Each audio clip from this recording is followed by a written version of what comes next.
Excellent!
Hang tight.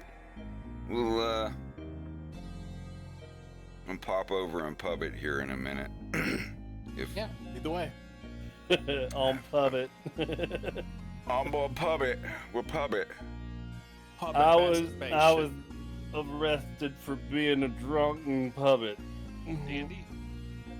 No. I'm just trying to get the thing set up. Discord voice, copy.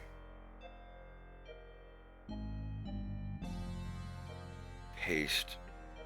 I can't paste a duplicate. Come on now. You can't paste a duplicate. Come on, man. I got these newfangled OBS. This isn't poggers at all. Oh, look here, Jack. All I asked for is a little bit of OBS streaming on a live. It's a live stream. Jesus is in control, dude. No, it's Mother Earth, Gaia, the Earth Child, Spirit's dying. We gotta rejuvenate the live stream. Give a life or take a life. That's not very poggers at all. I'm a Jehovah's Witness. I heard it from my Aunt Tifa. Part of the avalanche.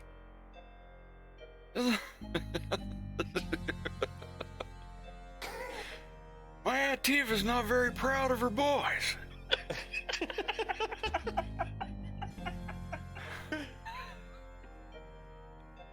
Whoo! Alright, voice pubbin. Alright, call pubbin. There we go. Pubbin. And we're pubbin. We hope you like a pubbin too. Where is the... I'm looking for a voice pubbin. Bear with us. Stream now. chat live, yeah? Yeah, I'm getting it set up first. Copy transform and paste transform. I think Emperor gave me... he took away Mod my admin veteran. privileges. The mod But- veterans. Yeah. But I think he set it up so I don't have to do push to talk in the public Yeah, stream yeah. chats. It's not pasting the transform. Blah, blah, blah. Voice, but 800 by 600. Oh, 312 by 600. That's where the problem is. Oh, we're already live. I think I got it. It's still fucking up. What does having a blue name mean anyway? Allowed. Oh. That's a weird reason to have it, but okay. I just allowed the word Well...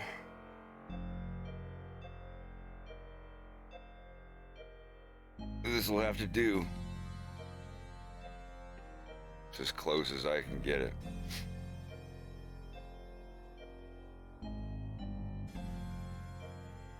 Welcome to the Cumtown Podcast. Oh, I thought this was the Comcast Pod Town. I'm sorry, I'll see myself out. A pod town. We're gonna have pod towns before it's over with. Let's see, what are we on now?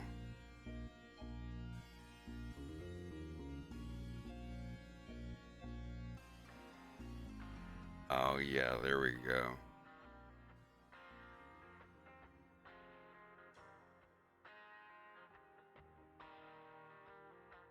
That's such a jam. All right, go ahead and switch over. Let's see if it shows. Blip. And I'm talking. I think it works. Yeah, looks like it. If you want in, Hey, I'm we're not on push to talk. the public server. Push talk right now anyway.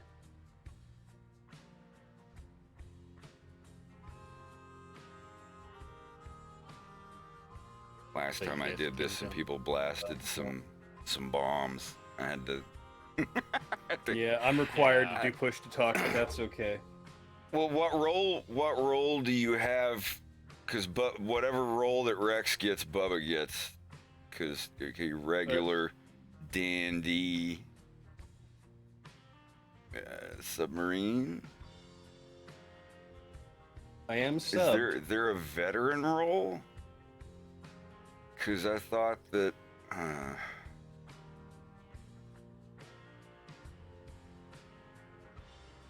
It's not going to kill me if I have to do push to talk for now. Honestly, don't worry No, about it. but there should compromise. What?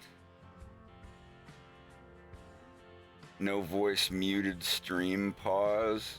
I don't understand.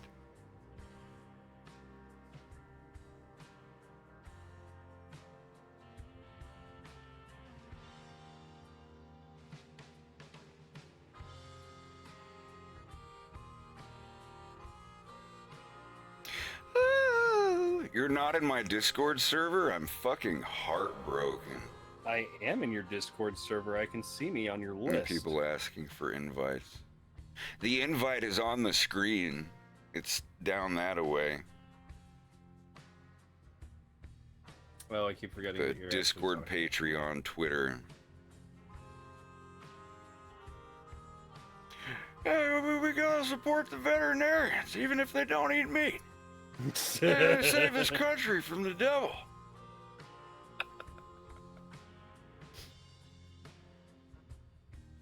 Hello. Hello. How is it How you going? doing, buddy? Accomplished. Yeah?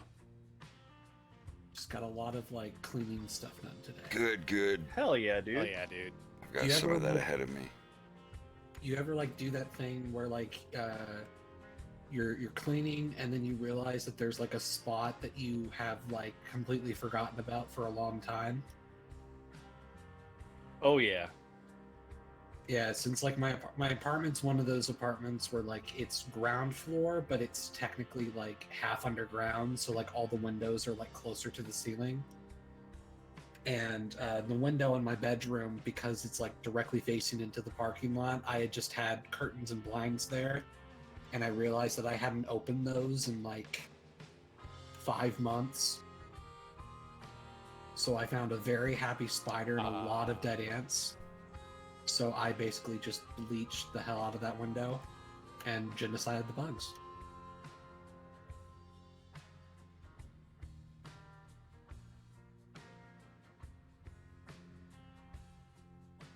Wonder if I can just make the whole strip down. There's where it just shows everybody in. There we go. Voice pub, and let me see if this refreshes. Blurp. Show speak. Ah. Yeah. Nice. I need to make it smaller if more people come in, but let's see.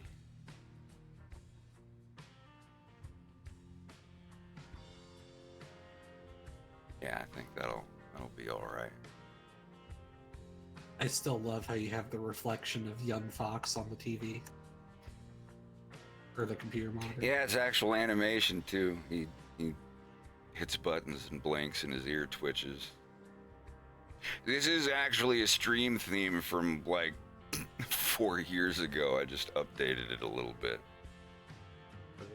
The Discord invite is on there. Yo, Mm-hmm. It hasn't changed. Does it work? yeah, Yeah. There That's- were, still the same one. There was a huge flood of people last night. yeah, I counted like right before I went to bed at like 4:30 a.m. There were like 42 people that came in. Jesus, God. I'm sorry. Don't apologize. I processed a couple of them before I went to bed, and then they just started filling up again. I'm just like, oh man, I can't. What? I'll get them in the morning. It was like 42 people across like 5 or 6 hours. It's not like it was a flood. And you know, it Good. only takes like 2 clicks to get them in. And on the bright side, the art channel has been popping off like crazy. Good. Oh yeah, dude. I didn't know there were so many like artsy people in the server.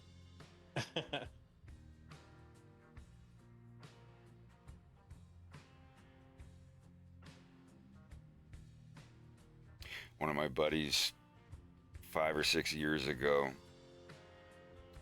I told him he could. It's one of my buddies from the Czech Republic that we joked about having him voice one of Leon's brothers. And now I'm literally doing a scene 6 years later in the cartoon with one of Leon's brothers.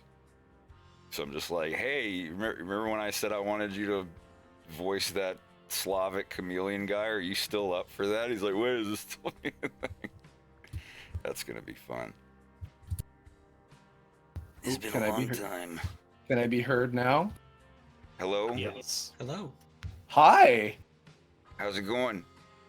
It's going all right. It's been 5 ever. My God. Yeah, it's been a hell of a grind.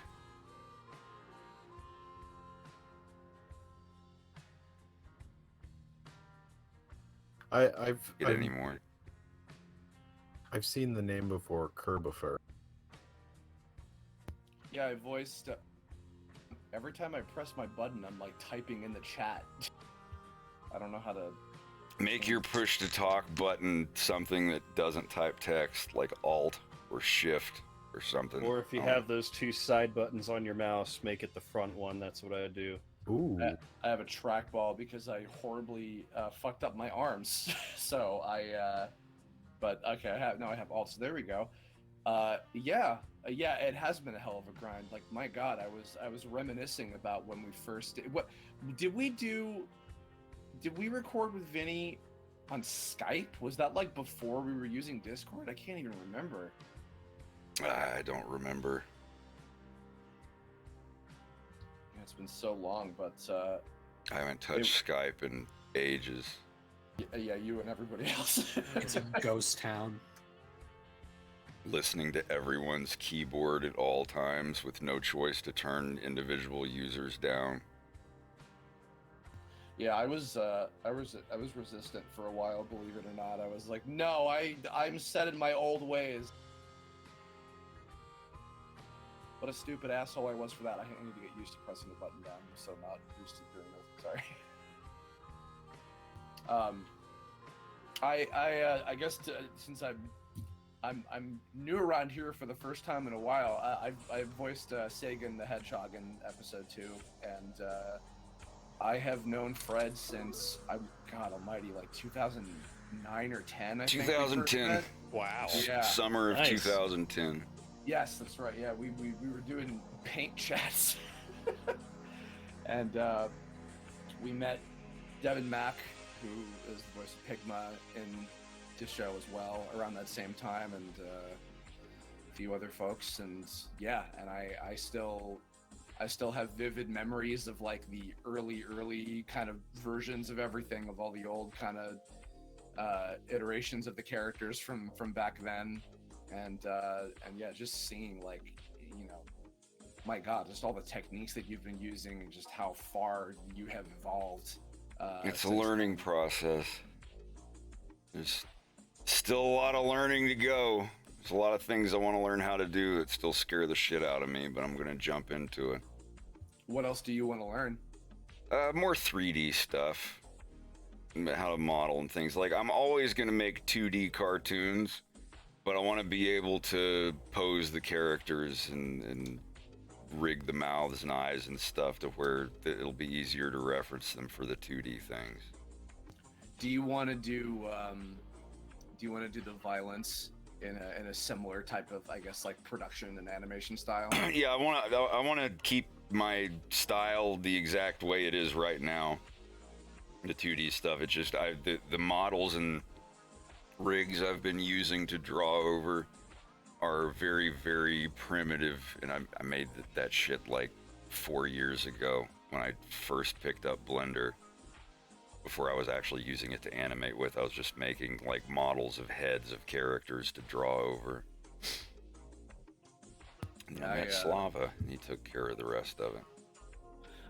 Out of curiosity, just because it threw me for a loop and it had been so long, when did you pick up Russian?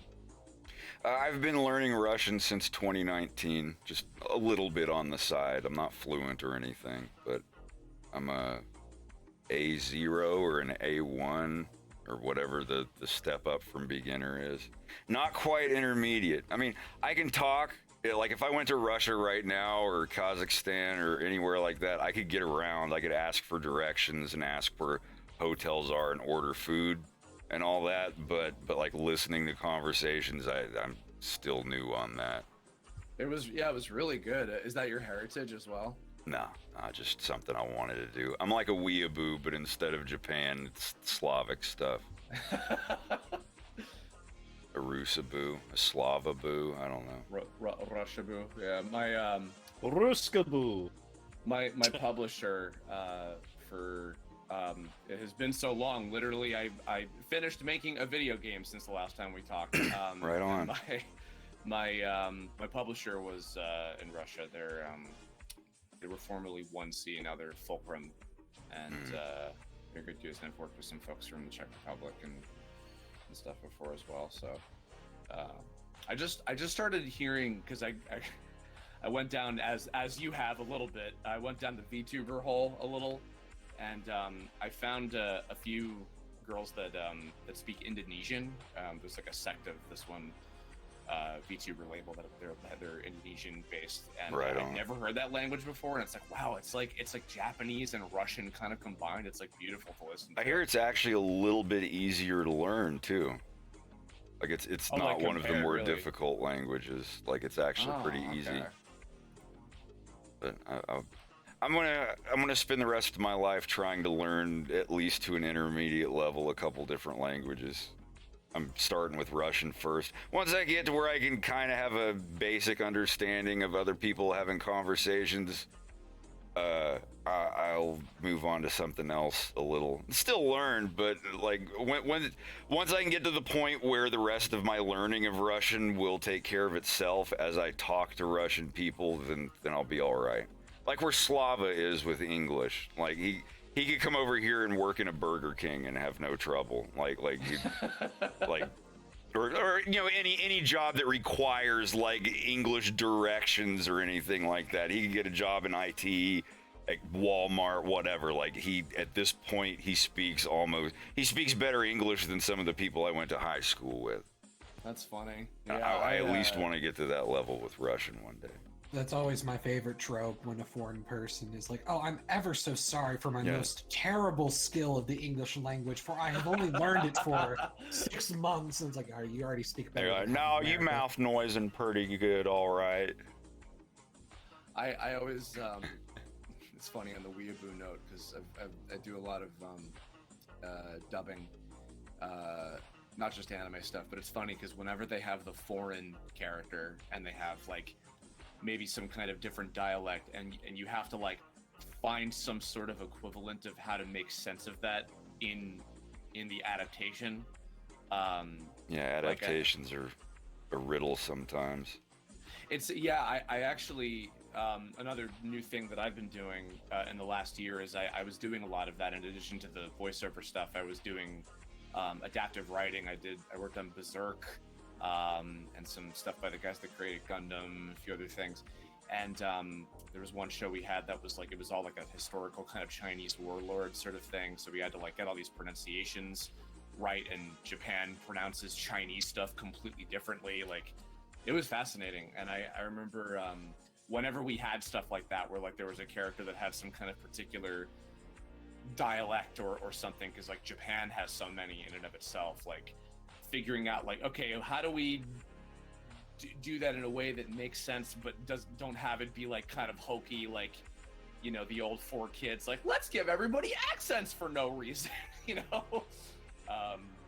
But I also remember, you know, again, this is the case even back in the day, but like when you wanted to give different characters accents that you felt made sense for each of them, and seeing kind of how that changed and evolved with you know, as the show came along, and eventually you refined it to what it is now. Because like on the note of, was Leon, I think, were you always going to make Leon Slavic sounding? Was Yeah, that the Leon case has from the always been Slavic in my book.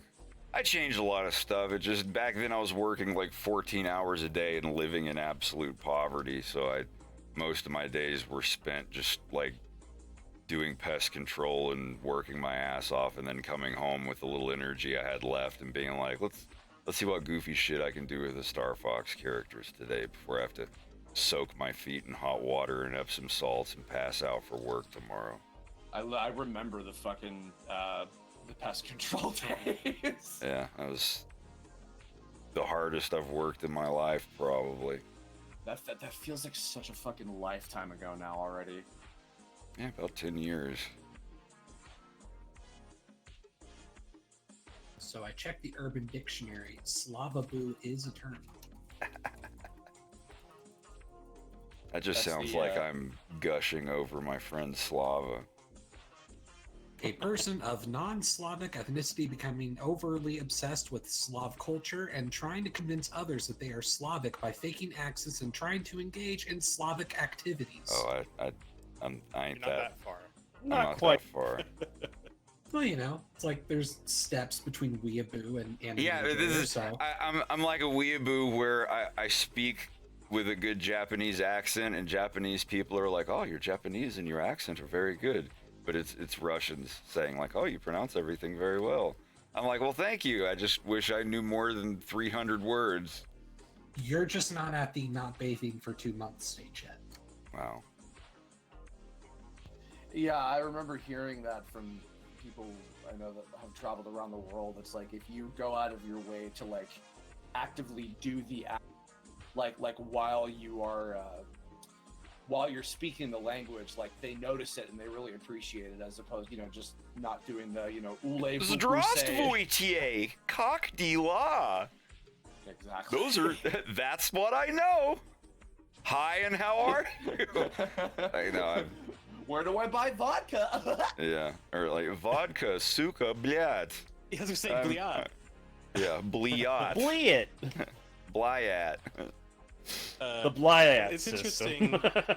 At least my experience also learning Russian is like, because I live here in Portland and they have the highest density of Russians out of any city in the U.S., which I didn't know that moving into here, but most of the responses from, because like I wanted to practice by like going to like buy stuff, and most of the reactions from the people working there are just like, why did you learn Russian? There are so many more like important and, like, I always have to languages. preface everything I say about it with current political temperatures aside.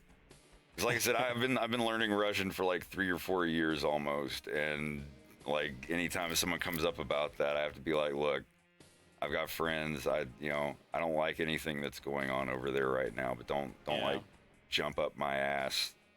Oh no! Oh yeah, that's the thing. I think that You're like, why are you learning Russian? Why don't you make it Ukrainian or a different language other than Russian? It's like, related. yeah. And by the time I change everything's gonna stop and go back to normal. And people are like, now that everything is back to normal and it's acceptable on the internet, are you gonna go back to Russian with your card? Yeah, like I've already sat and thought about that shit. Yeah, that's the thing. Is I feel like, I don't know. Maybe this is just me, but I feel like that should be obvious. Of just like, it's not one-to-one. That doesn't mean like, yeah, I'm okay with this. It's like, no, Right. they can be separate fucking things, everybody. Yeah. Well, plus, like, Russian is already kind of like the lingua franca of, like, Eastern Europe and Central Asia anyway. Yeah, as with these lizard people. There's going to be some Polish lizards, some Czech lizards, but they're the international language of criminal business in the Lilat system is going to be Russian. Can we have, like, a Yugoslavian unit where every member of the unit is a different part of Yugoslavia?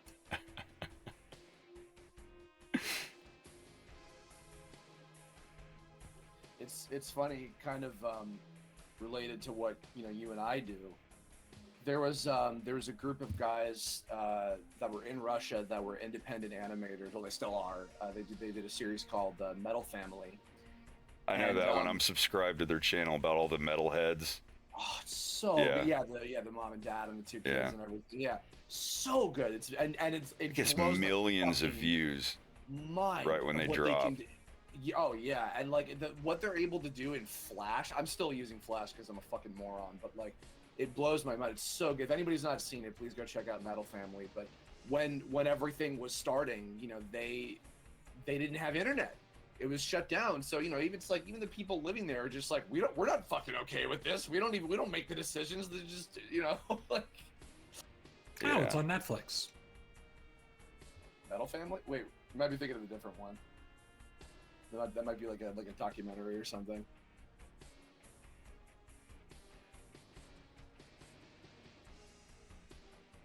No, the Metal Family on the animation's on IMDb at the least. I don't know where else it's shown. Honestly, but... probably Fox in Space is on IMDb. Yeah, it is. It is. And TV Tropes now, apparently. Oh, TV Tropes is funny. Ego keeps telling me I'm gonna have to make a wiki, and I'm just like, someone else can make a wiki and run it by me, and I'll be like, that's true, that's bullshit, that's fake, that's true, that's real, that's a rumor. I don't know. Yeah, I've already had to squash a lot of rumors. I heard that the next episode is going to be in all 3D models, and it's not going to be done for 12 years. I'll just be like, no and no. Like, stop perpetuating bad rumors. I remember, I don't know if it's still up, but like there was a wiki for Vivian Madrano's, the Has-Been Hotel creator, her like studio that does and like Hell of a Boss and all that stuff. And I had an article and it was listed that like I was an executive producer on Has-Been Hotel, and I'm just like, I'm not, if other than I know Vivian and I know some of the actors and like I went to school with Vivian, like I have no affiliation with anything she's doing, and I don't know where that even came from, but like that was a thing that was thrown around for a while, and I'm just like, what the Emperor, I know you've had experience with this, the net worth AI generated YouTube celebrity websites like YouTube user Emperor Tiger Star, net worth $3 million. Yeah, I wish. Like, yeah, I found me on one of them. They're like, net worth is $480,000. Like, God, I wish I had $180,000. Christ. Yeah, let me add all of the money from my whenever I mowed the lawn as a kid to now, put it all together, and maybe I'll have like 10% of what my net worth supposedly is. God, I remember there was an old article on like Cartoon Brew, if anybody remembers that, and it was like, oh, the income of all these major animators that do internet stuff or whatever, Happy Harry and Ego Raptor and guys like that, and like, as if, they're making like so much money off ad revenue and Blip and whatever, and and every one of them was like, what the fuck are you talking about? We're like barely. Why do you think half of them are doing like Let's Play channels and shit? They're not making money off this. Do they ever like cite the exact like metrics that they use for this, like what they use to look into it? I don't most of those understand sites are just AI generated. Yeah, that's what I thought. There's one that said like, Matthew Gabbard of A Fox in Space is divorced and has remarried, and his wife and he live in Birmingham, Alabama.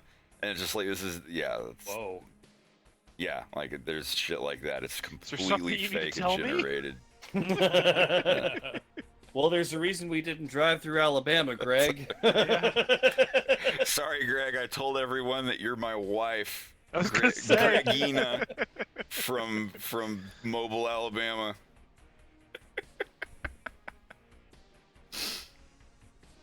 Yeah, there's some weird websites now.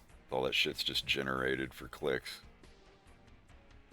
I hate it. Summoning my dead girlfriend at 3 a.m. Cops called. Gone wild. Sexual. Not clickbait. It's like the dude's just like making like a shock expression on the camera, just like distraught. Yeah, the YouTube face that everybody's going, somewhere. Oh my God, guys, I'm so surprised over this thing. You've got to click here. Please click here. All your fucking ad revenue. Yeah. There's like 6 different arrows like pointing at different things on the screen. On the website allfamousbirthday.com, it says Emperor Tiger Star is one of the richest YouTube star, and according to our analysis, Wikipedia, Forbes, and Business Insider, my net worth is $5 million. One of the richest YouTube star in whole of universe on the planet. Every month of the week. On a happier note related to the projected income shit I was mentioning, I saw your Patreon for the first time in a while, and I was like, oh my fucking god, that's amazing! Like, the amount of people that have been supporting you is fucking awesome. Now is the time to hopefully get the funds to where I could start paying my friends to help me animate in Blender. Right now, I've just the bigger hard part is training people, which will take some time, but sure. I'll definitely get there. The thing is, too, is like you taught us how to use it, and if you ever need me to train someone too, like Yeah, that's training 10 it all generals, doesn't have to. and my 10 generals training my army of Arrakis. Fred just You're in my funds a Blender Fedakeen. school. Honestly, dude, I might even want to get in on that, because I have had such temptation, not even just from your stuff. Every time, and I know you'll appreciate this because N64. Every time I go back and I watch any N64 PS1 shit, or like I'm seeing there's indie games now. Finally, now there are indie games where people are doing intentionally low poly looking stuff. Yeah, the Every time I see that shit, I'm just like, oh my god, I'm tempted to pick up 3D because I just love the look of that stuff so much. It's not hard, and Blender's a I great made start. a tutorial. I mean, I just did it on stream, and then I recorded that and uploaded it to YouTube. It's a 45. Yeah, because we made cars or trucks. It didn't Yeah. take very long before we got the hang of it. Made a 45-minute crash course for Blender virgins. If you just go on YouTube and type in Blender virgins, it'll be the first result. Wolf O'Donnell gives a 45-minute crash course for Blender Wolf virgins. O'Donnell pops I your need to check Blender that out. cherry. Is that just on your channel? Yeah, just YouTube. I mean, if you literally yeah, just okay, go to check that out. YouTube and type in Blender virgins, it'll be the first result. I wanted to give it a funny name that could be memorable and easy to search. The first thing that'll pop up, yeah, for sure. My buddy Germ, who loves your show, by the way. And actually, it's funny. He didn't know, but he was like, I can tell this was done with Blender stuff because he's a big 3D nut. And yeah, he made a VTuber model for me as well. He did like an N64 style one for Kerbifer for me in like 3 days, and I was like, what the fuck? Like, it's It's so like insane how quickly people can do Watching this shit. Slava throw together like a fully rendered vehicle, or even the scene that Fred's working with right now. It's like, yeah, I'll do this like a few hours later. Vomits out something like He this- just this wipes would've his taken- ass and it's done. Yeah, it's like normal person would have been like days working on this. You just threw it together in a couple hours. Like, what the hell? Yeah, the most interesting thing to me, as far as wanting to use it for 2D stuff, is actually to make environments, to make like 3D environments. If it's not something that I could use with photo reference, if like I need some kind of fantasy area for something in particular, like to have that and then be able to draw over a frame of it, like of a particular angle. But then That's also, what you literally- reminded me too about, that you were talking about the last few streams about like modeling a head just to have for different angles and Yep. stuff is absolutely Even if it's out of fucking true. clay. Because that's in 2013, I just made them out of Super Sculpey. Basically Fox and Falco, because I could not draw those weird angles at all. Oh yeah, especially for characters that have like, the crazy, more kind of unconventional head shapes Yeah. for animals and stuff. Absolutely. Well, folks, have to apologize. I'm gonna hit the hay. Aw, have a good All night, right, dude. buddy. We'll talk to you guys Later, tomorrow. Care. We'll see you around. Bye, Frost. Might Bye, pop on the Frost. stream in the morning once I get back up. Yeah, bye, Frost. Yeah. Yeah, Gregina.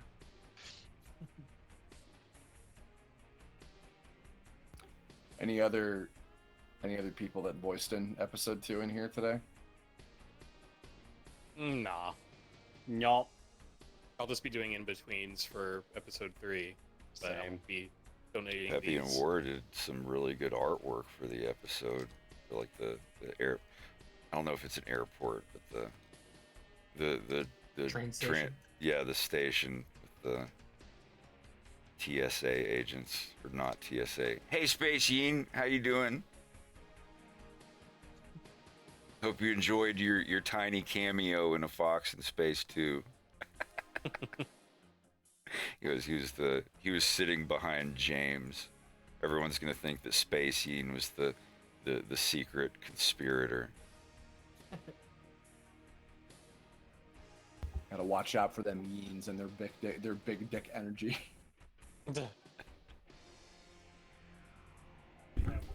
You know, it's interesting because when you get the third episode, I don't know what your projected. I'm sure you likely don't have one, but whatever projected runtime for episode 3 is, I would almost look at Fox in Space as a movie.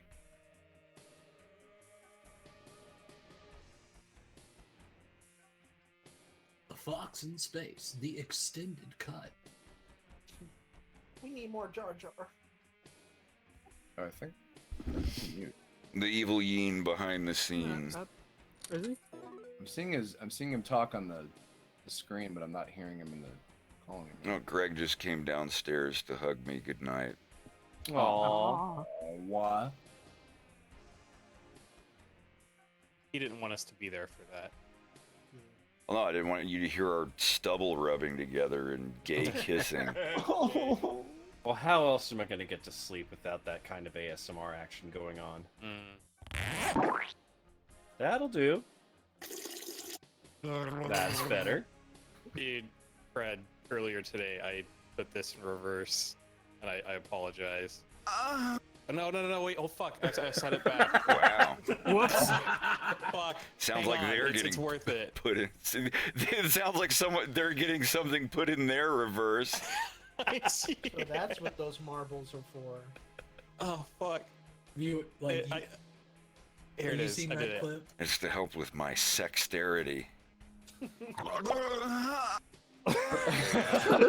Jesus Christ. Wow. Oh, They're not marbles. They're beads, rando. That It's reminded so me. good. I don't know if this is up anywhere, but I have like such a fucking distinct memory when you got a keyboard. I think when you first got a keyboard and you were like sampling clips of yourself, and you were playing the Tetris theme. So you did like a moan, and then you were playing.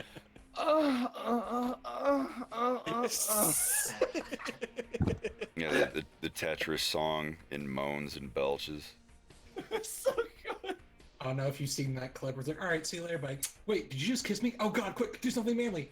No, that's not helping. Barbecue. Tits. Oh yeah, and I was Mickey in the Vietnam thing.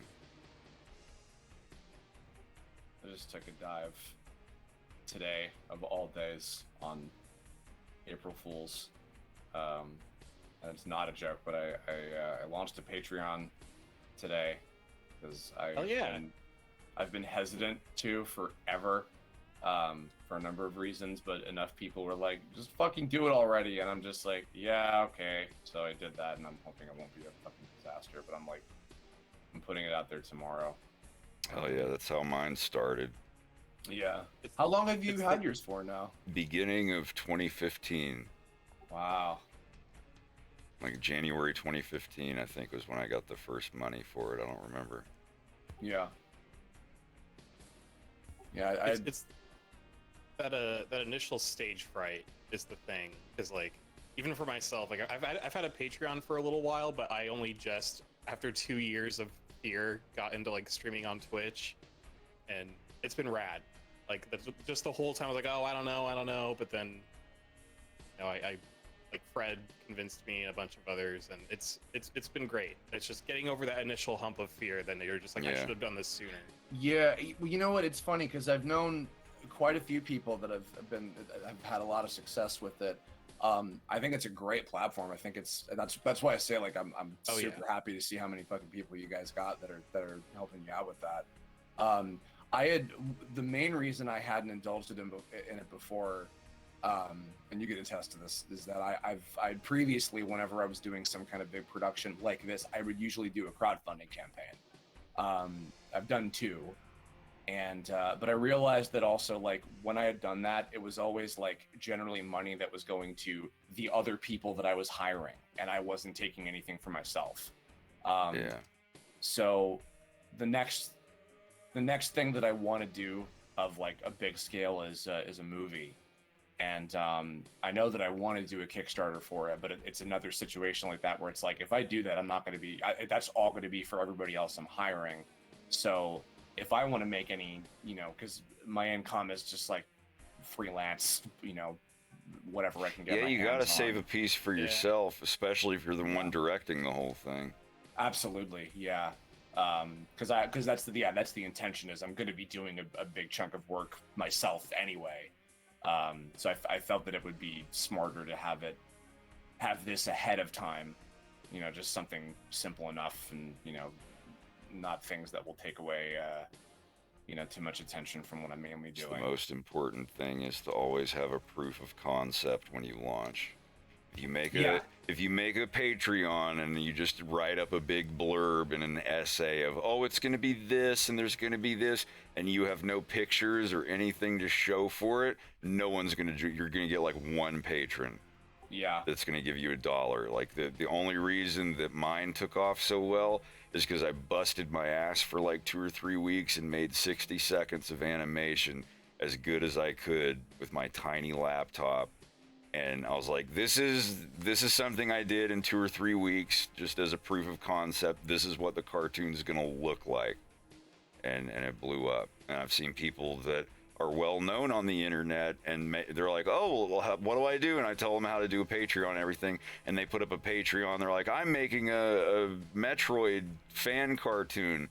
And all they have is just text saying like, I'm going to do this and I'm going to hire these people. And it's like, this just sounds like something that someone on an internet forum has been saying for 4 years. You have to have a proof of concept. Otherwise, it's just talk.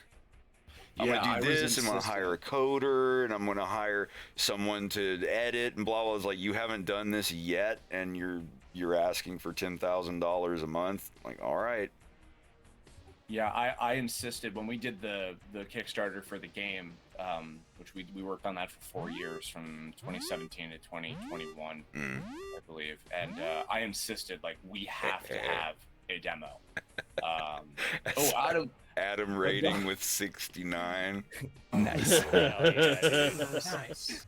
And I love the irony of Miyu flipping him off. I was like, you know what you did. Hey everybody, hey Adam, thank you for the raid. I'm glad you liked my cartoon. I know it's not perfect, but it was a learning process and had a lot of fun. We're just normal men. Yeah, exactly. We're just innocent men. Just working the grind. But yeah, thank you, thank you for the raid, and thank you for watching my cartoon.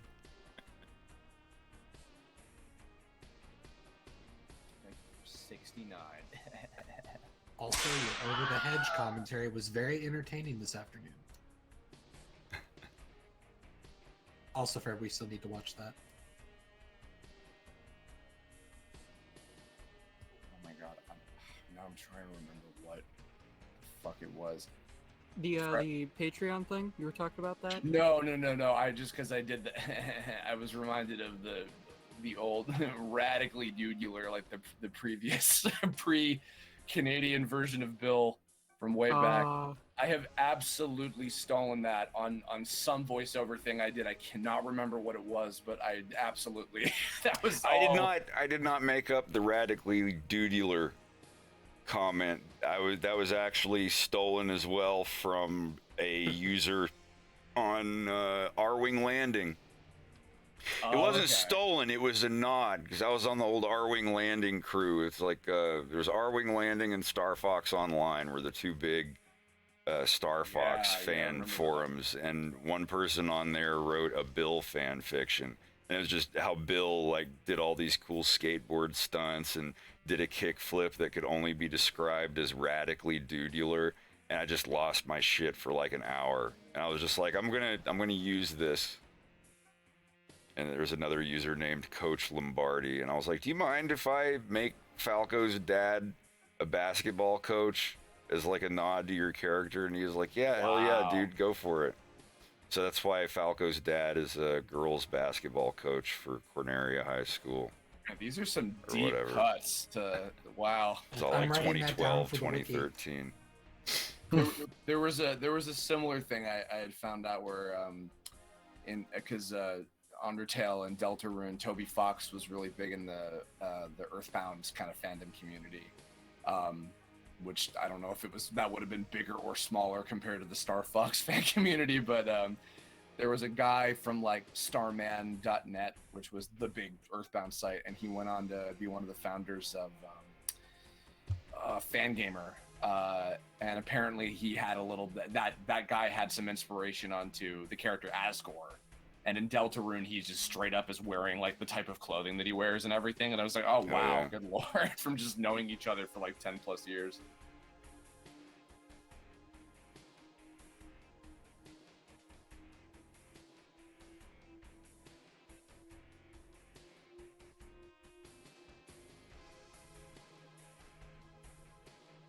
There they are. I did not even recognize Tiana, by the way, as Tina. She did a great job. She's so funny. I didn't even recognize Tomar as Shears. I've known Tomar for like, I think longer than I've known you, and I didn't even recognize him.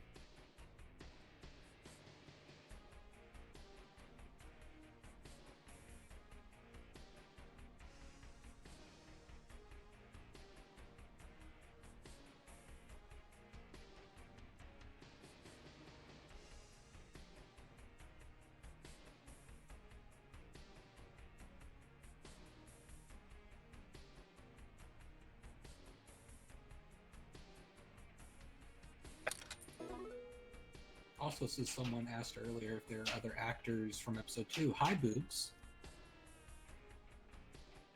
Oh, is Boogs in here or in the chat? What? Yep. Oh, here you are. Hi. Halo. Hello. Going. You did a fantastic job as Farah. Thank you. And I still don't know how to say thank you. She's like so I was like, I remember the first clip you put out of her. I'm just like, I think I think I'm in love with this character like immediately. Yay. Yeah, Well, That's my haha gay Falco button.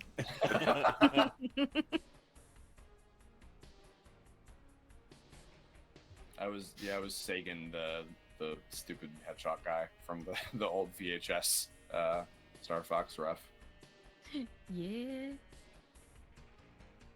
Somebody was like asking what that was, and I was like, I realized it was a cross between like Ed from Ed, Edd n Eddy and a little bit of like Chucky Fitzgerald, like, hey Tommy from Rugrats, and then like the big stupid Sega guy from the video. It was all kind of a mishmash of that. I remember getting I liked that in it. the mail. Me too. Like when I got it, I thought it was that Nintendo had made a movie about Star Fox, and I got it, and I was like, oh, what is this? It's like dudes kidnapping a guy, and then like 2 minutes in, I'm like dying laughing. I rode over to my friend Pete's house on my bicycle with the tape. I was like, Pete, you gotta watch this. This is the funniest thing I've ever seen. They used music from SpongeBob in that video. I mean, it was just like library music, but it was neat that that came out a couple of years before. That same kind of like stock shit. The Mermaid Man and Barnacle Boy music. I had a lot of the. I might even still have the fucking Star Fox tape somewhere, but I had a bunch of that. There was another one that was like a Banjo-Kazooie ad, and it was fucking John Lovett. John Lovett talking about Banjo-Kazooie from the makers of Donkey Kong Country. I look back and I'm like, oh, it's the critic. I had the Donkey Kong Country one as well. And at the end of the video, they're like, let's see what's in here. And it was totally people playing the upcoming Killer Instinct game. The guy's like, get out, get the heck out of here. And they close the door. It's like the after credits secret thing. That video is radically dude-gular. Yeah, the one where they're showing all the CG stuff. And like little 11-year-old me was like, they have 3D models in Super Nintendo games. Had no idea they were like screen caps of the models or whatever, but I was just like, wow, how did they show like the wireframe like materializing into Diddy Kong? And I'm like, what? Yeah.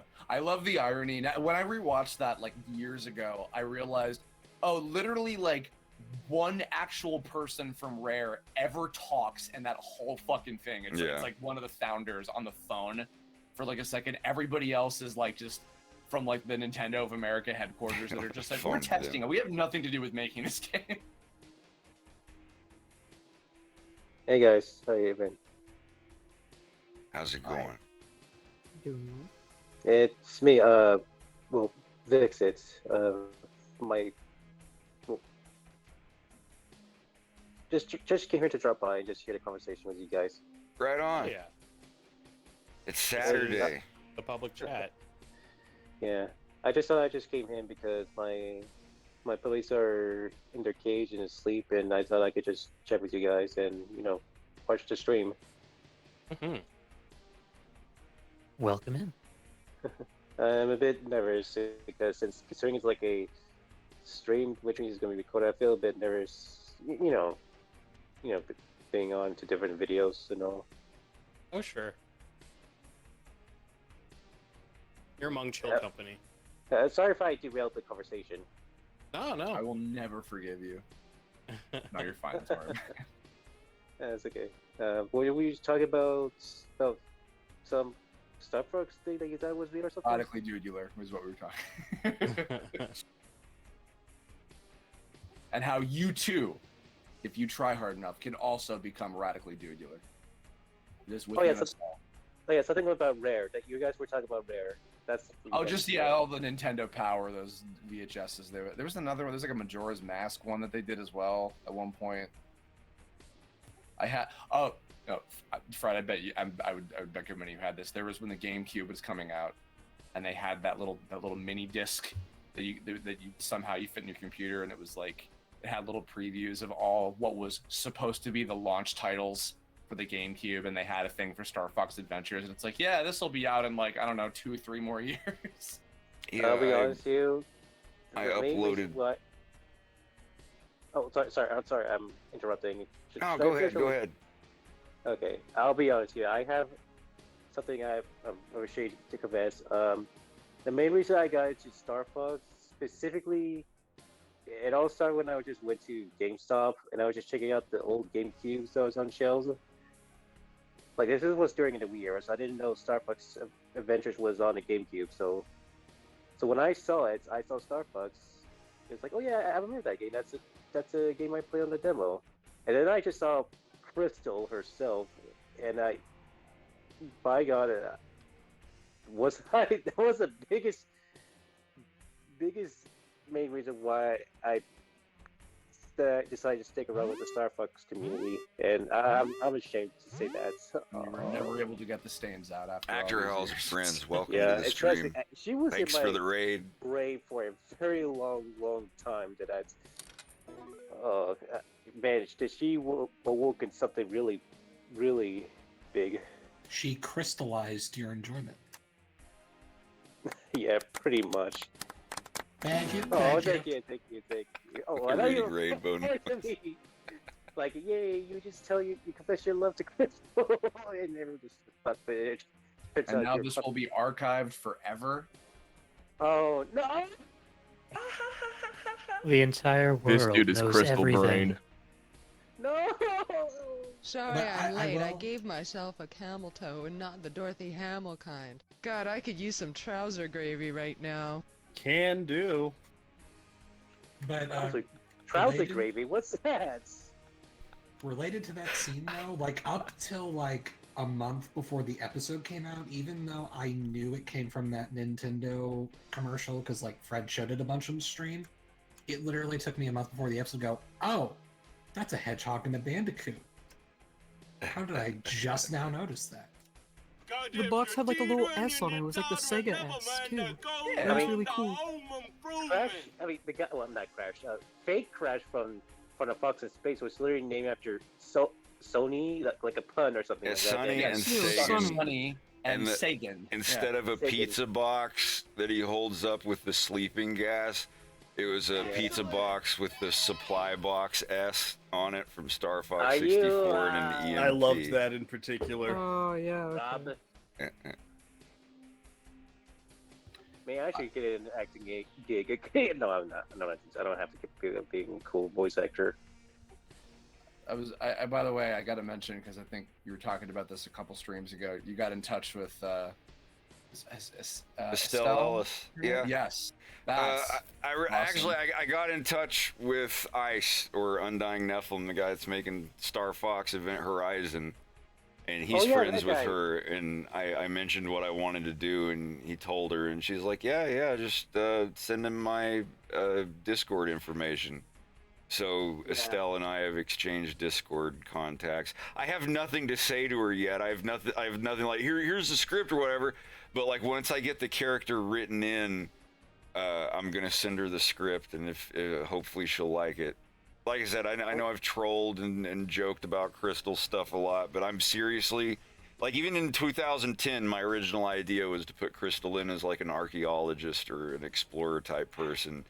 And, I remember that drawing. Yeah, I recall that. I think I remember a long time ago. I heard like a little, so not like rumors, but more like some word of mouth to say that you really don't like Crystal. You just prefer Star Fox Adventure didn't exist or something like that.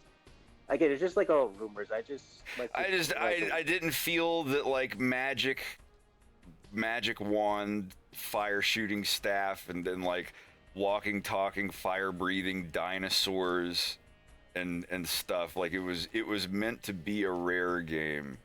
Like I saw the beta or the alpha or whatever of that leaks, Crystal in Dinosaur Planet. It looked awesome. I would have loved that game, but it's just they shoehorned Star Fox into it. I'm like, that's not an opinion, that's literal fact. Yes, that they were just like, oh, let's make this a Star Fox game, and we'll give you the development kit for GameCube instead of 64 and whatever. And that's the reason. oh, sorry. Yes, I heard about all that too, and I have a controversial take, and I think you're gonna hate me for this, but if Rare decides to stick with their original idea, Crystal Fox in a bikini, I would have never been in this Star Fox community if Crystal wasn't in her bikini or for some reason. That's alright.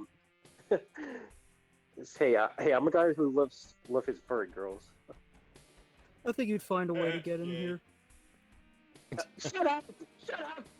I think the people That's that totally are doing something that fan group that's literally trying to like reverse engineer like finishing the rest of the N64 Dinosaur Planet build. No, yeah, I saw that. It's really interesting. I've been following it on and off. Yeah. It is really what? neat. Really? Yeah, they're trying to like fix it up. It's really cool.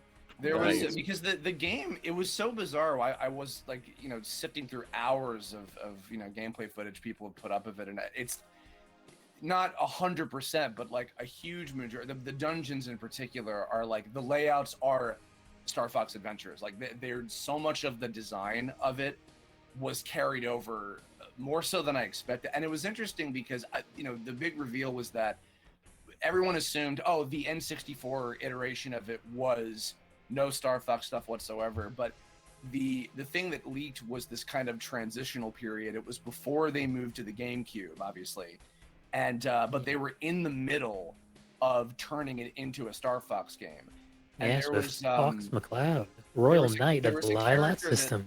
There was a character that never ended up being in even in the game ultimately. That was he was the father of Saber, who was the character that eventually got turned into Fox. And half of it, you could tell they had re-recorded lines where he's like, "Oh, I fought alongside General Pepper, and I knew James McCloud. I wish I had told Fox what really happened on Venom years ago." Like, and then like, at another part in the game, he's like, my son Saber. It's like, okay, they clearly were like in the middle of retrofitting. Yeah, it's extremely shoehorny. Yes, yeah. Actually, the most interesting thing, there's probably very few people that even found this because this was just buried in files. The stuff with the Krazoa or whatever at the end. So the equivalent of that before the just kidding, it's Andros, whatever. Before that was even a thing. And wild accent. Just be kidding there, Bumbleclot. It be Andros right there, Irene. Wow. Andros recorded in a different language. Hey, Star Fox, it's me, your amigo, El Andros. like every death he went through, he reconned to a different country and he learned new. Yeah, I will never have Andros as a giant floating head. It just I don't know. There's certain things that I won't.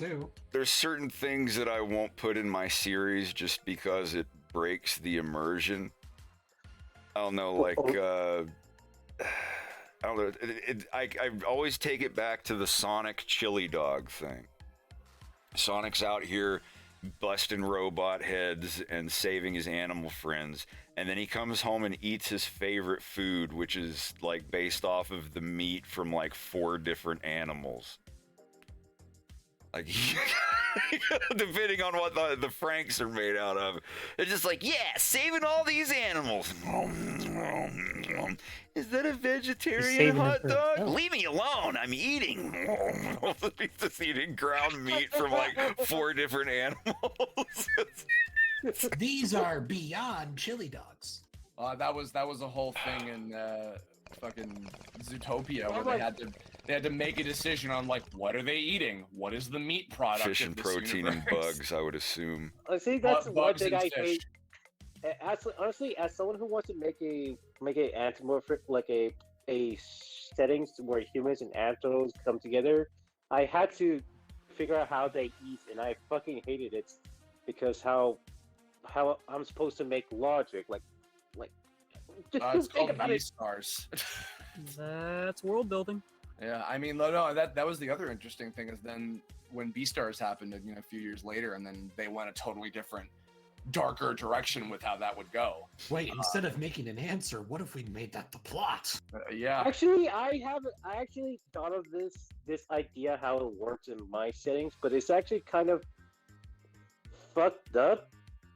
The whole point is like it's exactly our world. Burger people like humans and animals do eat meat, but the real question is where the meat come from. And to answer that question is they're actually prisoners turned into food product. Oh, that's kind of fucked. It is kind of fucked. Tell them, Lieutenant, it's people. But then again, furries, it's a cookbook.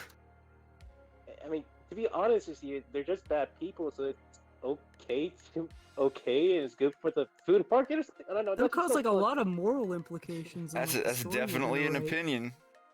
It's like Sonic saying, Sonic. Hey, robbed the bank. Now we're eating them. It's pretty good. He was jaywalking. He deserved to die. Remember they had what he tastes like. Remember they had like a BoJack episode about that, where they like imply that there were like some of the animal people were still being harvested for food. The chickens, yeah. The chicken guys. They're all just like terrifying. dumb.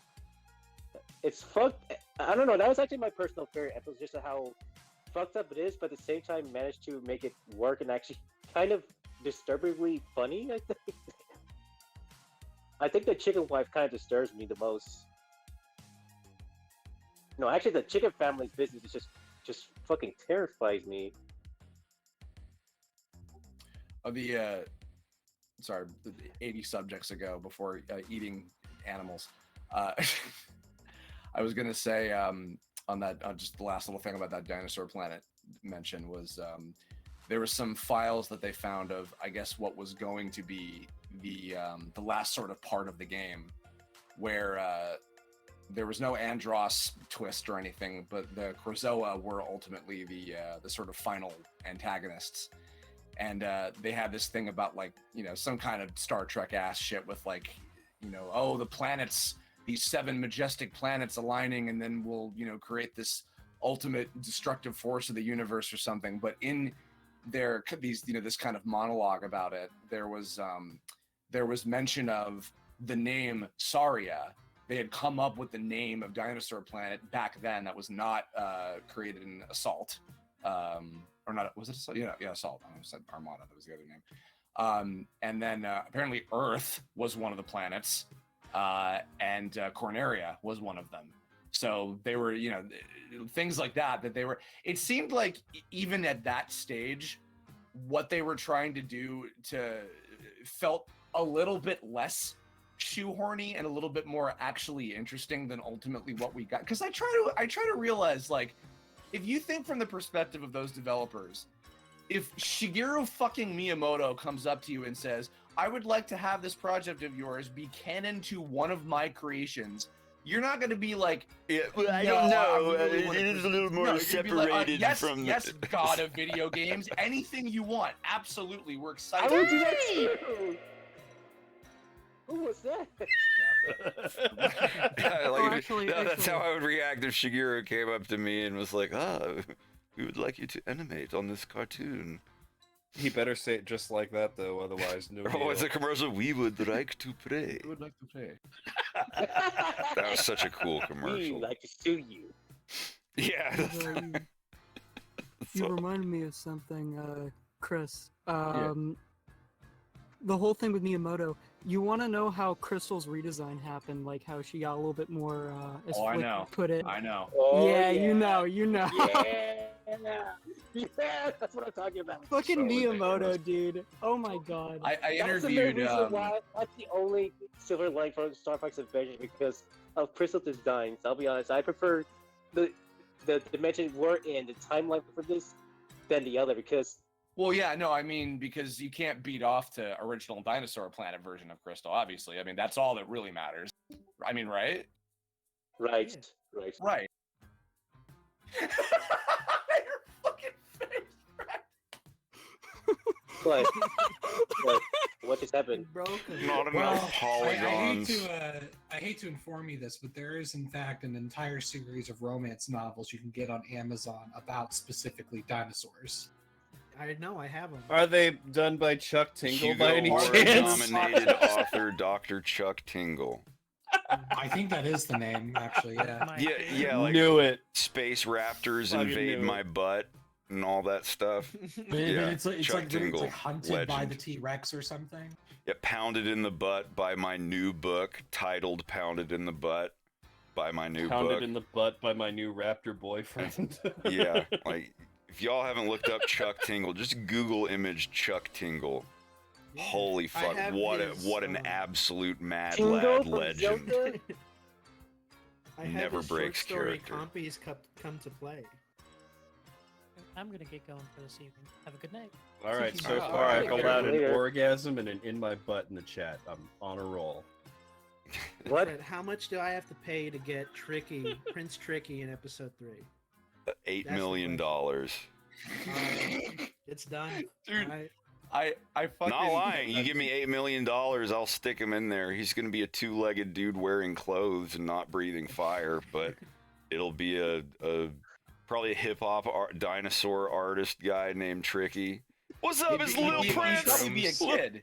No, but he's got to Prin- sound Lil like Tricky. Cow from Cow and Chicken. I think he's supposed to. I think he's supposed to be like a little kid in that game. So Young Tricky, His and then he rapper- changes to Lil Tricky, and then he's just Tricky. His rap group would be career. called Raptor DMC. He's got to be an becomes obnoxious Tricky little Dicky. dinosaur.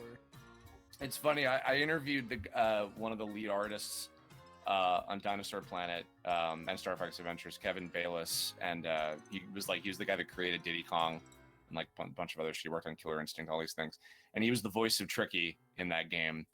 And he had never seen the Saria level in Assault before.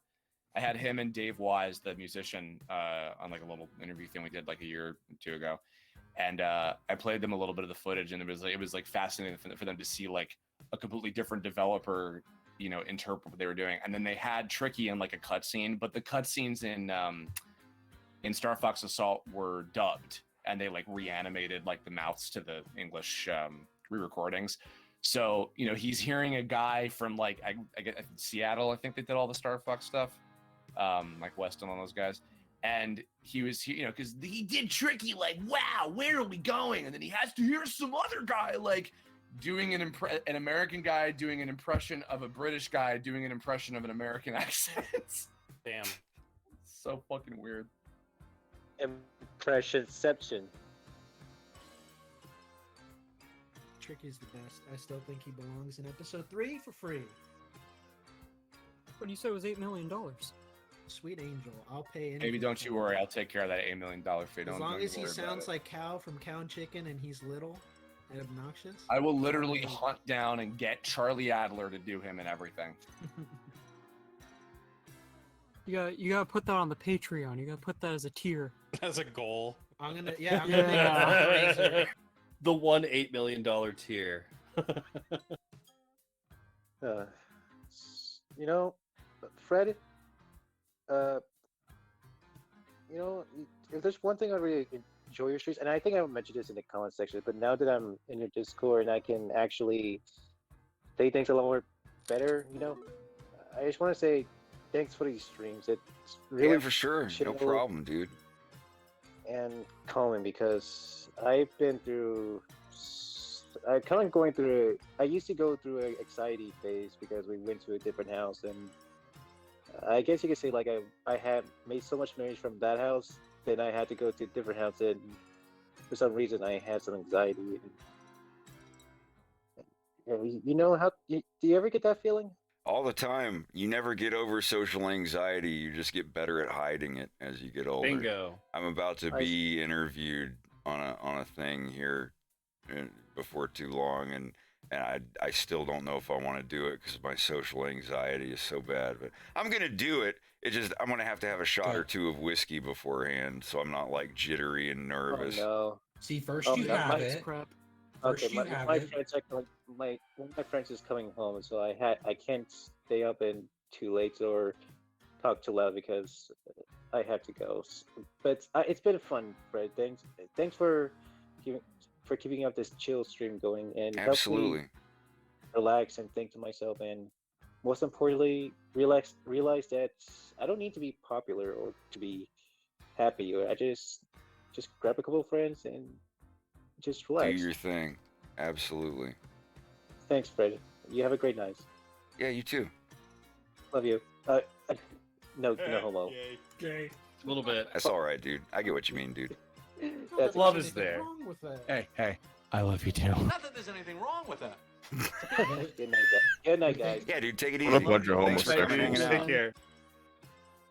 Homosexuals. But with anxiety, first you have it, then you hide it, and then the last 50-ish years of your life, you're just slowly caring less and less until you don't care anymore. It just gets easier and easier to rip off the same band-aid, basically, because you just keep doing it, and eventually it becomes normal. Sometimes when you're in these situations, well, at least when I'm in these situations, I sometimes wonder, how do I even have friends in the first place? Because I know I've had some social anxiety before I had them as well. Hey, you're funny. I'm not a religious person, but I believe that sometimes there must be a God if there are that many people willing to deal with me at any given time, and I'm very thankful for that. Yeah, I'll drink to that. It's the nicest been way I'll there. ever say that I love you guys. No, eat my ass. Is that a challenge? Yes. Knowing Give me him, 2 more it's definitely a cocktails. challenge. Well, according to grammar, that would be a verb phrase. You mean an entree? Well, I don't know what you said, but you used them words real good. What the hell? Sounds That means a good to me. dessert. Unfortunately, that means a dessert. All right, now I gotta watch the volume of my voice because I'm getting a little excited.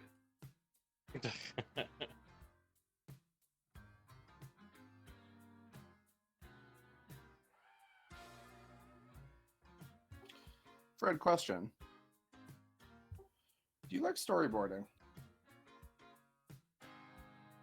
I do all my storyboarding with 3D models and stuff. It makes everything quicker than I have to actually like open up another file and like draw the everything. Like the way I've got for the storyboarding that I do is super great. Just using 3D models and whatnot. That's how I do my... It's storyboarding and the pencil tests all in the same step. It saves me so many steps. The way I do storyboarding is very unconventional, but I like it. I like the way it works. Do you like the actual like the cinematography design part of it, of like picking like how like the blocking the shots and all that kind of thing? Yeah. Ever since I moved over to Blender, it's all just done in one file. super easy. I am trying desperately to force myself to love it more because I've found that it is consistently the stage of filmmaking that just makes me fucking like, ugh, every time I start on something. I would look up some of the basic rules of cinematography, and then all the little intricate, extremely subjective stuff. I don't worry about that. Get the basics down first, and then go and look up the other things that are like rules of what to do with the camera later. But I don't know. I've looked. Because looking at movie critics and stuff, I always want to know, like, am I breaking any rules of filmography and cinematography and whatnot? And I look it up, and like some of the stuff that just feels right to me is actual like common sense rules in the books. I never went to film school, but there's a lot of it that I didn't know about. Like, oh, I understand. And when you see it, and you make a scene where something's messed up, and you correct it and see how the flow fixes itself, like it's like a self-learning experience sometimes. Let me try and find a. Yeah, let's look at this one real quick. Doing comics for so long has helped me a lot in that, because you're basically just like storyboarding like over and over again. Yeah. But you get better at it like the more you do it. Like I've been doing comics for like, God, over 10 years now. And I did take some basics in cinematography when I went to university. Even my editing teacher, he was like, look, everything that I'm going to teach you, you can learn for free on YouTube. Drop out before you owe this school 6 figures in tuition. Hell yeah, that's our school. Based. Yeah, I went to an animation school. And I learned the basics. I did storyboarding and everything, throughout that process. And that's, especially in the American animation industry, that is the job, because there's very little animation done here anymore. It's usually shipped out overseas, or there's some indie Very places. pre-production. Yeah, so like I'm trying to force myself to do a lot more of that, because that's like the gig that I want to try to get, because I live in LA, and that's, all the bigger places are here. But I don't know, it's just like for some reason it's like one of the most like agonizing part of the processes, and I'm trying to force myself to like it more. This is just crazy seeing the models here. Yeah, this is my storyboard. I do all of this first, and then I animate over it. All right, I'll go it alone from here. So you don't do any kind of like thumbing out of like. This is the thumbing. I'll get the camera and move it around exactly where I want it, zoom it in, get the characters placed, and when they're exactly where they need to be, then I'll start moving them around in the shot. This is it. Like if I did thumbing and then storyboarding and then pencil tests and then the animation, this shit would have taken me like 4 times as long. Wow, so all your angles are completely just sort of on the spot as you go through each scene like this. Well, I mean, I set all of this up for all of this. I set up before I drew one single cell. Yeah, no, I'm not talking. Yeah, I set up the camera angles and everything, and then if I get to a shot where it's like, oh, I'd like it zoomed in a little more, then I just zoom the camera in and adjust accordingly. I don't have to go back and like redo anything. From here. Yeah, I think we should. That's some really good intuition. That's really good intuition. This was also like, I only got like 1 or 2 minutes of animation done for episode 2 in the entire year of 2020, because I spent the entire year learning this program. And the scene with James walking through the people on the train, that was the result of 2020 of the learning I did. It was only like a minute-long scene, but like that was a year's worth of learning and got to that point. And then starting 2021, the next 20 minutes of the cartoon were just blasted through lightning fast, because Blender just made everything super easy to do.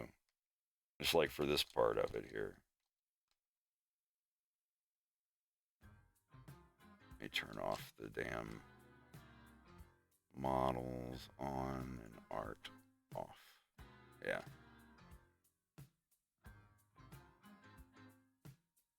Yeah, all of this stuff was rigged and animated in 3D before I touched a single frame of grease pencil.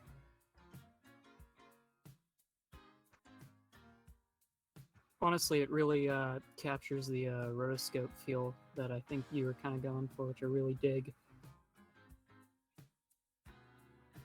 Did you mocap anything, or was that all the movements were Nope, by hand? everything was just manually animated with a mouse. That's a good walk. That is I a was really about to good say, walk. That is extremely fucking. The first impressive. one That's wasn't. smart. No, yeah, I yeah, animated, it looks rotoscope. I It looks like animated this entire thing with an earlier version of a walk animation, and it looked really bad. And then I deleted all of James' frames, every single frame, and redid it from scratch with a better animation that was more tweaked. Wow. That was the one time I uploaded an animation on YouTube, and most of the comments were like, "This looks all right, but James's walk looks really weird." And I'm like, well, if most people are telling me that, I need to change it. Oh, I gotta go. I should go compare it. That's I didn't even remember, because I remember this scene. I think I deleted the old video. I was Oh, like, okay, looking yeah, at it now, I'm like, ooh, I probably have a Blender file somewhere, but yeah. He was very robotic, and he was like bouncing a little too much. I worked on it for hours and hours. I was like, it's fine, I'm moving on. And then everybody's like, you really should fix that if you can. I'm like, you know what, fuck it.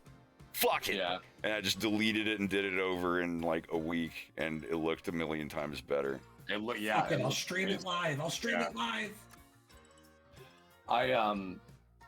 One of the things I've been thinking about doing when I get further into like finally starting on this movie is I wanted to try boarding the whole thing myself, like the entire movie from start to finish, and then give, say, like a sequence, like say like, oh, an action sequence to, you know, somebody that works on action shows, or a talking sequence to someone that's really good with conversational kind of character-y movement type stuff, and then be like, here is the rough version that I did myself, take this and revise it to be infinitely better based on your skill set.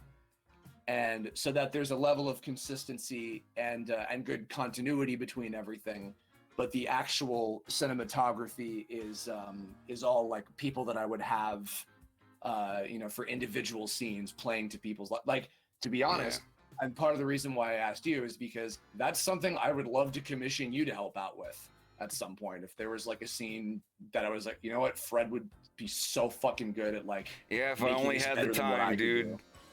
I've got like 85 people wanting to commission me for their cartoons. There's a rap artist that wanted me to do a music video for them and stuff, and the money was good, but it was still like, in the time it would take me to make that to the level that I would be happy with it, like I'd be making more money spending that time on my own project and stuff like that. I would love to do commissions and stuff for other people. I just don't have the time. I like messaging me, sending me something, and me like tweaking or like giving you pointers or on what would look better. Like I do that all the time for people anyway, but like going away from my project, I don't think I'm ever gonna have time for that.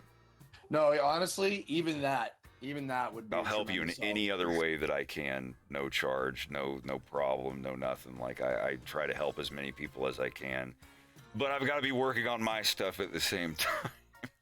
No, the and biggest dude, listen, sting. The fact that like you're able to now do this for a fucking living is, I mean, that's the fucking dream. Never would have thought of it. I'd be scrubbing toilets in a Walmart right now if I didn't have Patreon.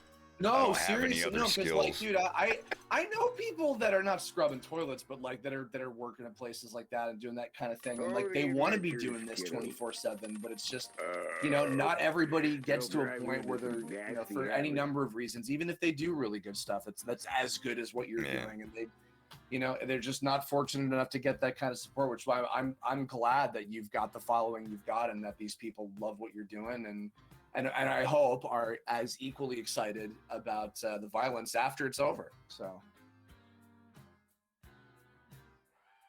I hope I get that far. Oh, you will. You've gotten this far with this. I have no doubt that you will with anything else you want to do. Like it's gonna get worked on. I just mean like getting hit by a truck or something. But, Well, you never leave the house, so you don't have to worry about that. That's true. I feel like you're the type of human being that if you got hit by a truck, you would be like rehabilitated, and then you'd come back like a year or two later as like a fucking like cut like muscle The man. bionic man. Yeah. Can I bring my computer and tablet to the hospital? No, sir. You need to get better. You got hit No, by my a arm is truck. fine. Let me It's in. like me walking along the Trans-Canada Highway with an IV on wheels, like walking home. I gotta finish those in-betweens. I feel like Sorry, sir. considering The your health history, carrier is free. You can't deny our services. No. I feel like considering your history with trucks lately, if you got hit by a truck after you came back from the hospital, somebody would come by and ask you if they could buy that truck. The dude would get out of the truck and like look at the blood on the grill and be like, "Fuck!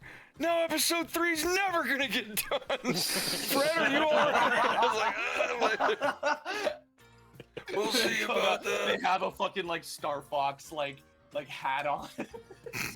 They have like some sort of like online betting website, like a stock market, like will episode 3 be finished, and it just like crashes. Well, he got hit by a truck, so it's now gone to 1 out of 100. You know, with the amount of friends that Fred has already, I'm pretty sure that even if he's in the hospital, you know, I'm sure that friends will actually say he sneaks in the laptop and stuff like that. It's like, here, go ahead, Fred, do episode 3 real quick, hey, quick, you know, and then they'll just like take the laptop and go, and then they'll come back the next day or something like that. Well, Fred, for all that you've done for us, we all decided to pitch in, and we're all giving you a new rib cage, internal organs, leg, and an arm. It's the least we can do. Each one of us donated an organ. We're all getting Everybody close like to the longest limping limb, in and together you swaggering become around. Amalgam, the ultimate animator. I'm just Look, walking around with one cheek. Cost of literally an arm and a leg. Look, I know it's only a spleen, but it's all I can give. I donated you my ass cheek, and he's sitting there like leaning 20 degrees to the left. But yeah, these are the models I used for this scene. Like I don't like literally, like knowing where the hands and everything are basically is enough for me to draw everything else. I eventually want to do it with less and less until I don't need them at all anymore. You never needed the magic feather. By the way, I once again did not even recognize Remix on Dez here. That was incredible. He's very, very versatile in what he does. Oh yeah. Maybe a little. I've never actually gotten to. It's funny. I've known him for. I haven't talked with him in years, but I've known him for a while. I've never actually gotten to work with him directly on anything before. I've always wanted to. He's great. We used to smoke weed and drive to Burger King when I lived in Florida and hang out. I turned him on to the idea of mixing ketchup with your Kraft mac and cheese. He's like, that sounds fucking disgusting. I was like, dude, just wait. And I made him a bowl, and then we're sitting there like fooling with cartoon stuff. And then he's like, hey, you think I get some more of that mac and cheese? I'm like, yeah, sure. He's like, can you put a little ketchup on the side? I was like, yeah, good times. Reminds God, me of growing up. I always put a little bit of ketchup on my grilled cheese, and everyone thought I was weird. Yeah, there's absolutely nothing wrong with it. Like, you dip grilled cheeses in tomato soup and tomato sauce chili stuff. Like, it goes good together. Whoa. Plus, it's like, think of other things with like cheese and bread that already Like go burgers. with ketchup, like burgers. You know? Yeah. Yeah, I was gonna say burgers. Peanut butter on like a cheeseburger with like a little bit of mustard and onion. Some people that might sound disgusting, but it'll flip No, your it's life. so good.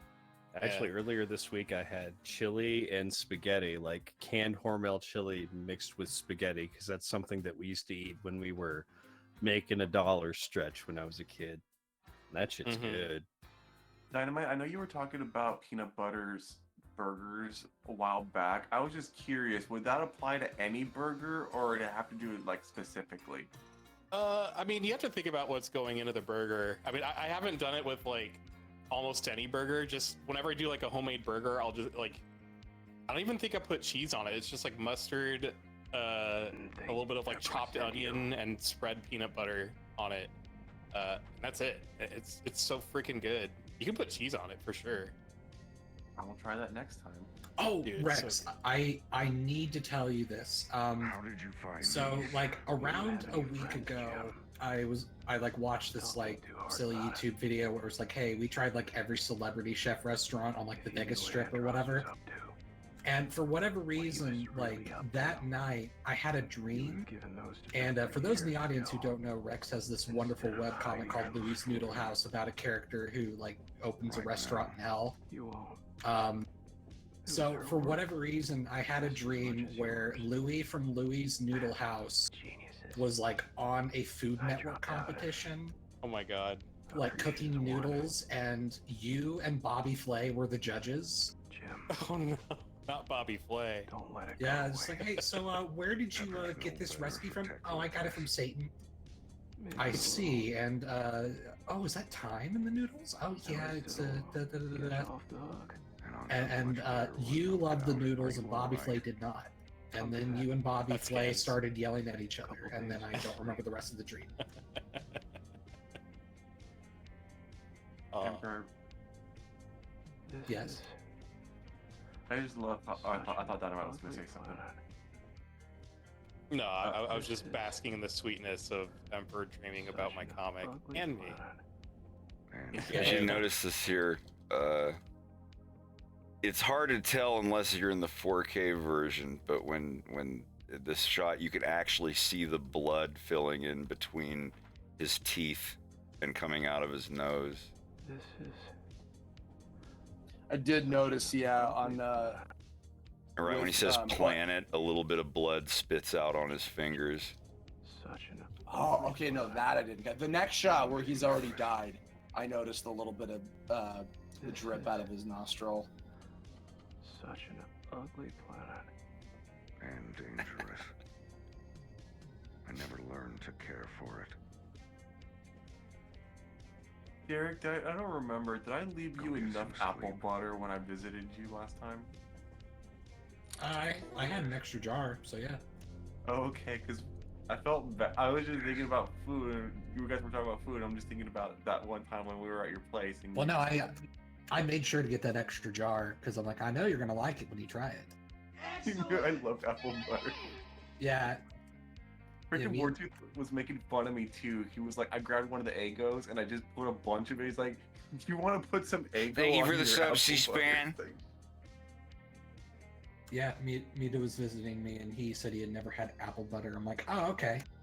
And so I got a whole jar. Thank you So for the as soon as he dollar tried it, sauce, he'd want boss. to put it on everything. It's just like apple butter's the slutty best. applesauce. It's so good. It really is. So then, like, I woke up, like, after he did, and I just walk into the kitchen, and he's just got, like, Eggo waffles that are absolutely, like, splattered in apple butter. It's like, yep, I expected that. Oh, it was so good. I love apple butter. Like, wow, I can't believe I've gone this long with life without ever trying apple butter. It's been a while since I had apple butter last time. God, it was so good. My favorite thing was to always put it on, like, Pillsbury biscuits. To my surprise, there's actually apple butter out here in California. I thought that was like a southern thing. Apple Well, butter, it's we like do it the applesauce, best. but for adults. Oh, still good. Loved it. Yeah, I love applesauce. I mean, apple Me butter. too. Apple butter on toast with some actual butter, slightly on buttered toast with apple butter put on top. Yes. Like when I was a little kid, that's all I had. Holy jeez. Yeah, like- see, I want to do that. 'cause I Yeah, got I apple did that when I cinnamon was a kid sugar. too. Like, since I've always been, like, a picky eater, mainly based around texture, as a kid, I hated applesauce, but I loved apple butter. I hate And- water. Yeah, I never was a big applesauce guy. Too tangy and weird. was but like too tangy. It felt like gross in my mouth. But like 9 out of 10 people would say it's the same thing. Like, no, it's not. No. It's like the people who say that like jelly and jam are the same thing. It's like no, it's not. Oh yeah, not at all. Not at all. Or marmalade. Look, chicken McNuggets are the exact same in every other not. I don't want to kill you at Dude, Blade. have y'all ever had lemon curd before? No, I'm walking on lemon ice curd. That's so Oh, good on dude. toast. Buttered toast and lemon curd. It's basically just like custard, but yeah, seasoned with lemon, and you just like smear it on toast for like tea time traditionally. But dude, it's so good. That does sound It's good. really easy to make. Yeah. Just imagine filling like a tart pastry shell with that stuff and going to town. I'm sure that's a thing. Yeah. I'm damp.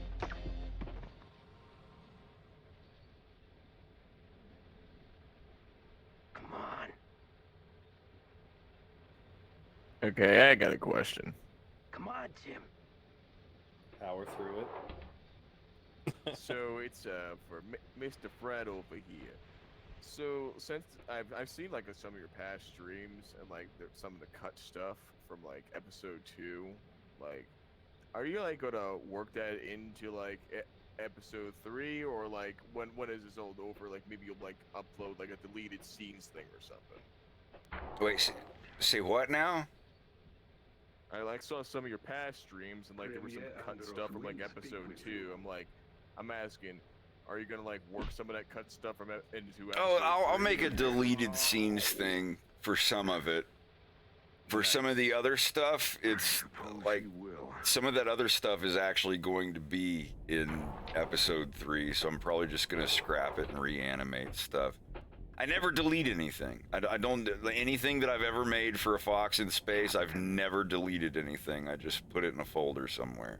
Yeah, like what happened with that character? I think it was supposed to be like Andross's like niece or something. It was daughter, Nora. Daughter, right. Dash Bowman's mother. Because I remember for a while you mentioned the scene of like her and maybe James being in like some sort of like ice cave. No, okay, so this is the thing. James is basically RoboCopped. He's turned into they haven't cut any of his body parts off, but he's like a cyborg psionic amplifier kind of dude. Andross wires a weapon into his brain that is like a psionic amplifying blaster thing. It's the only weapon that can kill aperoids. And he puts him in cryo sleep against his will. And he's like, oh, I'll wake you up when I need you. And then one day James wakes up and he's aboard this frozen ship.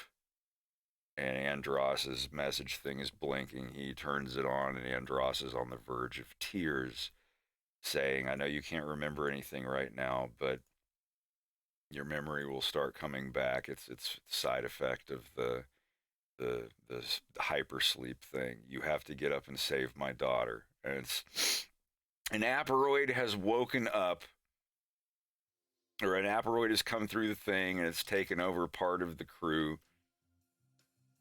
And the only person left alive is his daughter on this big research vessel that's in the black hole portal place.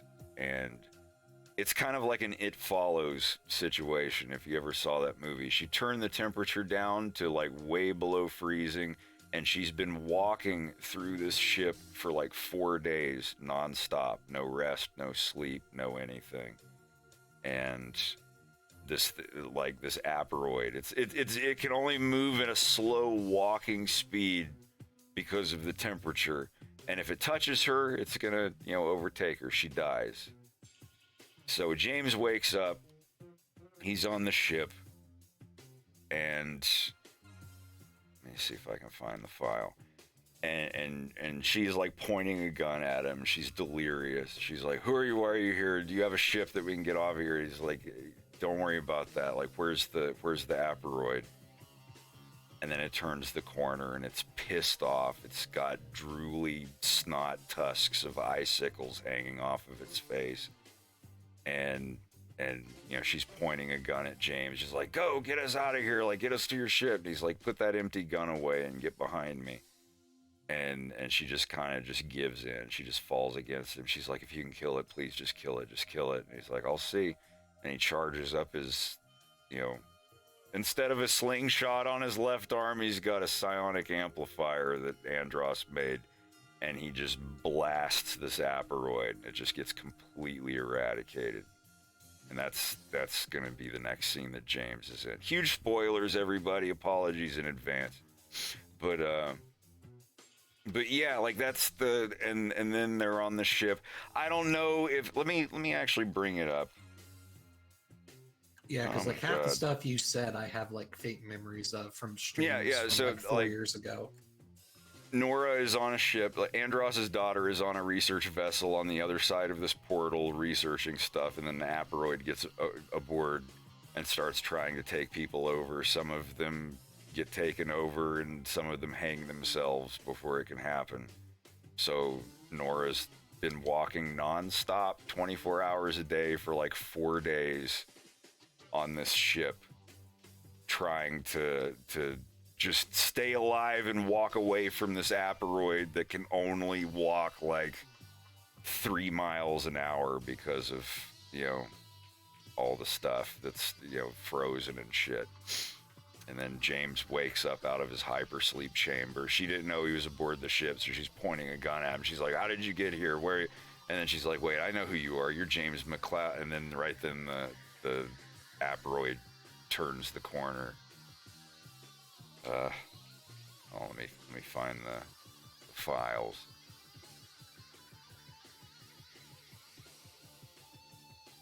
Her design is so good. I like her. This is the first like monkey lady I ever made. I'm not good at drawing monkey people, but I'm slowly getting better at it. I approve. I do too. This is probably a super obvious question, but the aperoids were what was on the other side of the hole. Yeah, spoiler, but I mean, 90% of the people that commented on it in the YouTube comments, like, does he mean aperoids? Like, I'm glad that it's not that esoteric. That people are like, he's talking about aperoids. He's gonna put aperoids in it or whatever. Now, keep in mind, these are all just sketches. I could even think of was like the fucking dimensional whale thing or something from like the slot machine. The space whale, James McCloud and the interdimensional aliens were aboard this ship in the shape of a space whale or whatever. I'm not going to use any of that. Yeah. But, my God, they're alien. Oh wait, they're all aliens. Yeah, this right here. This guy is what the aperoids. Or one of the aperoids are gonna look like this. They're gonna look like. Yeah, I remember seeing. They're gonna be like different species. Like this is what a monkey guy aperoid looks like. This is Dash Bowman's father, Nora's husband. Jeez, I haven't seen these in ages. And this is just a sketch. This is just a sketch, but in the final season, final confrontation between Fox and the aperoid queen, he destroys the aperoid queen, and the only piece left of the aperoids that exists is a clone of Fox McCloud. In the old tradition of old Nintendo games, the final boss that Fox has to fight is a Negaverse, like inverse evil aperoid version of himself. Wow. And I thought that would be a neat finale. This is, like, keep in mind, this is all stuff from like almost 10 years ago. But yeah, this would be like Fox in season 2. This is what Fox is going to look like in season 2. He's a little more rugged. But, I like how the thumbs up Fox notification popped up right when you said that. Yeah, I was gonna say. Like, yeah, let's go. I look damn good when I'm evil. Yeah, these pictures are from like 7-8 years ago. I don't exactly remember when, but yeah, this is gonna be like the final boss that Fox has to fight in a Fox in Space is either gonna be on. I was thinking about them fighting in R-Wings, and then they both shoot the same Nova bomb at each other, and it destroys their ships, and they have to eject, and then they're on foot, and they have to do like a solid snake, liquid snake, kind of like CQB or CQC, like fight with each other. Of course, Fox wins at some point, but Only most of him wins. Like, there's a piece of him that dies on the battlefield, and blah blah. Metal Gear. But anyway. Wait, how did the explosion happen? Ish time you used Nova Bomb. I remember these. Yeah, with the daughter. I remember. Yeah. Open recent files. Oh my god, there's so many. All my old fucking Adobe Illustrator files. This is all like 2014, 2015 stuff. Yeah. I'm so glad I'm seeing this. Where does the time go? To work. Onward. Farting in the same seat cushion for 6 years. Don't get me started. Oh, I remember these two. This is the first character file I mean, that's still the same character file I have. The cool 30s Slippy and the I finally stopped smoking Pepe. Oh, there's Cat. Slippy is the Pepe.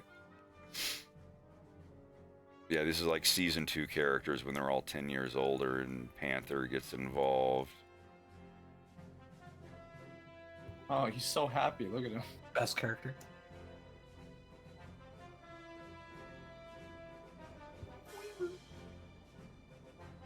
Did Weaver get like his eye transplants or something? He took off his the early generations of cyborg people that Andros was making involved the total removal of their eyeballs, but these like later versions of the cybernetic implants are just like an overlay, so he can.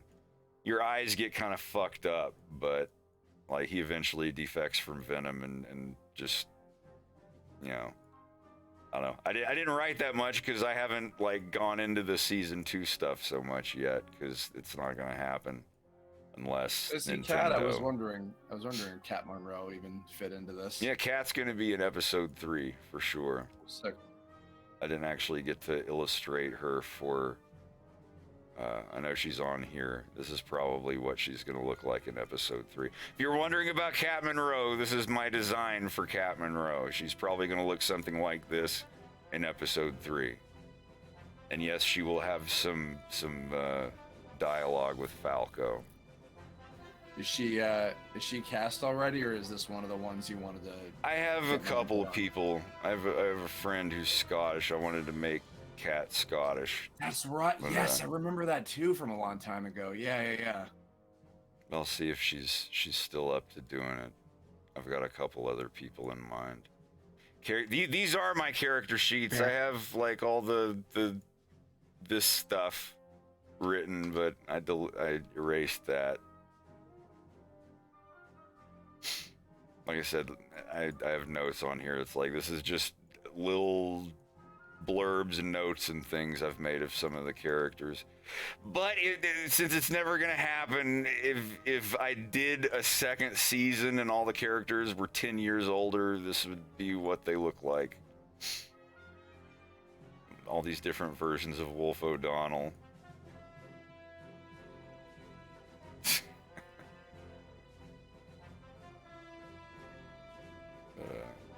You know, with this Mario movie starting up sort of a Nintendo cinematic universe. I hope they do. I really do. I hope they make more movies of all their other franchises. It might not happen, but I mean, to my understanding, that is the intention. So I don't know how far off we are ever from a Star Fox movie, but I think that it is now more than ever a very real possibility. I hope so. We've wanted that forever. I mean, they built a theme park.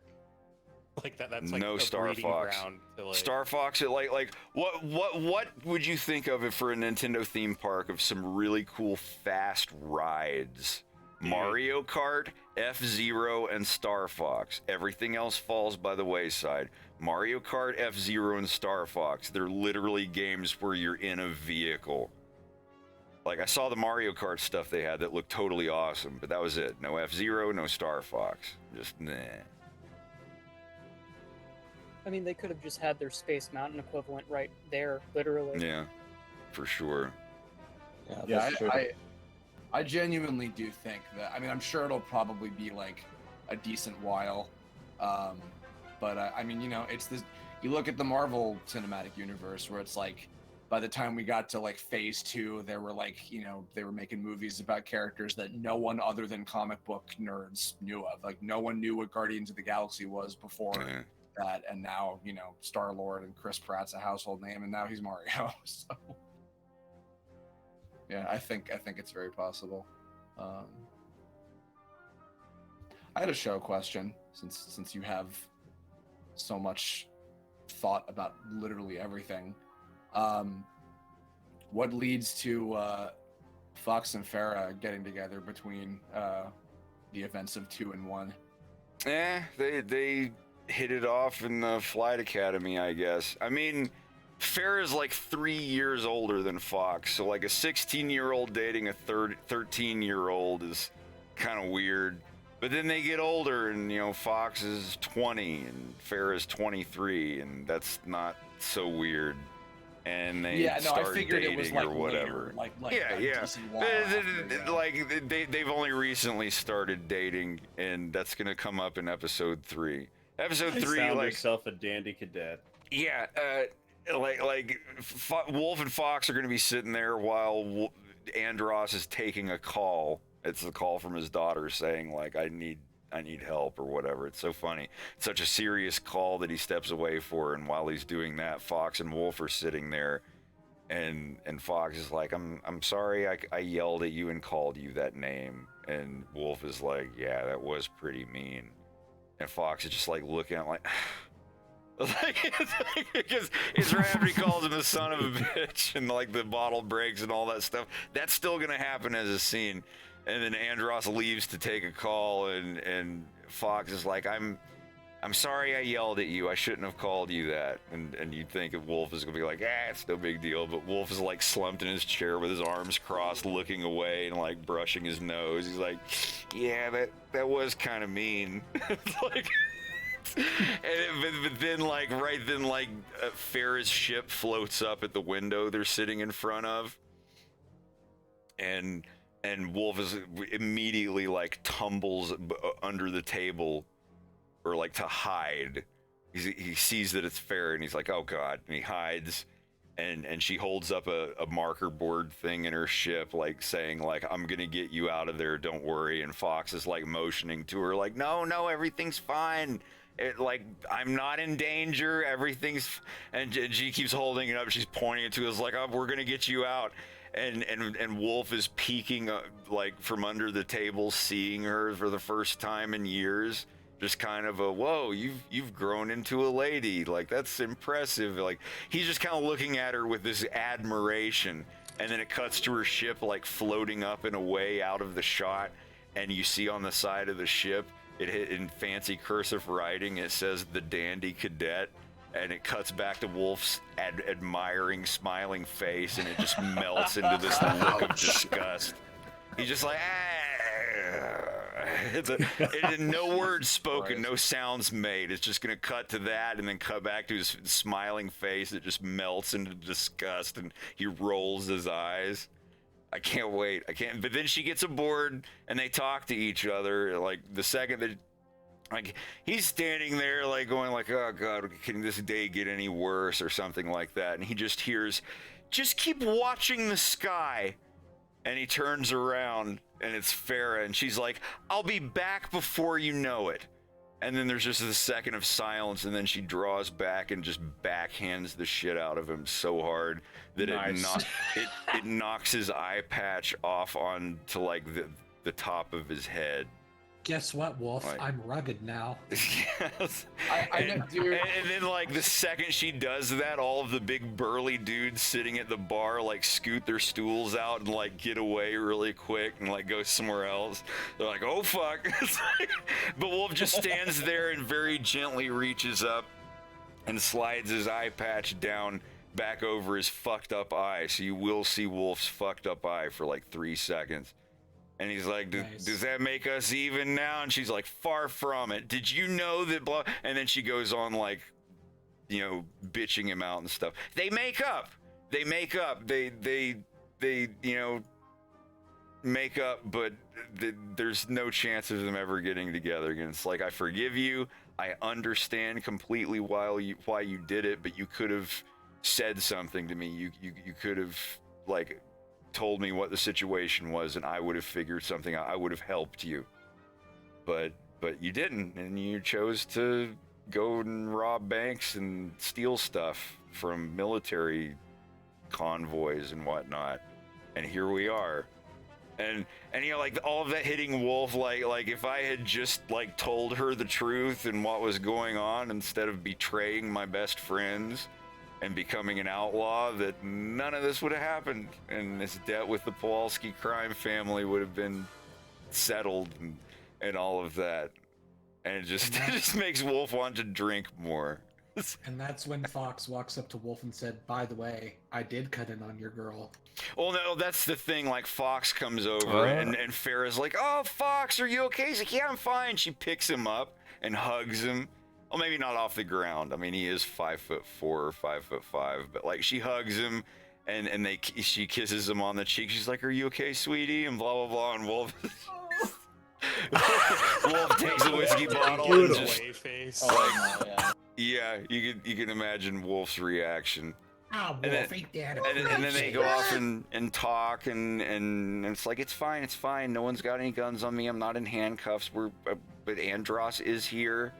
His guards are over there. We're talking about stuff, and I'm getting exposition. But anyway, they go off and like Wolf is sitting there at the bar by himself, just like grumbling and being like, "Oh my god." And then a lady next to him just starts some small talk with him, and the camera slowly moves over, and it's Crystal. And Wolf and Crystal start talking. Oh boy. Yeah, so that's a can of worms. Sounds like a pretty hip bar. Can I say, this is the thing. Everybody has gotten word of Fox McCloud being on Sargasso, and everybody's trying to go to Sargasso, and they only let a certain number of people in, which is basically all of the main characters of Star Fox. Even the Hot Rodders from the Farewell Beloved Falco comic are going to be there. Yeah. Nice. Can I say, because like, first of all, everything you're talking about, this shit, I know this is like the most fucking, everyone probably thinks this. I wish you could do like, I wish someone would give you like $1 bajillion and you could do fucking like 10 episodes of this shit and do, however many seasons you fucking want, dude. That's always been the case. But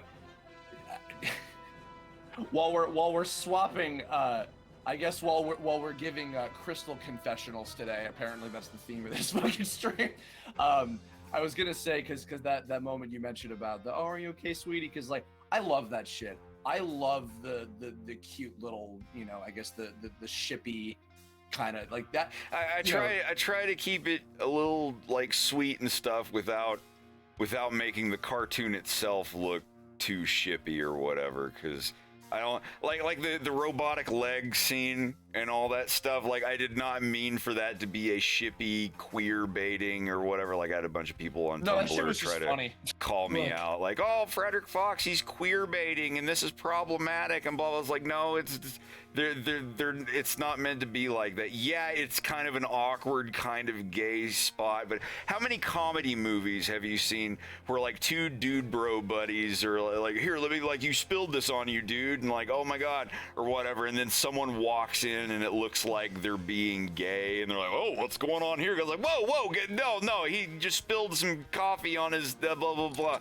It was literally just that. It wasn't like, they're gonna be gay in the next episode. Like, I don't do that shit. You made a positive contribution to the universe with that clip, and don't think otherwise.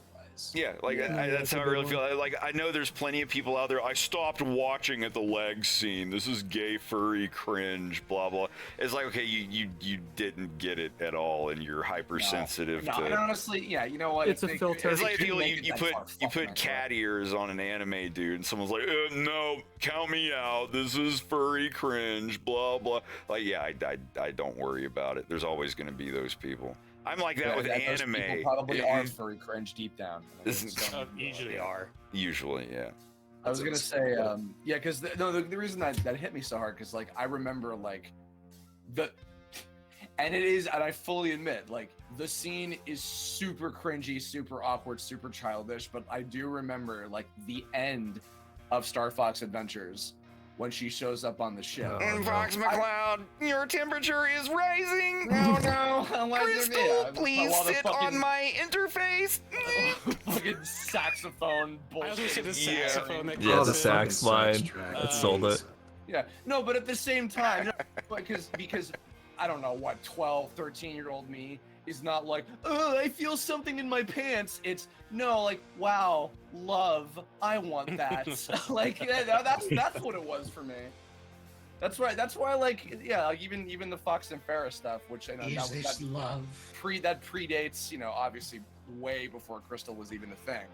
I don't know. I find that stuff super cute, and I like when like it's integrated and it's genuinely cute, and it's not just like, you know, because that's, you know, there's always that old saying of like, if you have romance in any kind of story, it automatically becomes a love story, even if that's not your intention. I hate sex scenes. I'm all right with implying that characters have just had sex, but like having an epic sword fight and it's like, oh, I'll get you next time. Yes, we'll see about that. And then it just instantly cuts to and like someone just getting like pummeled. And it's just like, what? Like Game of Thrones did so much in the earlier seasons. There'd just be like this epic sword fight, and then just instantly it would cut to cheeks getting clapped. It's uncomfortable. I'm just not. It's I don't literally like that. just a cheap ploy to get There's people to nothing wrong with it if you like that stuff, but it's just, I don't like it. I don't like it. In my cartoons, in the violence, yes, there's going to be sex implied. It's a very, very adult cartoon series. But like, I don't want any of those scenes where like zooms in on the character's face and they're like, Well, it's like it's corny. It embarrasses I me. hope to God you put reverb on that finish. Just But it's like the same thing with like crass language. It's like there's nothing wrong with it, but sometimes it's like if every character is saying like fuck every other sentence, it just kind of gets old. Yeah. See, yeah, that is one of those things that I always feel kind of on the you know, usage of cussing and stuff that I feel kind of conflicted about, because like so many people I know, when we're just talking like, you know, like normally, sometimes it comes out biz casually, and it's not meant to be like this, you know, oh, if I have them say fuck every 2 seconds, it's like that makes it adult or whatever. But like there is a fine line of that and making it like, no, it is, they just sound like they're real human beings. Yeah, we use it as a placeholder in a lot of speaking, so it's kind of like it's a fine line. Yeah, exactly. And that's why like there's no cussing in Seinfeld, because like Jerry Seinfeld said he had no problem with it, but he thought that like getting a laugh out of coarse language was too easy. Yeah, like. Call me out, Bubba. I mean, calling myself out too, really. What the fuck are you talking about? Words. I remember when I spent all of last year doing a lot of writing, and I did a full draft of the movie script I was doing, and I remember I had that same thought of like, what's the line that I wanted to, because, you know, there's enough adult stuff in it that like, you know, it would probably be within the realm of an R-rated type of situation. But I remember just mainly for like not going overboard, a friend of mine was like, you know what, have this rule of thumb, you're allowed one fuck per act. So that like if you're gonna use it, have it be impactful and like the BoJack rule. Well, BoJack, it was one per season, I think. Yeah. And sometimes they were so biz casual with it. Although that's I mean, Escape from LA. Like, and if you ever talk to me or my family again, I will fucking kill you. I'm like, I still go back and rewatch that scene. Like, so good. So fucking good. Oh my God, Olivia Wilde. Quickly going back to Wolf and Farah, I still can't believe that like for like 2+ years that me and like a good like 5 other people thought that she said tired breasts instead of tired breaths. Yeah, it's tired breaths that is taken like from real life. I know everybody's gonna think he's talking about like boobies, and the line works, but in the context and in the memory, like the breaths thing, it just seems a little more smart and funnier than being like, yeah, those tired titties. Well, like we had the leather saddlebags flapping in the wind. Like we had like recently watched the episode, and like I think it was John, but like Yeah, like John came in having watched the episode and brought up the line. He's like, "Oh, tired breaths." I'm like, "Oh, you mean breasts? What? What? Tired It's in breaths?" the subtitles. I'm surprised by that. So we had like a Yanny Laurel thing where half of us in the call were like, "No, it very clearly." You can says look at him breasts." in the cartoon. He's sticking his tongue out between his teeth when he makes that the. was- Isn't he also raising his hand to his throat when he says it? He's putting his hand on his cheek, like, oh, Right. Yeah, like in hindsight, it makes sense, but like, that was part of the argument. Like, oh, look at the subtitles, and then the subtitle says breath, but then like, but wait, aren't the subtitles auto-generated? All right, we need to ask. And so I just poke Rex. I'm like, hey, Rex, you're on the stream. Can you ask Fred which one it is? and then Rex just puts in quotes, presumably from you, "Why the fuck would Wolf say tired breasts?" Like, all right, we got our answer. I love that's probably my favorite scene is the car conversation of that whole episode. I love, and the overlap, like the kind of characters talking over each other in the editing, did really well. I love the Boogs the stop like delivery. It was just like this is so real. Like just these fucking guys, I got really good advice on how to do that, and Fred told me just pretend like you're talking to Kendall, and that's my husband. Yeah. So it was Just really pretend easy. he's like embarrassing you over something in front of your friends, but you can't help but laugh. But you're still mad and you want him to quit, but it's too funny. Like that's one thing that makes me so mad is when my friend says something that I'm supposed to be mad at, and I was like, "Quit making fun of me." He's like, "You're laughing, you know it's funny." I'm like, "No, stop. That's Yeah, so but you mean. win. Stop." Or whatever. This is the O'Donnell family reunion scene that's cut. Like this is so old. So I don't know who these people are in the background here. Oh my god, I can't even click these now. There's a random O'Donnell family member and another O'Donnell family member, but removing them. Oh, I can't remove them, can I? The guy on the left.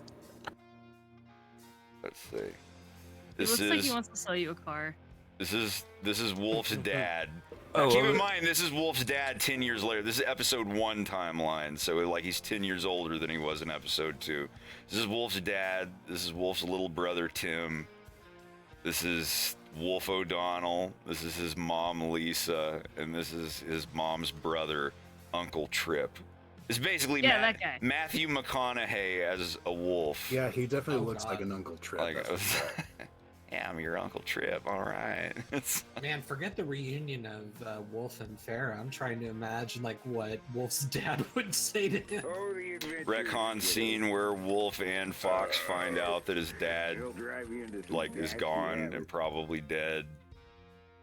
He's crying, and yeah, this is all super old, so old stuff. I have so many more. I have so much stuff I still haven't shown to anybody, but Just save it for the special effects, or not special effects. The Wolf's special dad features and on the his DVD. boxers, double fisting beers.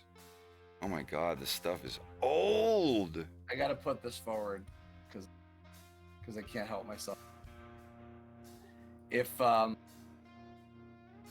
If you're talking like farewell. Oh, SWAT cat. SWAT cat. If you're talking like farewell my beloved Falco levels of cameos, this fucking guy Randorn, he's like Saber's dad from fucking Dinosaur Planet. Fred, I demand to know the context of the SWAT cat. Oh, that was just a doodle. My friend, it was on one of the streams. He asked if I could draw one of the SWAT cats, so I tried it. Oh yeah. He made Emperor ovulate, so he had to ask. You're not even wrong. What? Oh, it's a good. Oh, these are such good fucking drawings. Goddamn it. Oh damn, this was the fucking file for the thumbnail. Good god. Oh, is this just straight up like the art you used for that? This is just Adobe Illustrator, yeah. Wow. How long ago did you do this drawing? This is 2015, 2016. Wow. Jeez.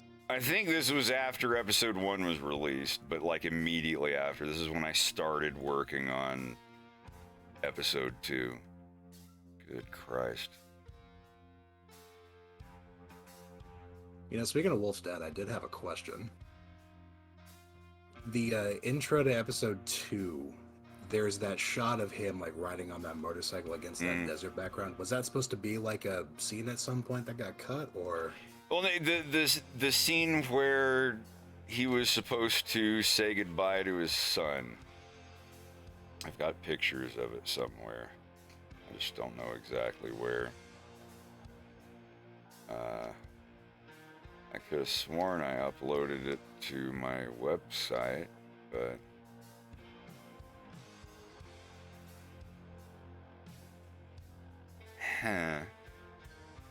I showed it just the other day too. But there's a scene where he's like driving away with little Fox on the back of his motorcycle. I showed it on stream like a couple days ago. Because I saw that bit during the intro and I was like, hey, wait a minute, I don't remember nothing like this. Yeah. But also there's a clip of Pigma detonating a C4 block on a armored tank at one part in the intro. It's just like, oh, this is some of the adventures they had in previous episodes and whatnot.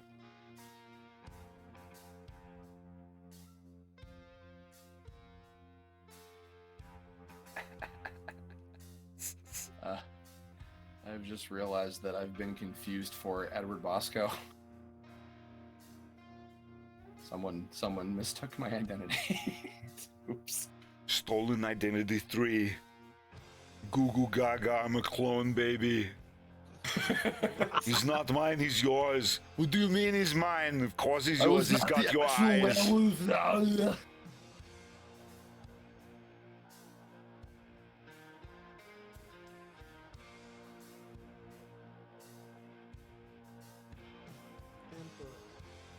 Oh yeah, the original scene where James was going to get attacked on the train by some Venomian thugs, and he just goes full Liam Neeson and starts throat chopping and breaking noses and roundhousing people.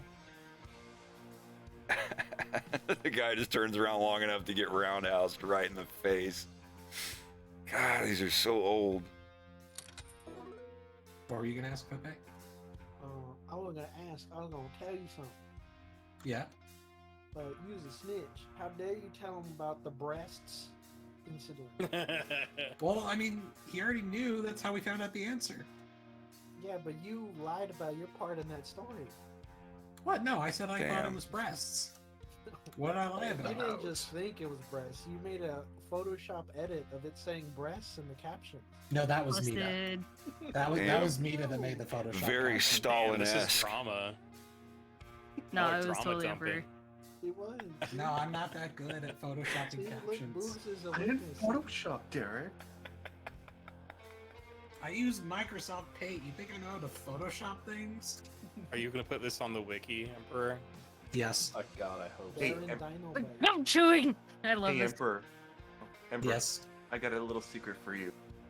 What? That was done on Paint. How? What did you do? Oh, did you just like what? Copy and paste each of the letters or something? Yes. Oh, okay. Kicking a ransom note style. If you ever want to see her tired breasts again, Here, I'll look for the image. I'll paste it on the chat thing. Give me a moment.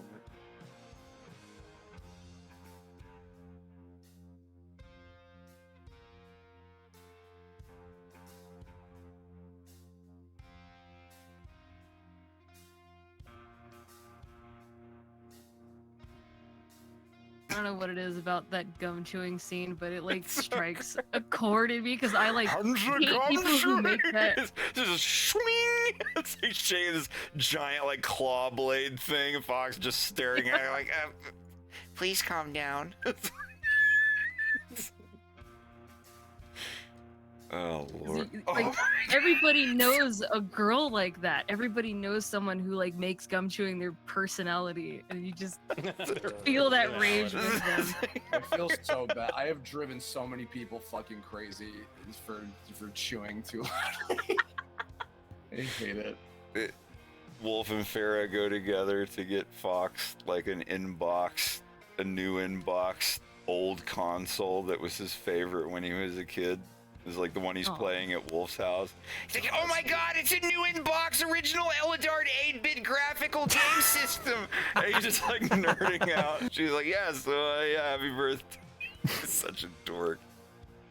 I've never been more in love with you. And then I took that picture of Fox and made it into a sticker. I love your depiction of Fox where he's just a badass space captain, but under all of that, he's just a massive dork. Oh, this is great. Oh, that's powerful. By the way, more fan art. Your Fox voice, I think, has permanently also affected the way that I say, "Oh, for God's sake!" Yeah, anytime I say it, my timbre goes up just a little bit. Ooh, I haven't seen those two in a while. What the fuck was I just looking at? This is Bedfellows. Bedfellows. Oh. Oh, I missed that. Oh, Nora and James fighting the Aperoids as they're trying to escape and get to their ship. I don't even remember drawing half of this stuff. She's ready to throw down. I really appreciate the attempt to try to make the Aperoids a little more scary. I feel like that's they're going to be terrifying. Aspect of them.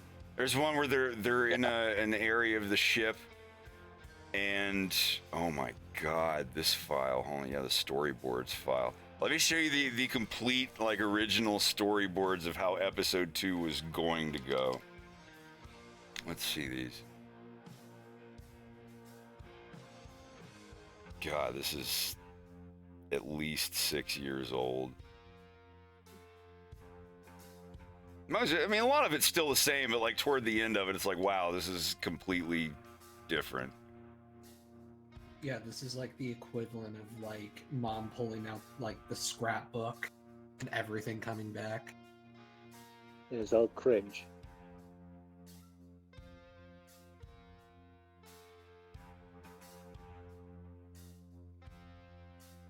Like the whole like R-Wing briefing was going to be in the hangar underground at the Space Dynamics Station instead of them being actually in the air. And they were going to get briefed by General Pepper, and oh my god, this is so old. And James calls Kale, is like, we're going to sit down next to your house so I can say goodbye to my son. And then he says goodbye and leaves, but I just didn't have time to do that. Was he wearing a Cars t-shirt? The cabs. But basically the Cars. Yeah, it was the logo, but I got rid of it because I didn't want to get in trouble. This is originally what the train scene was going to look. Oh my god, just like a little cutout picture of a mountain slowly moving by in a star field, and oh my god.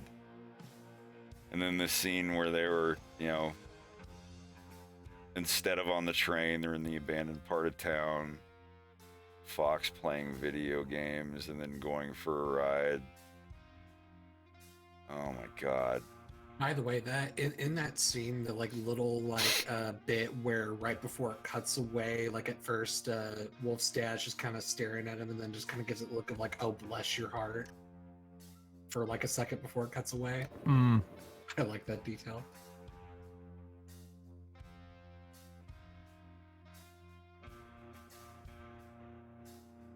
And how does that make you feel? The therapist, Andros. Oh my god. Oh my god. Is where like James gets shot and Andros brings him back to life, but when he wakes up, he's like a bioweapon and has psionic amplifiers and stuff. That's when he sends him to rescue his daughter, and all that stuff happens. We're getting into like episode 3 stuff now, but anyway, yeah. Then the Aperoids start growing, and Oh my god. And they're on the ship flying out of the research vessel as it explodes. It's taken over by aperoids. And... Sick graphics, bro. God, this is so old. What graphics? It's like I'm looking at real life. Old stuff. God, I haven't looked at this in ages. Man, 15-year-old me would have killed for some space horror things around the aperoids. That would have like made everything. Yeah, that's what you're gonna get. It's not gonna be cute like we are Borg, we are blah blah. Like no, it's gonna be like hell yeah, cosmic horror, a little bit. I'm not gonna make it too rough, but I want to try to find the one where she's eating a ration. And it's the one time in the entire cartoon where you hear James screaming words. He never raises his voice, but he just comes in. He's like, "Get to the R-Wing now!" And she's like, "What?" And she looks up, and there's this aperoid that has taken over one of the dead guys that hung himself. And he's still like he's half re-alived. And he's just screaming, punching himself in the face while this aperoid's still like taking him over. And it's fucking like, oh my god, the animation for that is ugh. Oh goddamn. Yeah. Really, really crazy shit. But Jesus. Yeah, she's in the middle of eating a Pop-Tart out of a military ration, and it just like drops out of her mouth while she's like standing there gape-jawed looking at this thing like coming in. Oh my god, yeah, it was, and like the guy who was dead, who was very much dead, now he's alive again, and he's screaming, punching himself in the face as this thing's like taking him over. And then that's when they get on the R-Wing and get away before the ship gets completely like self-destructed. But here's the part where, you know, she points the gun at him, but then he saves her and everything, and then he's like, "Is there anything I can put on in here because this ship is freezing cold?" And she's like, "Yeah, you must be freezing. Those suits are designed to keep you cool."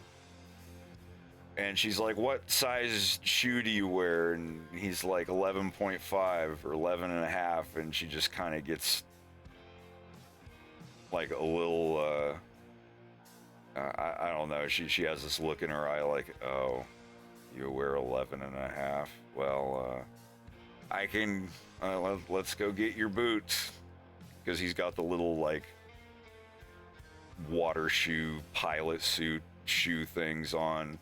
And then she takes them into the incinerator room and gets him a pair of boots off of the guys who canceled their subscription to Life magazine because they saw what the aperoids were doing with the rest of the crew.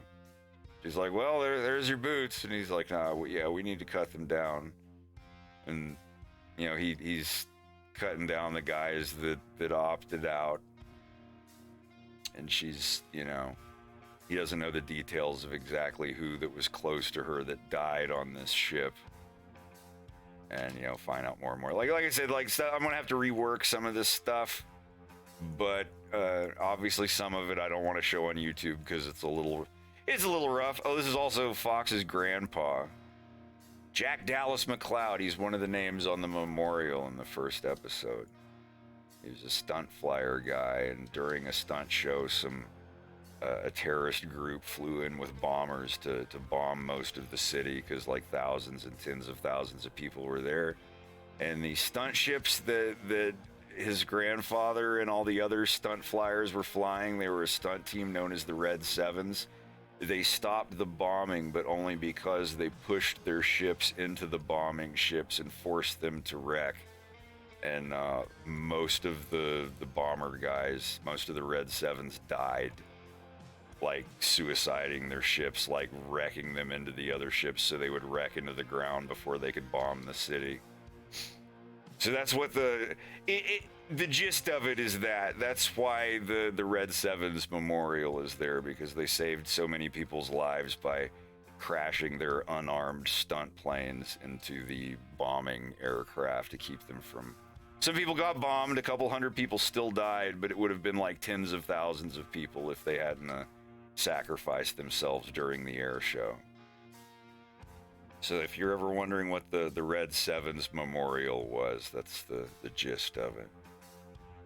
Have you considered the idea of doing like a comic series outside of the I'd animated like series? to do a comic with Dynamite here. It's like he could do a little story for Fox in Space in his style, and I want to do a bunch of stories that cover all of my own canon for things that I will never have the time to animate.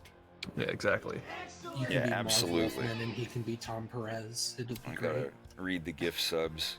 Thank you for gifting subs, Stephen Ellis, 386, to the Stone Philosopher Leo, Kanto Rival, Ian Happy, Righteous, It's gonna be late right now, so blurring my let you day. guys know. Have a good night. Yeah, for sure, dude. See you, Ricka. Take it easy, man. Yo, Yeah. I will be right Later. back. I gotta get some water. Later. Sure. And yeah, you guys did a really good voice work. You guys, and I just wanted to let you guys know about that too. So I'm just getting tired right now. I'm fucking rambling on. So Thanks, man. I really can't feel my face. yeah. Oh, are you one of the voices? You'll be fine. Are we still getting paid? Oh, whoa! I can't feel my face when I'm with you, but I love it. Take care, guys. Later. Bye. Later. Have a good one. Ricka looks tired. And then there were 13. Your Ricka looks tired. Who's next? Yo, I can make it 12 real quick. Oh, bitch. Oh. Damn. Now everyone's Oh, no. flies. This is my fault. I did this shit. Fuck. All right, I know how this contest works. The last person to take their hands off of the stream chat wins the stream. Well, my sleep schedule is all over the place, so I think I'm golden. I want to win a car. Boogs, you fucking fake. Boogs, you already took your hands off. What's up, guys? Mr. Beast here. The last person who leaves And their in this stream video, gets I got $1 million. But what they don't know is They don't know I've hidden a badger in all their pants. What? What don't they know? So, what's this giant pocket thing that's like growling at me? That's your cash prize if you win. Oh, do you say so? I lied. It's a badger.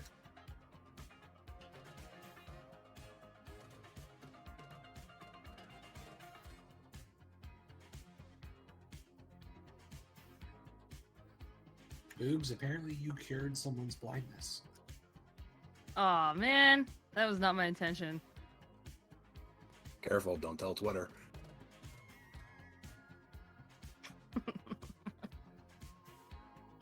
Quick, get a flashbang.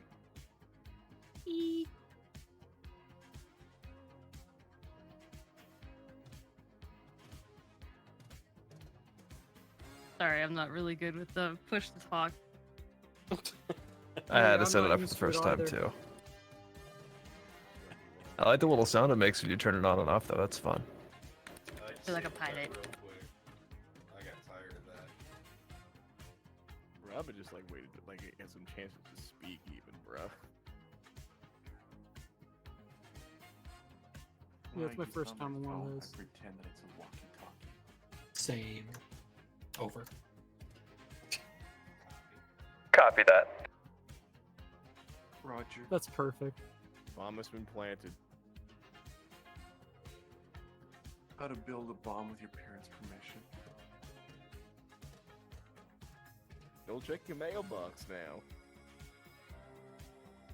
You can build a bomb if you get your parents' permission to go to Disney.com. What are you in for? I went to Disney.com without my parents' permission. Yeah. Dude scooches over as far as possible.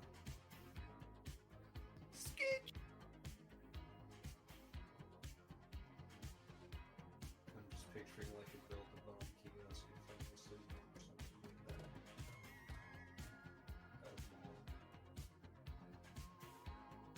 Well, it's like you've heard of the suicide booths. It's like now here's the pipe bomb booths. Build a bomb. Want to mention, Ian, your mic is like really quiet. I don't know if it's just me. No.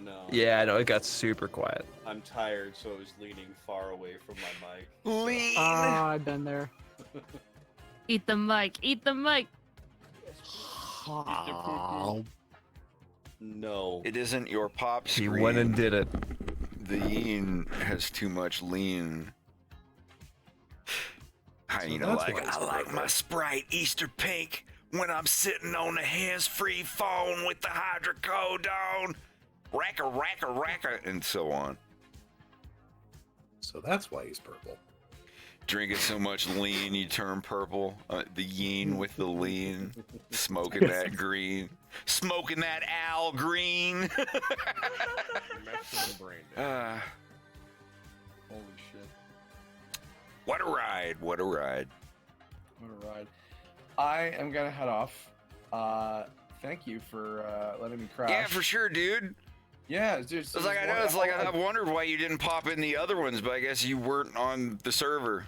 But you are Yeah, now. no, I had no idea. I didn't even realize you'd been. I knew you'd been working on things. I think I just forgot that you. That's how you'd be like, hey, did you talk about it? I was like, we're on the. Why aren't you hopping in right now? I was like, should yeah, have no, asked. I had no idea. So no, I'm sure I'll pop back in the future for sure. Yeah, but- for sure. We'll be here. He submitted his papers to immigrate to the server, but Yes. the government lost them, and so. Hello, I am here from the country of Skype. I would like to immigrate into your Discord server. I hope it is okay. No, dude, it's other than the clips of animation, it's great to hear your voice again. Yeah, for sure. And yeah, and whenever I know we had some back and forth about you wanted some input on some voice stuff later on. Anything you need, please let me know. Yeah, for sure. I'll reach out. Yeah, absolutely.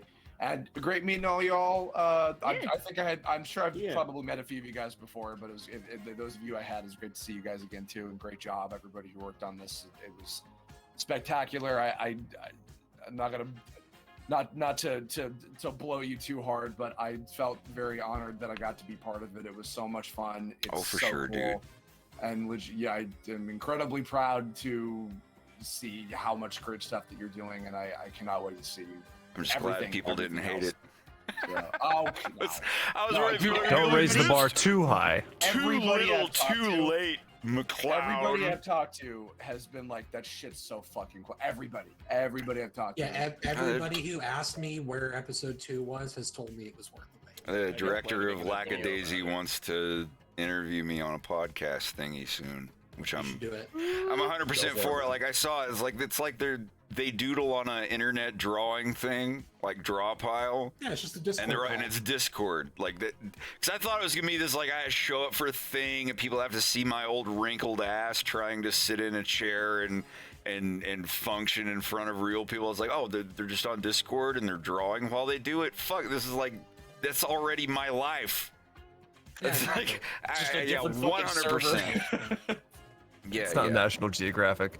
All right, well, I'm gonna pop out, but much love, dude. Seriously, I'm sure. Yeah, I'll be sure, back at Curb. some You too. We'll see you around. Nice to meet you. Take care, everybody. Yeah, you too. Yeah, nice to meet you too. Great job. Can't wait to hear you in the next episode. Have a All good right, one. Bye, everybody. Take it easy, man. Bye, good night. Don't stop blowing. Don't stop relieving yourself in my mouth. Yes. Time to take a piece. So you thought it was gonna be Journey. All piss all the time. Just streamlines. Welcome Sometimes to the I just like live to talk stream. about piss. God, I could use some trouser gravy right now. Don't Me stop too, bitch. relieving. There you go. Get your gravy.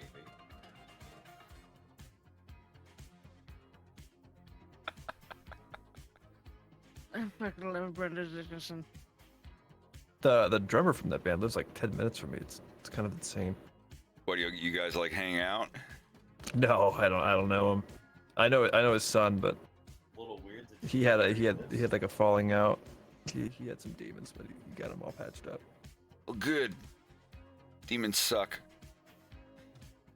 It would have been Did he hire an exorcist? Yeah, I was fishing for the word. Exorcism.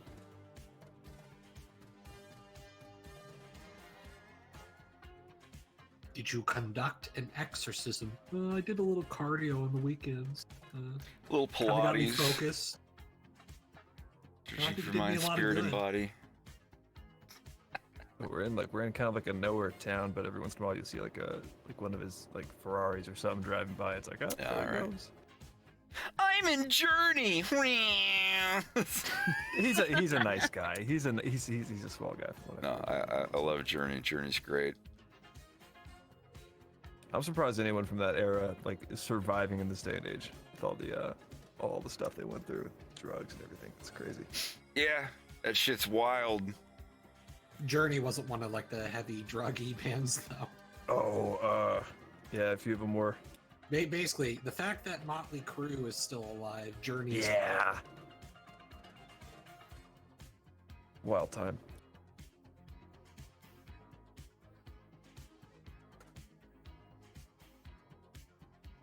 Oh, I'm back. Sorry about that. No. You're Welcome fine. back. We will learn to forgive you in time. I won't. Yeah, Keith Richards is still alive. Yeah, but needs he to, looks like leather. His blood sample is what the Resident Evil games are all based on. Like, yeah, he looks like leather, but he's also like almost 80. Like, you know. Oh yeah, Ozzy Osbourne. That's another one that's like, how is that still possible? Ozzy and Keith need to donate their bodies to science. Especially with all the all the celebrities that have been dropping like the last couple of years. It's I mean, I don't know. I mean, I think unbelievable. Ozzy's immortality is starting to run out too. He had to retire from touring earlier this year or last year. Yeah, that's right. That's right. I remember that. It was getting time anyway. I mean, let's be real. Speaking of The retiring, wet brain I doesn't think hurt. they get No, turned into man. a pumpkin pie. Yeah.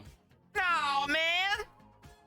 No. I'll give it 11 more minutes and then I'm in the same. Wait, what y'all are both leave? Well, Rex, any way you slice it, it's sad to see you go. Cute. I'll wait 10 more minutes and I'll go to bed at 11 on the nose. So you're saying we can sleep together, Rex? I'm saying we can Not sleep at the bad. same time. Yeah. Not at the same place. He is not I've putting never his seen a Minecraft content bed creator next to that's yours. slept Calm before down. We're not midnight. sleeping together just simultaneously, okay?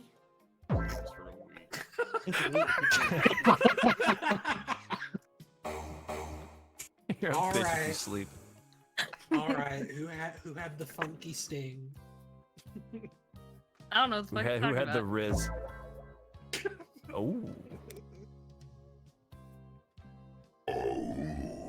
Fred, I forget. Did you end up Unlocked. Did you end up ever adding that reality TV noise to your soundboard? The like. Oh, the Hell's Kitchen, Sousaphone, or whatever you call Or it. the other Waterphone. one. Yeah. Today we're going to be eating raw pig penis. You have 30 seconds. Go! What's that? And then the music fry goes, roar. One of the You'll be best eating this soundscapes of all roar. I knew the moment I saw those pig penises that I was gonna win this. Yeah, like the zoom in black and white. I would just be the one I asking, failed. Are these kosher? No, The they heavy wouldn't be. vignettes. You just have like 6 or 7 panning shots, just like layered over each other with motion blur. I'm gonna win. I'm here to win. I'm not here to make friends. These people. I thought I'm I here did to really win. good in the challenge. I think I completely aced the challenge. You failed. That's not possible. I told him. No one listened. I know it was cooked. Yeah. They're wrong. I have family members that have been in reality TV shows, and they all said the same thing. It's like they ask you the question, and you give your honest answer, and then they're like, Cut it. "Okay, but can you answer again and say the opposite and act like you're mad and like you're about to cry? Yeah, it's so lame. All that shit is it's crazy how much they cut it up. Like all those people that like the contestants that they make look like are mad at each other and all that, they're all actually friendly with each other in real life on the set. And that's the producers going around. But yeah, but can you guys act like you're mad at each other and say some stuff about them, about the way they look? I noticed that contestant 3, she has a really wild tooth to gum ratio, and contestant 4, her eyes are a little close together. Could you maybe compare her to this SpongeBob character so we can make a fart noise and throw a picture of the character up on screen when you're talking about they do that shit. They're doing the Lord's work. The more sinister you make the supposed relations between contestants, the more views it gets. That's all. More people on TikTok and Facebook. Oh, did you see that girl with her eyes all close together crying because that feller that beat her in the game told her that she looked like this character from this thing? And you're like, oh my God, no, send me the clip. Oh my God, I'm going to send that to my sister on YouTube. Facebook. Yeah. Facebook. It really is like that as of 2 years ago. Family member telling me, I was like, yeah, they literally tell you to lie and act like you don't like each other. And then meanwhile, it's like some old Yugoslavian guy that's like, no, she was very nice. She's like, yes, I know, but if you could just say anything that you didn't like about her for the camera. Well, she did show up 3 minutes late, and we had to wait for... There, go with that. Just, can you talk about how she was late? Yes, she was late, and we had to wait 3 minutes. Could you say 30 minutes instead of 3? Just kind of, it's putting a little more icing on the cake. That's if you ever get on a reality TV show, that's what they do. And sometimes, if there's a guy who refuses to say anything mean, they're like, "All right, he's the one good guy of the show." He loses first. Yes.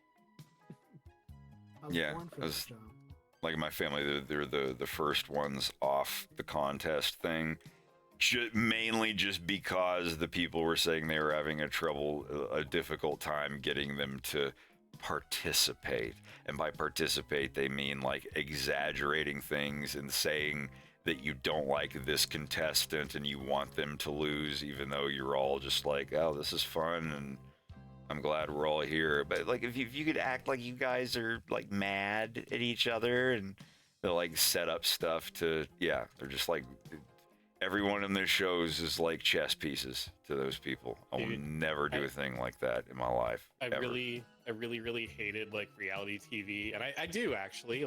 It's not my thing, but for some reason, when I was a teenager, I fucking loved Real World and Road Rules. That's different. Those are the first ones. Team Puck. I was a Puck fanboy for the longest time. I still check in on him. What's old Puck up to these days? Oh, okay. Yeah, but that was, other than Cops.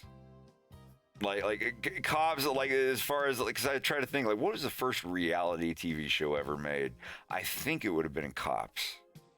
I don't know, because that shit was 1988, 89, whatever, and it's footage of real people. But as far as reality TV shows following a group of characters, MTV Real World. Yeah, I think that was the...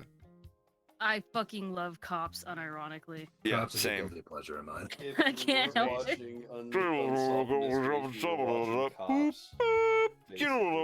That same one thing at the end of the credits on every episode, where it's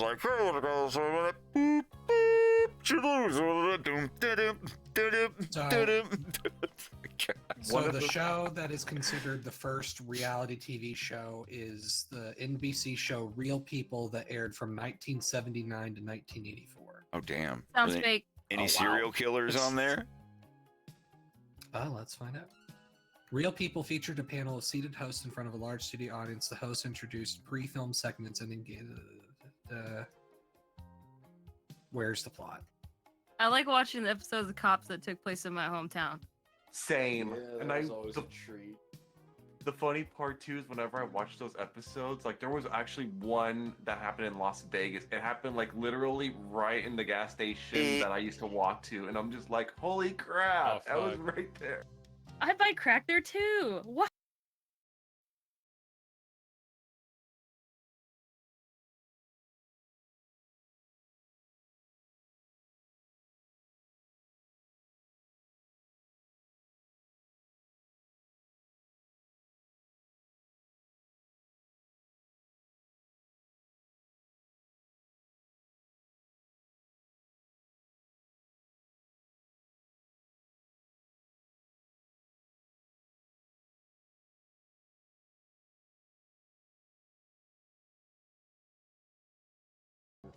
Just check it. Anyway, what were you talking about? So it looks like Real People, the format of the show, was like, instead of highlighting celebrities, let's go to real everyday Americans and see what their day is like. You know. Today, the milkman came late. It was sad. That's the Well, whole episode. It's the 70s, so it's too Holy late shit, for I the need to see what milkman. happens on episode 2 of that. I don't think I saw that porno.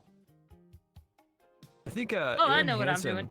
Aaron Hansen from Game Grumps did like a whole expose because he was on some game show and they kind of had it out for him because he was like the only one that didn't really care. It was fascinating. Yeah, that was the game dev thing, right? Yeah, there was some competition. He did like one. I episode remember on that. That was like 5-6 years ago or Yeah, it something. was a long time ago. But it's pretty Even interesting how longer, they just straight up like lied about some of the challenges, like who won. Try to throw them out.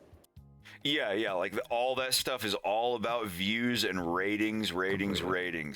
Like if you ever get on one of those things, it's a nightmare. When the people in my family got on the thing, I was like, I just want you to know, it's extremely cutthroat. And they're like, oh, I know. And then they get there and they're like, you were more right than you have any right to be. This is extremely regret it? cutthroat. And a little bit. Not like, oh, I'm embarrassed and blah, blah, blah. It was just seeing the mask come off of TV Behind the production. curtain. Yeah, exactly. And it was more of that. Like, they didn't embarrass themselves. It was like a sandcastle building thing. And like everyone did a wonderful job, but they rigged stuff up to be fucked up and to cause drama between people. And it's like, you're building fucking sandcastles. Like, everybody have a good... Like, I'm not going to want to watch this show anymore if the sandcastle building teams are angry at each other. That's actually going to make me feel awkward and not want to watch it. Like, like, have the contest. It's like the cake shows. I Like was just Cake gonna Boss. say, British baking show. Show me all the people building the cakes. I love that show. Don't try to explain that like, oh, one of the cake makers slept with someone else's husband in the hotel last night, and now someone just fucked the cake. Apple pie. Isn't that just the icing on the infidelity? You thought I was gonna say cake. Baking show does it right.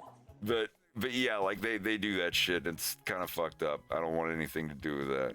Foodie cootie. Hell's Kitchen, of course, got ribbed for that. There was an expose someone did where they were showing that a lot of the producers would purposely, like change the temperature on a lot of like the grills, gas stoves, whatever, and purposely like swap out salt for like something else. So contestants would be like, I know I did the right thing. Yeah, no, that is expected. so scum. And I'm telling everybody, that's the best word for it, scummy. Like, if you ever get in any reality TV show thing where there's a competition or any of that kind of stuff, make your paper, boo-boo. Get that money. Like, I don't care. But please do not go into that being naive and not expecting the producers to fuck with you. They will 100%. And if they can get you to cry and get upset, oh yeah, that gets ratings. Yep. And they will come to you and be like, "Oh, we're gonna stick this fourth digit on your paycheck. We're gonna raise that by 3. And like, how do you feel about that?" Okay. I just think, next time, that's fine. We were so sorry. But, we're just giving you this little extra on your check, and you'll be able to, blah, blah, blah. Is that okay? Okay. And, just sign here. Okay. Yeah, like, it's all like that. If I ever got on one of those fucking shows, I would be the first one off, and there would only be, like, 5 minutes of footage of me. I would be on there like, oh, well, yeah, I guess you guys do need to, meet your quota because, you don't want your producers, making you, like, swallow any more of their piss tonight. I could just see. Yeah, I would get thrown off of that show so quick. I could just see, like, the one compromise being God. like, I'll at least give you a middle finger to the camera as I leave the set. Yeah, that works. That's why you remind me of the Aaron Hansen thing, because he went on and basically did that. Like they wanted it to be this big drama thing. Good, I hope he did. Yeah, I saw so the great. reports about it, but I couldn't watch it. I was like, I can't. He did an episode like while he's playing fucking Wind Waker or something. I don't know. And he mentioned that since he was the only one on there that had like millions of followers at that point, so he was self-sustaining, and he was just like, I'm not doing it. And they kept asking him like all these leading questions, and he just gave them like kind of like nothing. And they did everything in their power to get him off, and they did. That's good. That's good. Like that is literally, yeah, Aaron. You have my So much respect respect for that. for that. I didn't see it. I remember seeing that. That was around the time he did the thing where he had the bazooka or whatever. And they did a funny video thing because everybody was using that as the gift to describe his time on the show. But like I remember the game dev thing, and I was just like, I hope he gets off of that as soon as possible. I didn't say I hope he lost, but I was like, I hope he gets off that. That's got to be so incestuous and like parasitic and and just awful, like the way that those people treat people. And then I heard that he was like the first or one of the first to get off, and it was a sigh of relief. I do not wish anything bad on him. It's just like, holy fuck, those people are fucking piranhas. You want him safe. Well, I think that part of the funny thing was that he mentioned that even during the filming, he was like, the prize wasn't that great. Like, it wasn't like a solid reward. It's like, you get $10,000. Like, oh, okay, yeah, it was some nothing thing, and they kept trying to interview him to be like, oh, aren't you so excited? Like, wouldn't this make your life? Wouldn't this like make your career? It's just like, man, not really. No. Just couldn't feed a lot of the these people answers. are on the show. They're fresh out of like business and film school. And they're like, this is my first big break, so I have to be as parasitic as possible. It's like, please, like, what can I do to get you to cry on camera? Can I take you out to eat tonight? Yeah, I'll Red take Lobster. my top off. Fuck it. Like offering to take you to Red Lobster if you'll just cry on camera for the this is my big break and you're ruining That's it. how little they have. for Wait, Red but I Lobster thought you dinner. guys told me that this was going to be my big break. Well, I'm the one that went to business school. I'm the one that got this job in Hollywood. I'm in the industry. You just make sculptures out of Solo cups. So please just cry on camera. Let me get this. I have to be in the industry. God, yeah, like... And it's like it coming from somebody. It's like I laugh at video games for a living, and I make 3 times as much as you. I'm not gonna. Yeah, exactly. I'm not going to be your fucking monkey and jump You can through sit- your hoops. Yeah, I couldn't. it's brilliant. I'm I so would glad be a they party got him on pooper there. and go to bed. Don't go to bed. We did get you for an extra 5 minutes, so I say that's I know. a win. I did friendship over time. You kept your promise. You know, I bet you're one of those guys that doesn't wake up before 1 p.m. Or no, after. Don't. I wake up at like I wake up at like 7 a.m. It's wonderful. But you live on the I'm West so Coast. jealous. You're in the PNW. Hey, PNW gang, let's go. All right, y'all. Have a good stream. Have a good night, Dynamite. Take care. Good evening. Bye. Buddy. I am also going to head off because I need to correct Yeah, my sleep I schedule. think this is where the seal's broken. I'm gonna pop off a little bit and just focus on getting this scene done. I've gotten like 10 minutes of work done in the past 3 hours. But I'm not complaining. I've had a great time. This has been a really cool stream, and I've had a good one. So many stream I memories. was surprised to see the call that big just growing through the servers. But yeah, I'm gonna go ahead and hop off of here. I'm still gonna stream. I'm just hopping off of Discord. I want to like just kind of zone out and focus on my animation work. Like everybody in here, you all have been wonderful, and I appreciate you all contributing to the conversation and whatnot. It was a pleasure. All right. Yeah. Have a good night. I'm gonna go watch some Hell's Kitchen now. Hell yeah. Fucking raw. I'm staying here. I'm not going anywhere. I'm gonna keep working now, but I don't get to pop into the public live stream chat so much, and I had a good time.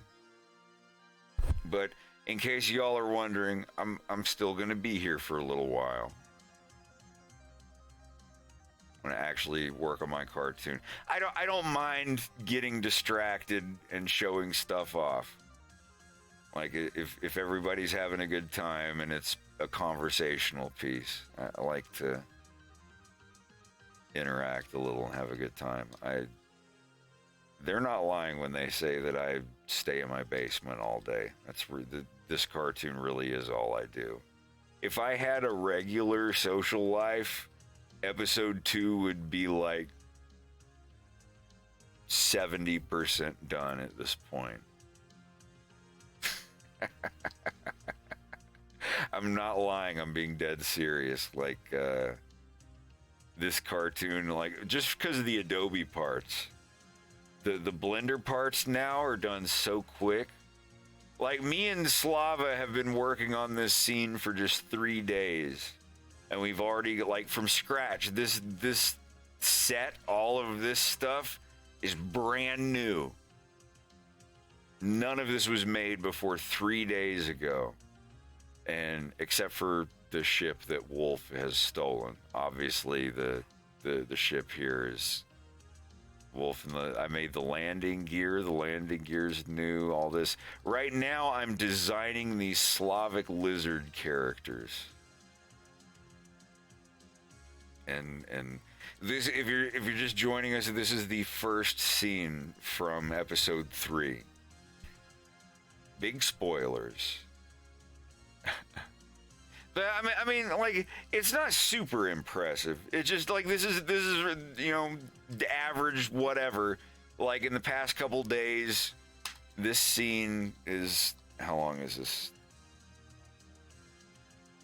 17 seconds. Like, these guys down here are going to be eating and stuff, and the ship is going to be landing. This is almost 20 seconds of animation that we've gotten done in like 3 days. So like stuff is moving forward steadily. You have to understand that half of the cartoon was made in 4 years with Adobe products, and the other half of the cartoon was made in the last 2 years. So that's 4 years for 20 minutes in Adobe versus 2 years for 20 minutes of animation in Blender. And this is all one person doing all the animation. Oh, I need to mute this. Everybody's still in the server. Oh, blah, blah. Where's the voice thing? Discord voice. What have I done? Voice pubbing. Derp. There we go. Maybe Slava will join me.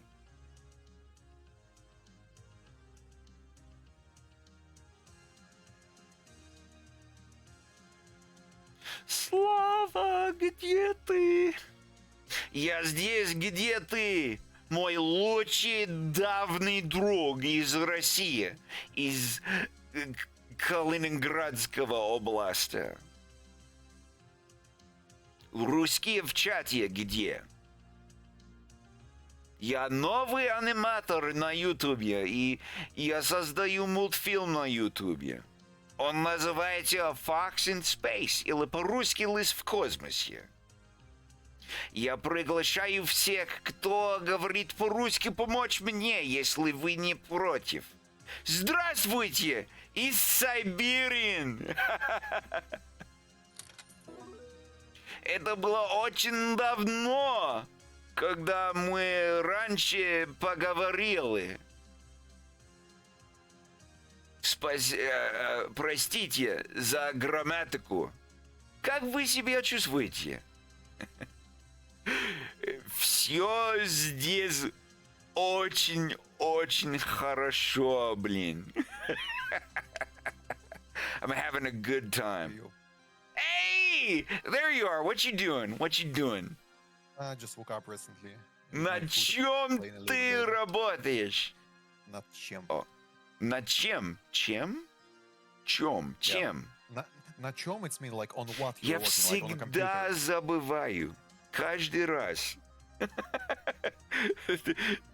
Ты мне это сказал много раз уже. Простите. Прости. Мы очень давние друзья. Прости. Не простите. But yeah, how's everybody doing? Oh, we got more people. Я мало что знаю. Но я знаю казахский. Казахский. Вы живете в Казахстане, да? Алга, Казахстан. Очень круто. But yeah, like, what, did you just wake up recently? Yeah.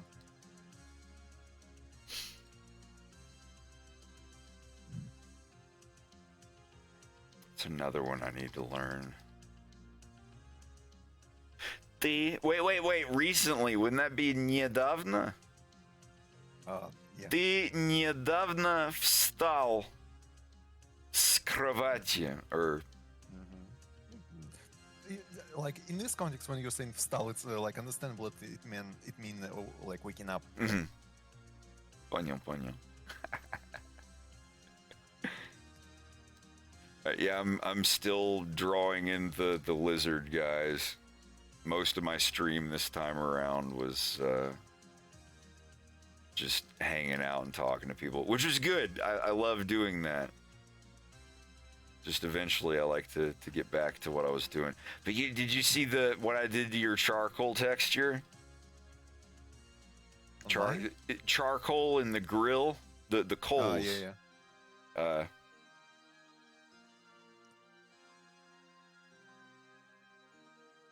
So what have you done? Jar? How do you?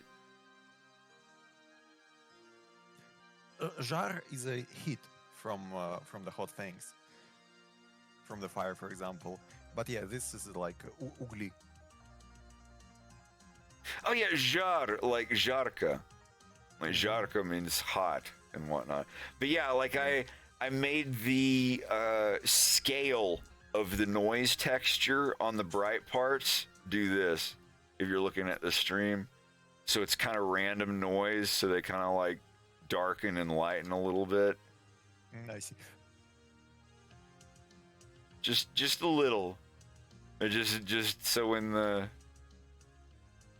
you look at it there, you can kind of see the coals getting like brighter and darker and stuff, just a little bit. Oh god, the scene's gonna be so good. I can't wait. Everyone's gonna see Wolf's ass. Just a little bit. It's not gonna be sexual or anything, but like Wolf delivers this ship to the head of the Kowalski crime family. And because his dad owes money, and he's saving his dad's life by going to the head of the Kowalski crime family and being like, look, can I steal something for you and bring it to you to clear up my dad's debt? He's like, unless it's black market weapons or an experimental spacecraft, I'm not interested. And he's like, I can get you an experimental spacecraft, Katyn government space fighter, a greenie. He's like, I know there's a greenie. You bring me greenie. Not only your father debt cleared, but I have more work for you. You come and do work for me. And he's like, all right, deal. So he betrays his friend, steals the ship, brings it to Janusz Powalski. And he's so pleased with what Wolf has done, because that's this scene here. This is, like, you can see, like, Wolf landing here in the landing gear, coming out of the ship and landing down. And he's so pleased with Wolf's loyalty of delivering this ship on Fortuna. And it's worth so much money. They get all the tracking software out of it and everything. And he's so pleased with Wolf that he offers him more work to do with his son Leon. So this scene, this first scene, it's a flashback. Episode 3 will eventually go forward to present day and finish what, episode 1 started. But for this part of episode 3, this is basically, at this point in the cartoon, Leon's English is not that great. So he introduces Leon to Wolf. And Wolf is like, oh, hi, Zdravstvuyte, Leon, Меня zовут Wolf. And Leon just kind of stares at them, and he's just like, I am Leon. That's all he's... I think that'd be funny. He's like, Очень круто, Очень приятно, Меня зовут Wolf. And like Leon's just staring at him. He's like, I am Leon. Slavic, you think that would be kind of funny? It's like Wolf is all like, oh, let me show my like Zdravstvuyte, and he just says it like that, like Меня зовут Wolf. And Leon's just like, you stupid bitch, I know English. It's like, I know how to...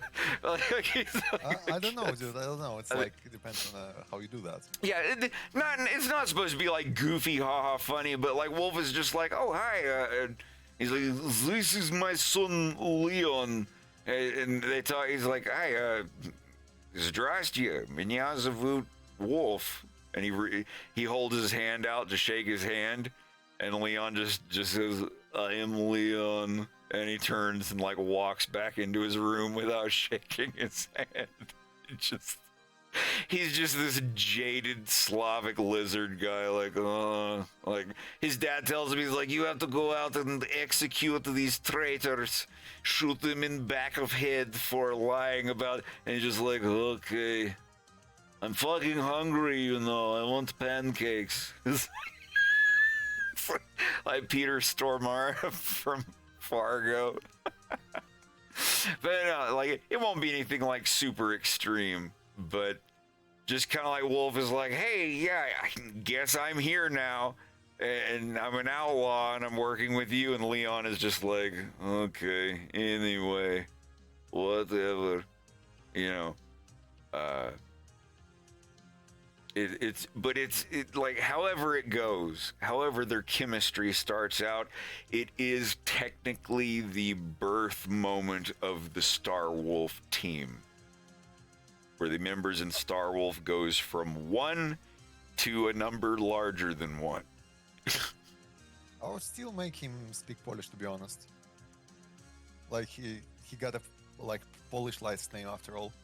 Well, like, I understand you said that his mom was well, this is the thing. Like, I'd love to make them all exclusively Polish, but the time it will take me to learn, I don't know. Like, if I already understand all of the letters in Russian, how long do you think it would take me to get a basic understanding of Polish pronunciation? Dude, I have no idea, but of course Polish is a different language. Like, it's it's got some different sounds. There's a couple sounds that are almost like French. The one that's like yon or whatever. Zion, or and yeah, like, and I have a couple friends in the chat that are from Poland, but yeah, it can help. But that's the thing. It's like, remember, we got to get this thing out faster than 7 years. Raison. And that's the thing. I'm a linguist. I can learn. I think I can learn any language on the face of the earth if you give me time. Like, Like when I figured out how to do the noise in Russian, I was like, well, fuck, if there's other languages that have these weird noises that I can't do originally, but I can do them now. I mean, that's all I did in school was make weird noises that I'm not supposed to make. I should get paid to do it at this point. but no, I would love to. But I'm thinking, like, all of these lizards, my buddy from the Czech Republic, like 7 years ago, I wanted him to voice Leon's brother. Like, even if his lines are just in English, because his accent is so yummy, it's so good. And then I messaged him earlier tonight. Like, I sent him a picture of this scene that we're doing so far. And I was like, I know I asked you this 7 years ago, but would you be willing to do some lines for Leon's brother, one of his brothers, or one of these other lizards in this scene? And, yeah, he's up for it. He's got a Blue Yeti microphone and everything. Nice. I've known him for like 12 fucking years. Really good friend of mine. He's from Prague. Every time he comes over to visit, he wants to go to McDonald's. I'm like, you don't want to get like I say? He's like, no, I want to go to McDonald's and I want a McDouble, and that's it. No changes, anything. And like, I love it. And like, I was kind of weirded out. I was like, why do you want to go to McDonald's? I don't understand. And then I go and hang out with people in another country with their culture of food, and I'm like, I want this. I love this so much. Like when I came to Canada, I was like, I want poutine. I want like 7 different kinds of poutine, and everyone's like, dude, it's garbage. Why would you want to eat that? I'm like, it's so good. We don't have it where I come from, all right? Let me go to hell the way I want to go, okay? Like, so I totally understand it. Like someone who's never been to the United States or not from there, and then they finally come over and they're like, oh my God, fucking McDouble. This is fucking great. This is awesome. I totally understand it. I get it. It's like I go to like a Russian part of New York City, and I'm like, I want borscht. I want some borscht. And everyone's like, dude, it's beets. Beets are nasty. Like, what? You just want beet soup? There's so many better foods. They're like, no, I want borscht. I want to try it. Huh? Nobody's saying beets are bad. Like Not around you. Everyone here. Me and Bubba and Rex went on for an hour of all the different ways that we thought beets tasted nasty. But this is beets by themselves. You eat a beet by itself, it's like basement flavored Jello. No, dude, if you boil it properly, it's like closer to potato. You're gonna have to show me how, cause like I don't know. Like I'm not a cook. Like I never done. My grandma making. Trust me. No, but that's the thing. I've had them before. I like pickled beets.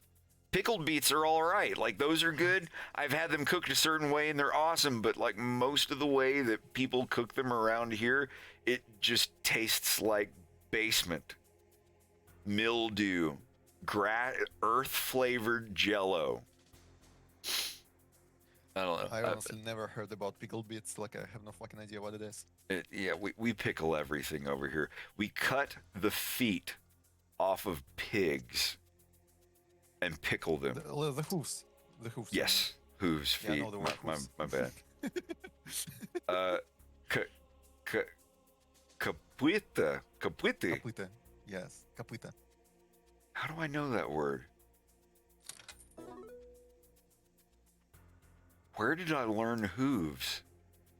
Oh, yes. Соседи приходят, им слышится стук копыт.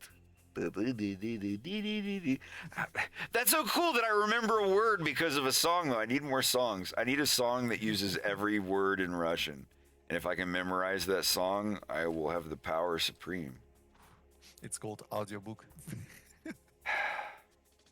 Tolstoy.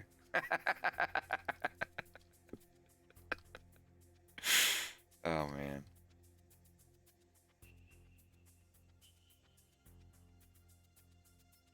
I like this dude. He's kind of cool. Yeah, if you ever had pickled beets, or not even pickled beets, just kind of like canned beets, it's literally basement flavored Jello. I don't know. We sat and thought about it for a long time trying to figure out exactly what it tastes like. But yeah, I've had beets before that were good. It's just sometimes it's not good depending on how it's made.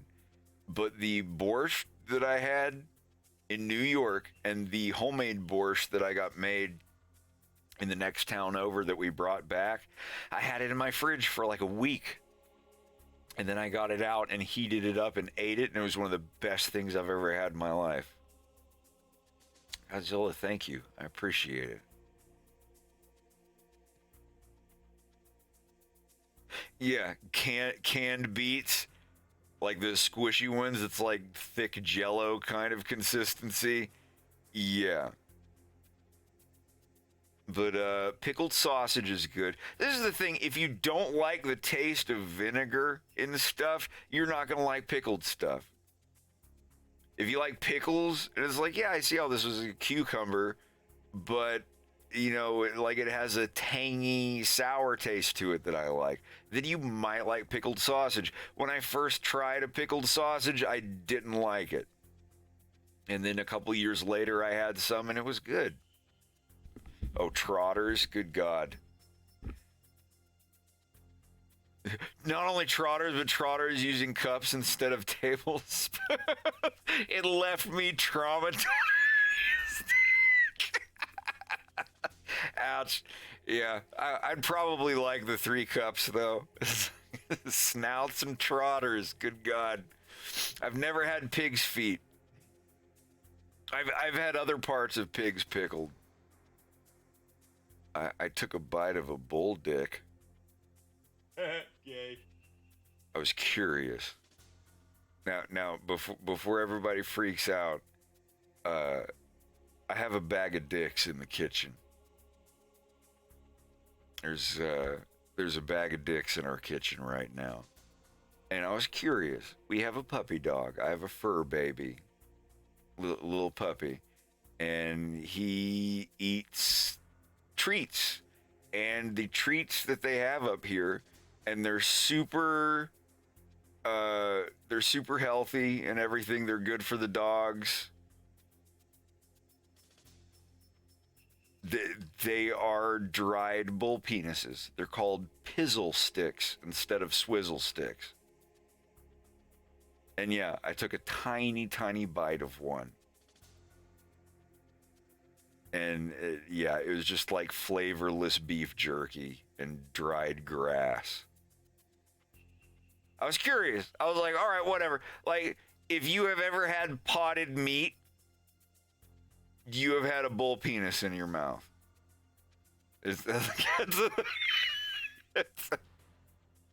Have you ever picked your teeth with a raccoon dick? There's a gas station where I used to live in Florida, and they sold toothpicks that are made out of the bone from a raccoon penis. I'm not lying. This is not me trolling. This is all real fact. You can Google this online. I'm from Florida. I'm a Florida boy. Raccoons have a bone in their pubic area that is like a tiny, hard needle type apparatus. I guess, because that's what they sold. My friend asked me, "Is like, you ever picked your teeth with a raccoon dick?" I'm like, "What is? Is this a joke?" He's like, "No, come on." And we went up on Thanota Sassa. It reminds me how in Australia they sell wallets made out of the genuine kangaroo scrotum, aka a Vegemite spoon. One of my buddies tricked the other buddy, Trizzy, into eating Vegemite. And he's like, I just got back from Australia and I got some Vegemite. But the way that they eat it, you put your 2 main fingers inside of this little pouch thing. It's called a Vegemite spoon. And you scoop the Vegemite out and you lick it off of the spoon thing that covers your fingers to keep your fingers from getting dirty. And he ate a bunch of the Vegemite, and then Mr. Safety asked him to lick it all off. He's like, all right, lick it all off, lick it clean, and he does. And he's now look at what's on the back of the Vegemite spoon. And he turns his fingers around, and on the back of it says genuine kangaroo scrotum. He's like, genuine king. Man, you motherfucker! It's like, I gotta want to play that now. But yeah, this is my baby. He's the one that's eating the bag of dents. I didn't know. Greg told me, and I thought he was lying. I was like, you're lying. I don't believe you. These are just dentist sticks for puppy dogs. Yeah, it's my little baby. I'll never have an actual child. This is the closest thing to a baby child I will ever have. And he's horribly spoiled. He's so spoiled. Do I not have the video? I don't have the... Oh, come on. I want to show the video. I was trying to play the Fox in Space theme on a saxophone I got. And it was like the second day I had the sax.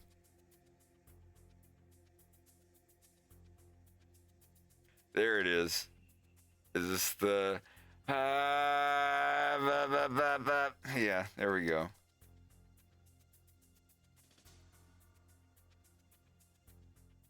I was trying to learn the Fox in Space theme, and I got a saxophone, and this was like the second day I had it.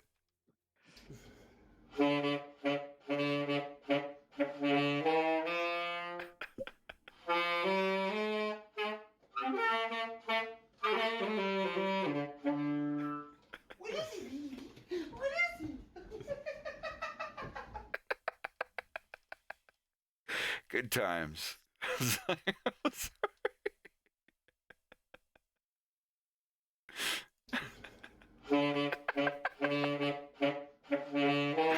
Yeah, pretty much.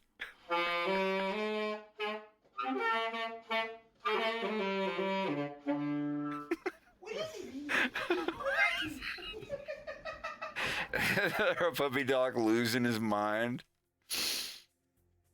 Oh my God. I will finish learning the saxophone one of these days. I just don't have the time.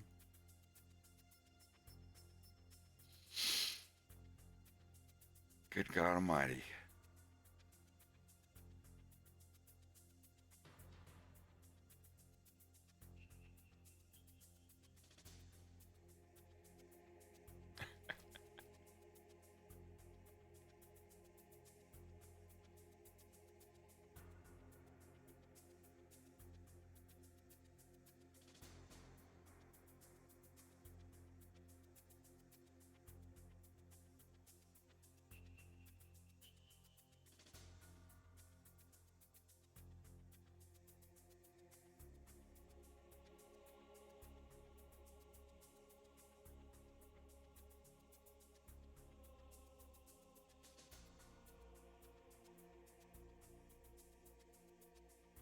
Thank you, Cappy. Have a good night.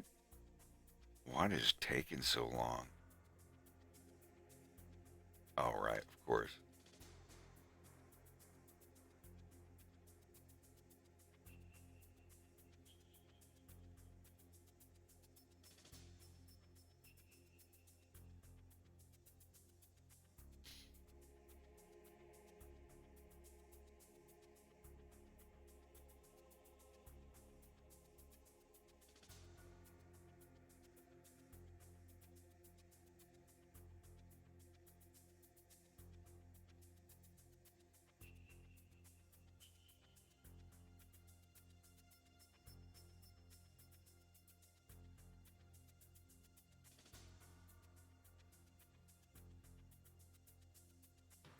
What are you going to be working on today, Slava? The commission. The wolf? Yeah, probably gonna finish it today. Maybe tomorrow. Cool.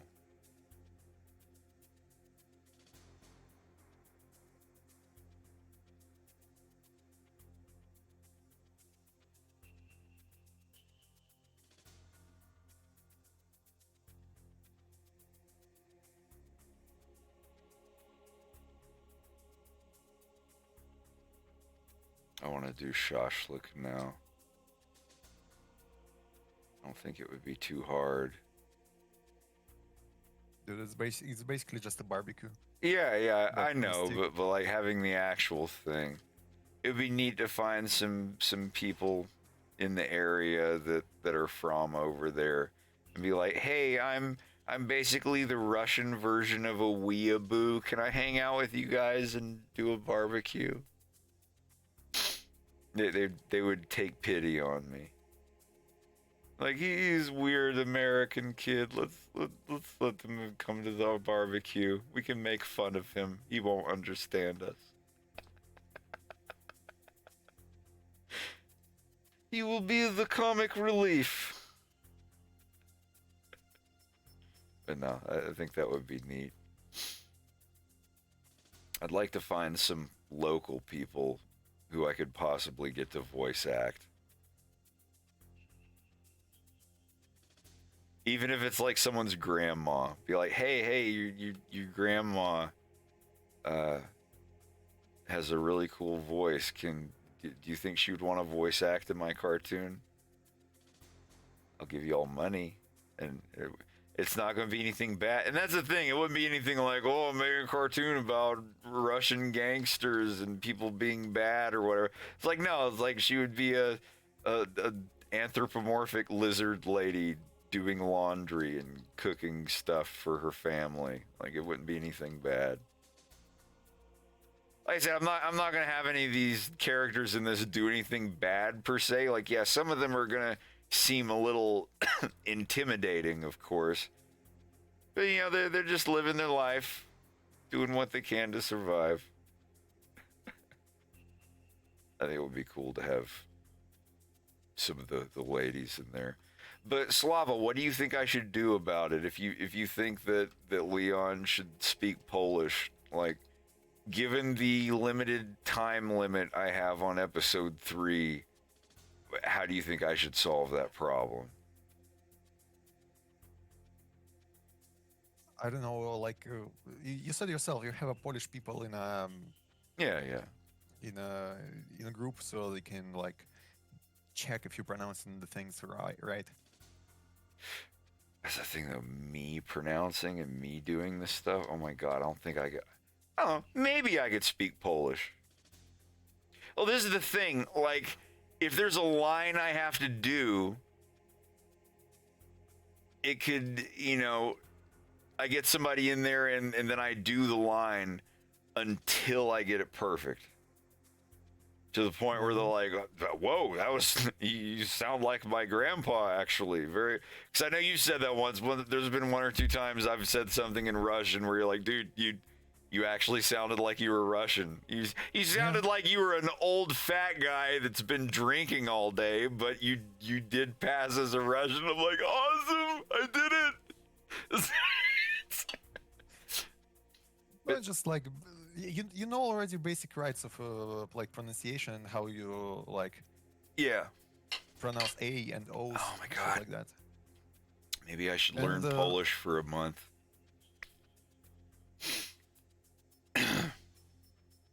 just you know, the alphabet, like which letters are pronounced which way. Because like I have perfect pronunciation in Russian. If I know the letters and I know, you know what I mean? If I know the letters and I know which thing is stressed, I know exactly what it sounds like. But Polish, I have no idea. I have no clue about that. Even if I don't know what a word means in Russian, if I know which syllable is stressed, I can pronounce it perfectly. Or you know, 99% perfectly. Like, I know what letters get devocalized and all that. I've spent all of my time on pronunciation and reading and being able to speak really good. And I have no experience listening to other people talk. I don't know. I did all right with my teacher. But man, it's like having your brain constantly on and in full like 100% CPU being used. That's what my brain felt like when I was listening to Anya speak Russian to me. I understood her, but like, it wasn't just like, oh, I'm drawing and listening to someone talk and I'm understanding them. I had to sit there and like stare at the floor and listen super hard having words said at me, and as long as they were words that I've heard before, I did fine. Or you just on a true getting into Star Fox Assault for the first time. Yeah, it's a little weird, and the jump is weird. You just go up, down, up, down, up, down. Is like, I don't know how else to describe the jump in that game. There's no like acceleration, deceleration. You just go up, down, like really fast. Like there's no like going up fast, slowing down, and now you're starting to falling faster. It's just up, down, like one linear amount every frame, I guess. I don't know how to... It's not an arc. It, like, if you're running forward, you'd see, like, this curved arc like this. It's like up, down. It's just, like, a linear amount. I don't know, it's weird.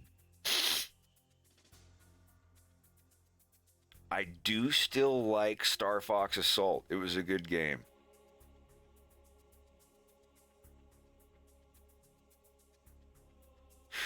And that's a game where, like, they changed the voice actor. I like the original voice actress for Crystal in the first game. Like, the few speaking parts she gets later. But, I don't know, the voice acting in Star Fox Assault, I don't know, it was weird to me. I'm not saying the voice actors weren't good. It's just, like, what the Star Fox characters were saying. It just, I don't know, there's something that was off about it.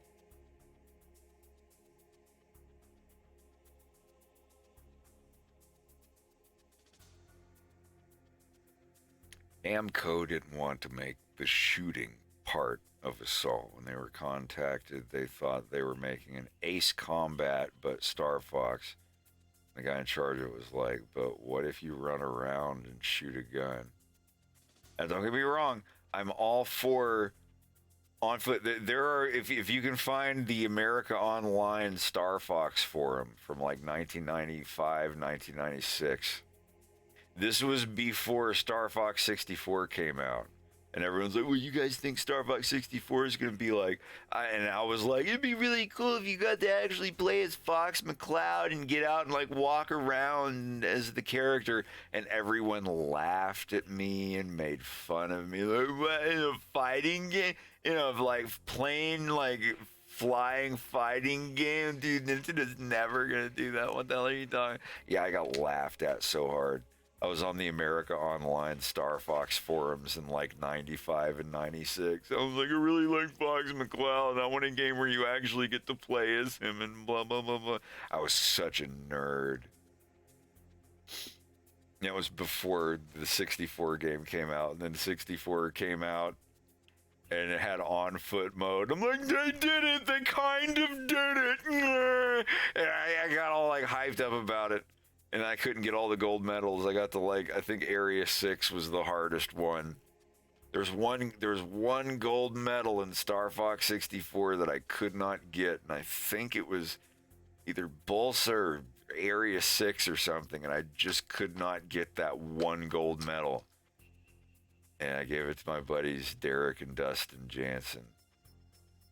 And I was like, dude, can you guys... And he's like, oh, yeah, sure, here. And he gave it back to me like 3 days later. I was like, there you go. I'm like, motherfucker. So I could get the on-foot mode in multiplayer. And I used it like 3 times and never played the game again. Good God. Good times, though. Good friends, good times.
Yeah, I don't think Assault was a bad game. And I liked the introduction of the Aperoids.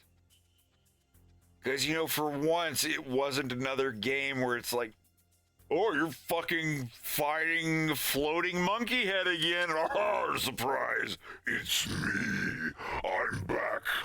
What was that? Like, oh, geez, they're being attacked. Yes, I'm back. It's me. Meanie, I'm a Sin Fox, something useful. What the fuck is this?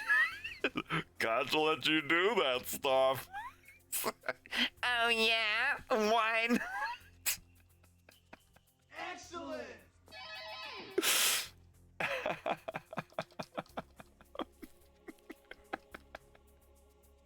God, I can't believe I haven't downloaded that. Oh, Jesus. Like, funny enough, by the way, when I played Assault and Star Fox 64, like 4 years ago, maybe 3 years ago, on phone emulators, funny enough, Assault had a better performance than 64. Maybe it's because of the emulator. The emulator. They're still trying to figure out Nintendo emulators. It's crazy. So I don't have the big VLC in here anymore. Did it not? I don't think it saved my stuff. That's insane.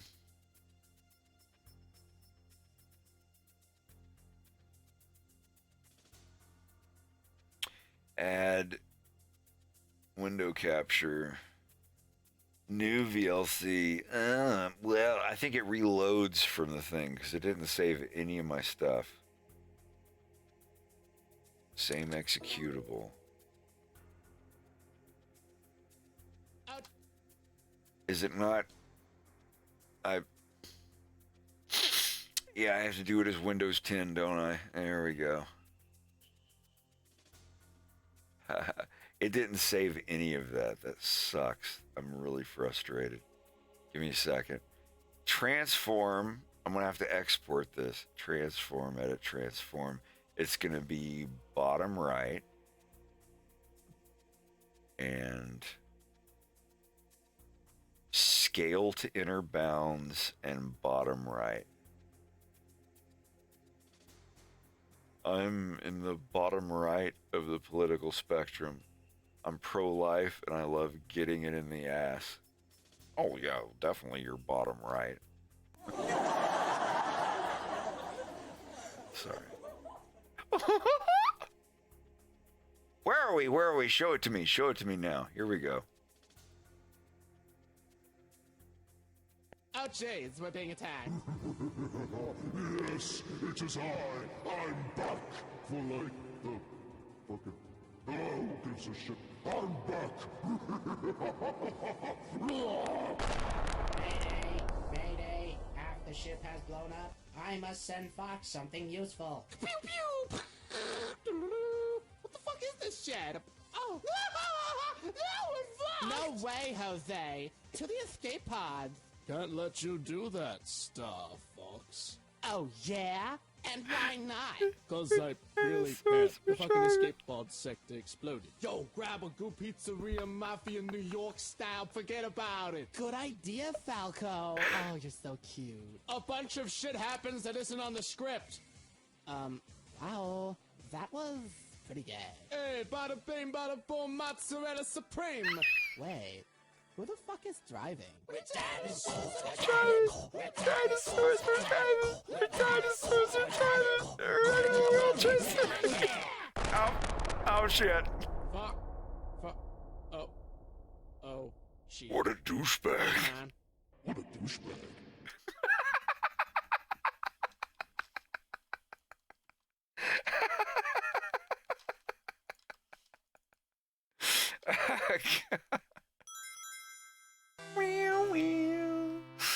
Oh man, what a good time that was.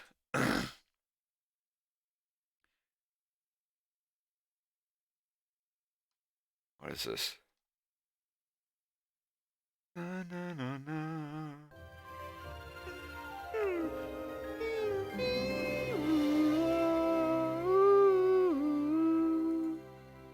Man, I remember this one. Good afternoon, Digital Pictures. Inan Ramon.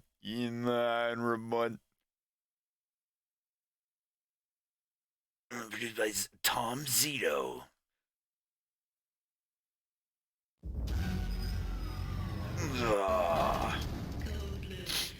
I'm Falco. Another crash and burn. First time, huh, rookie? Hey, listen, I hear the putting you in with Ghost today. Now that's my main man. Greatest co-pilot Out there, but shoot the tubes. Give him your best stuff, and he'll keep you flying. Maybe another Solar City, huh? Pilot Falcon.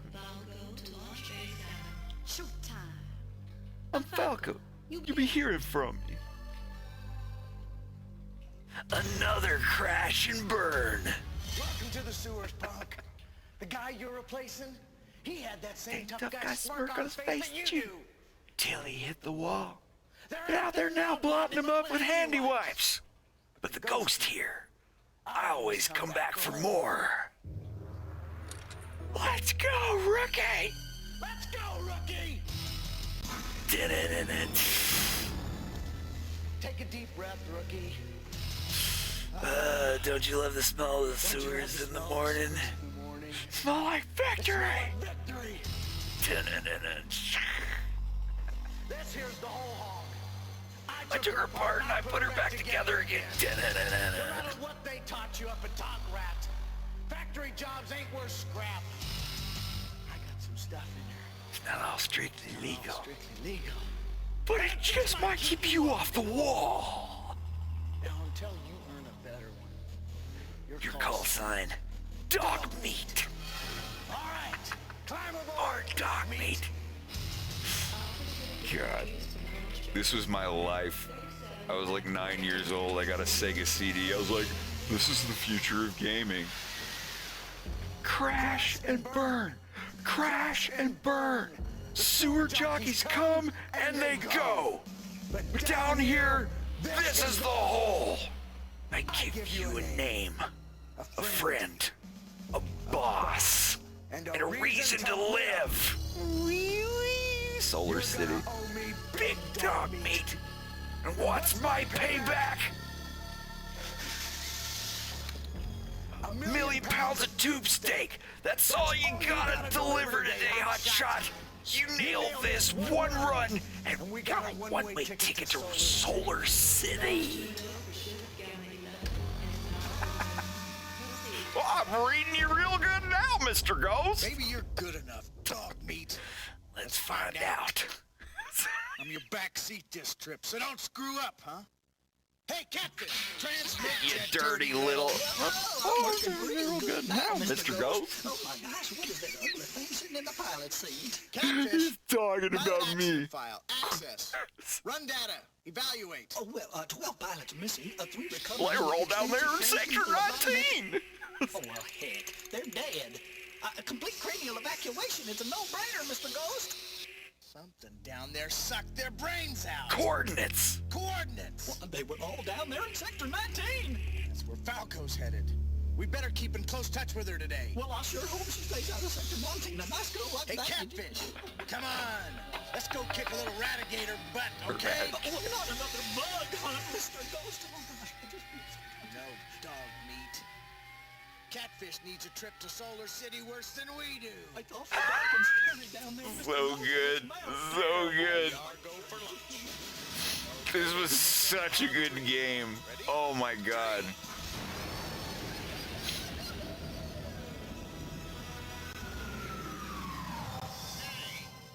Relax.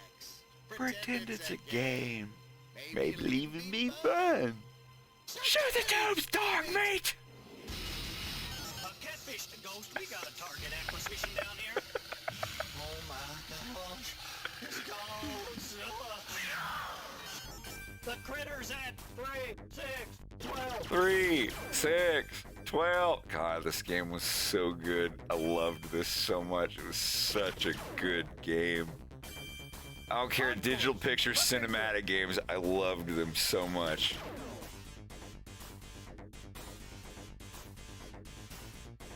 The excessively stereo music soundtrack. On target, I'm steady. Get this train on track, pencil deck. I always thought I said pencil dick, but I guess he's saying pencil neck. Nice flying, Ace.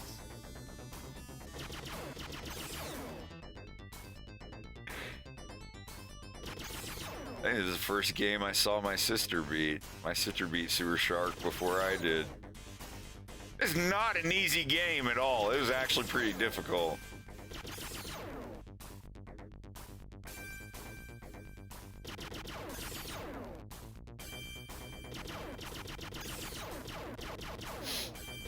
We got some hungry critters, 6, 9, or 12.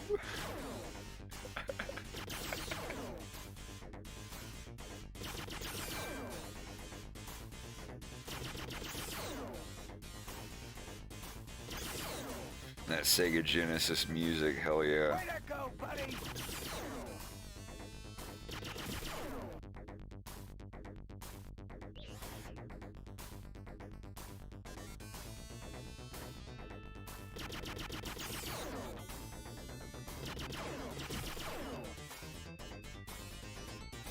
Recharge coming up.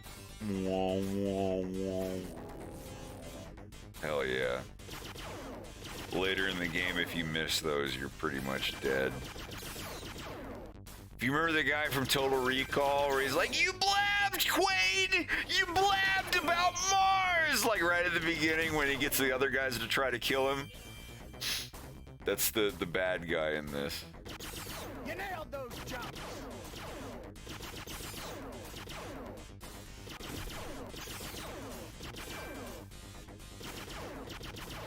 Yeah, Robert Costanza was Commissioner Stenchler. Hey, I'm good flying down there. He's always eating like a meatball sub or something. Good stuff. There's a whole mess of bogeys at bearing 636.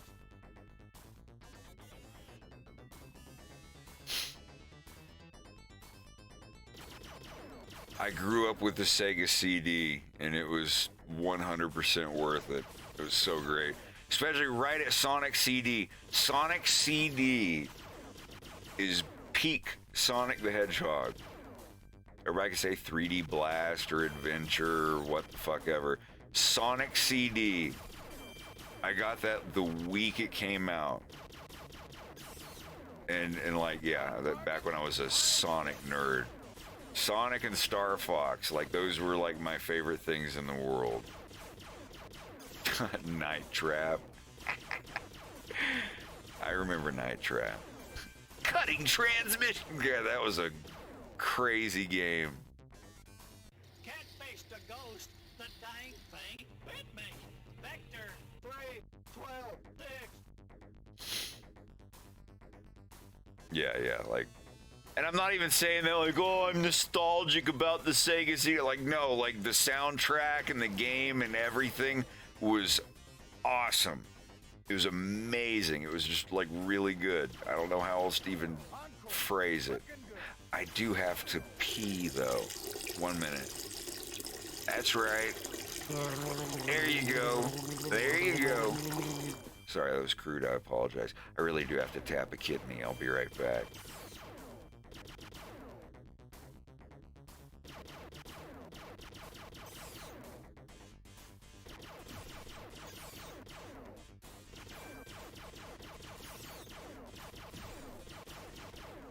You nailed those jumps.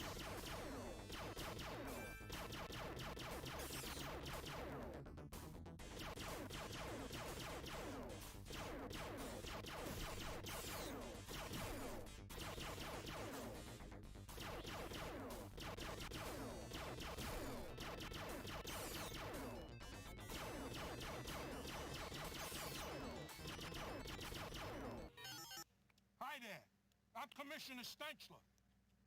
You know, that wasn't too bad, kid. You got real... Potential! That's it. Just remember, a clean sewer is a happy sewer. Don't listen to him. He wants you to blow it. You're barely making it, pal. Push the envelope back a little. Turn and burn. Attention, Sewer Mart shoppers. We got a lovely assortment of bogeys bearing 12, 9, or 3.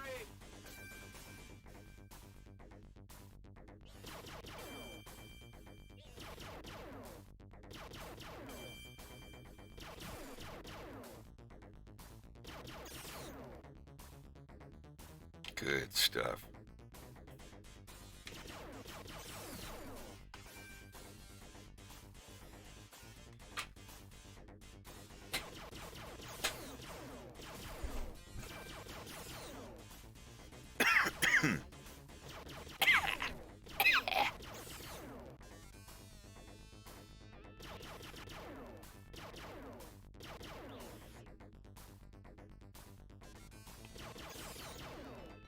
Oh, I'm sorry. I meant to. There we go.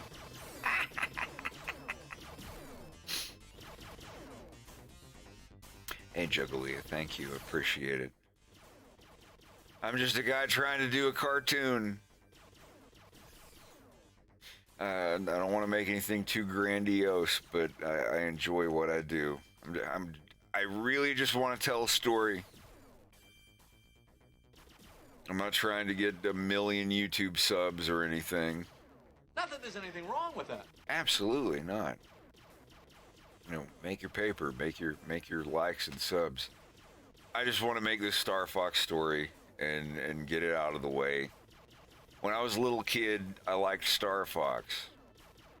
When I was in my 20s going through withdrawals, I was like, what would Fox McCloud do to get out of this situation? And I did what I thought he would do, and it saved my life. And I'm like, hey, I want to make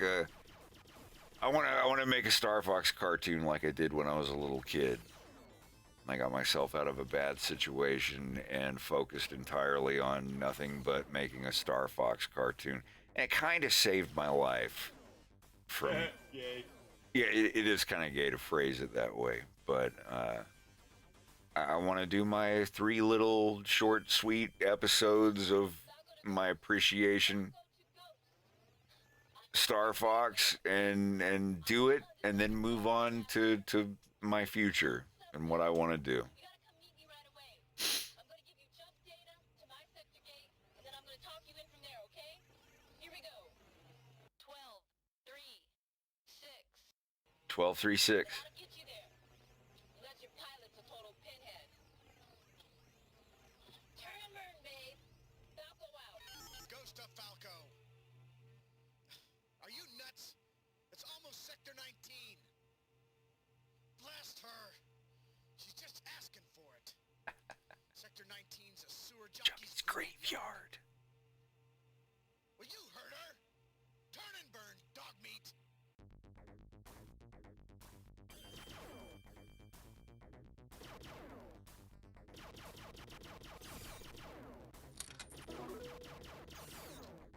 Such a good game. Such a good game.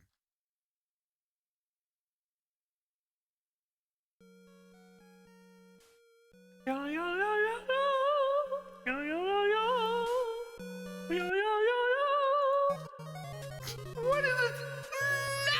What are you doing? No! What are you doing? Sorry.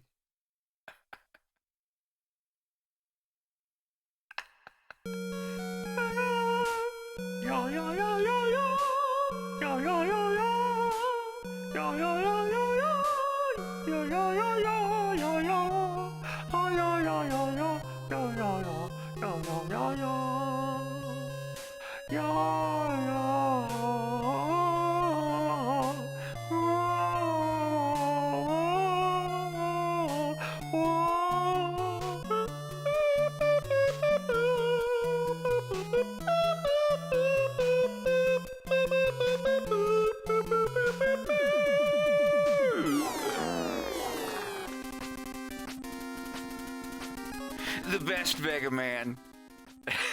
I'll fight anyone that says otherwise. Mega Man 2 was the best Mega Man.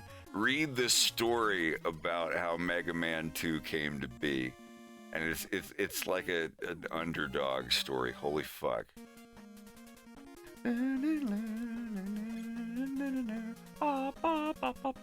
Yeah. Okay. If the only Mega Man you've ever played is Mega Man X on the SNES, that's okay too, because Mega Man X was a wonderful game. If you're like, I didn't have an NES, we had Super Nintendo, and we had Mega Man X, so we didn't have the regular Mega Man.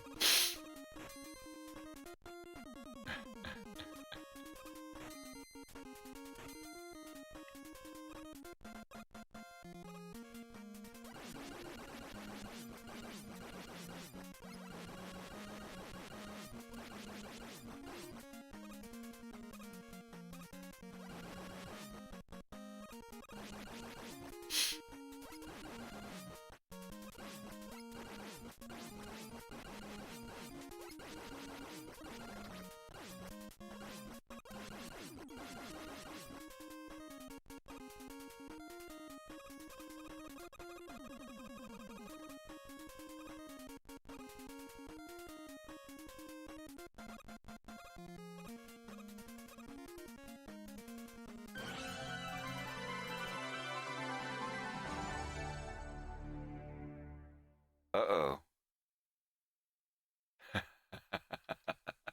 Do I still have my save?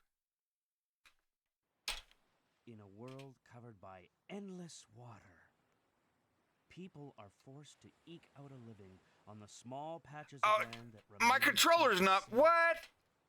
Oh shit, my controller's not plugged in. Rely on ancient technology driven by quantum And there went my mechanics, a soundboard. powerful energy Fuck. source. These refractors lie in ancient ruins underground and in the sea. Legendary Mother Lode. Diggers. These brave explorers are the sole source of refractor energy, which has become a cornerstone of the No. emerging civilization. No. This is... Is it even plugged in? Is it represent... Okay, it is plugged in.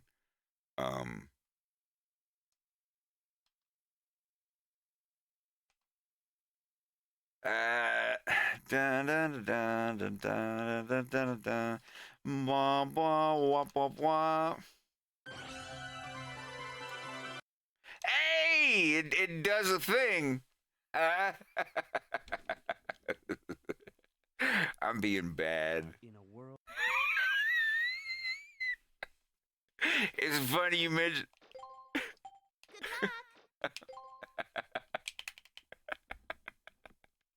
I'm a bad boy. I've been a bad monkey. Wait, what? No.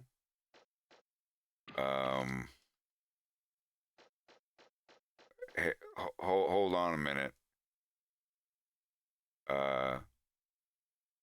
That's no.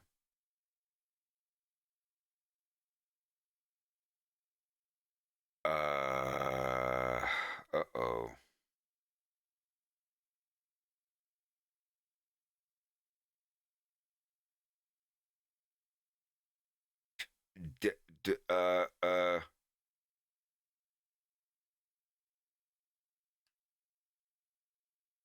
Oh no. Oh, please no. Please, oh no. Parasite Eve, no.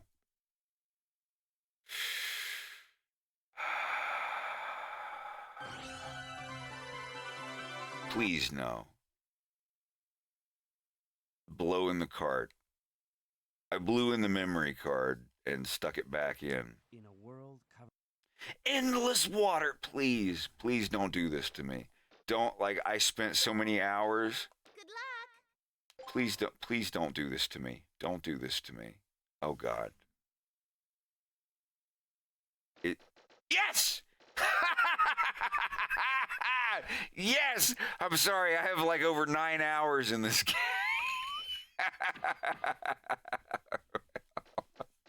Well, I okay. I'm sorry.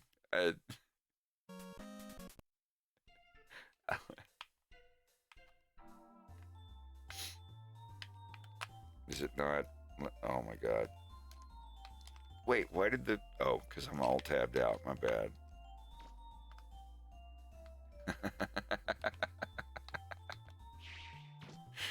Oh, man.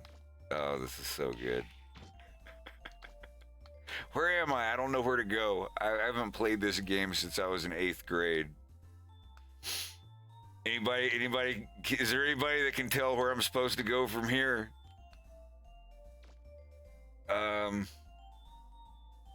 What have I got?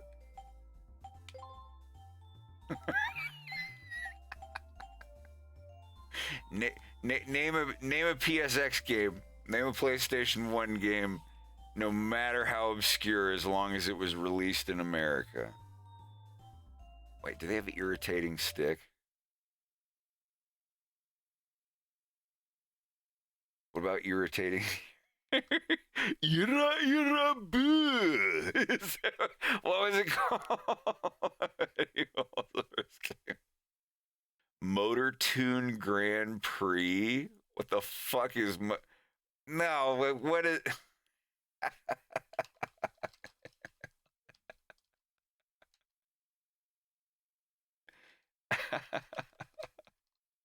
What the fuck is a Motor Tune Grand Prix? Motor Tune Grand Prix? Kingsfield.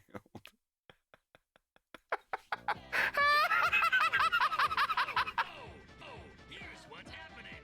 The awesome and exciting surprises like secret characters.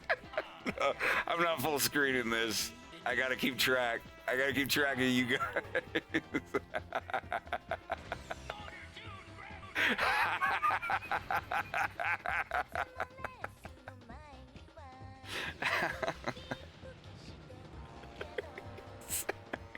Yeah, dude. What's up? What's up?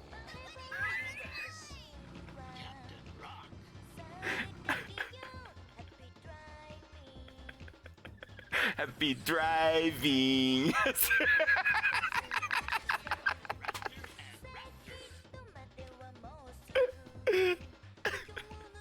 Sorry, I don't mean to trip you out.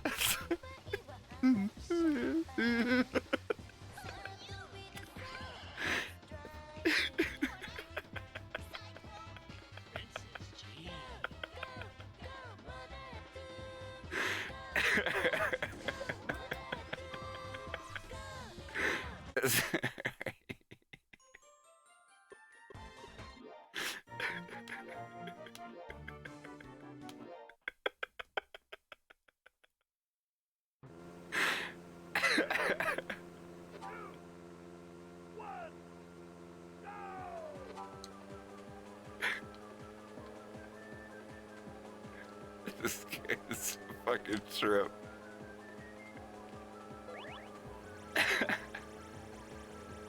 This should have been the Mario Kart for PlayStation 1.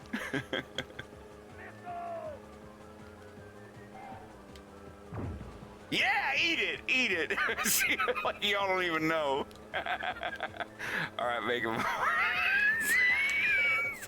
No, for real, for real. Anyway, I'm getting in trouble. I'm gonna get myself in trouble here.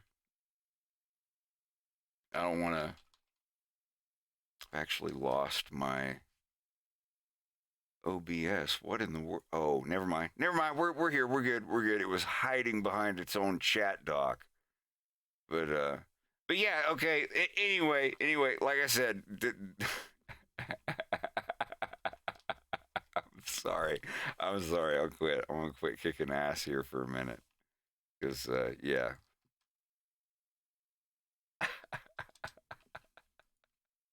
Anyway, let me put this up. I'm gonna put this up and reconnect my MIDI controller before I get in trouble. I can't play the sound I want to play because I don't have my thing plugged in. And I'm leaning. My bad.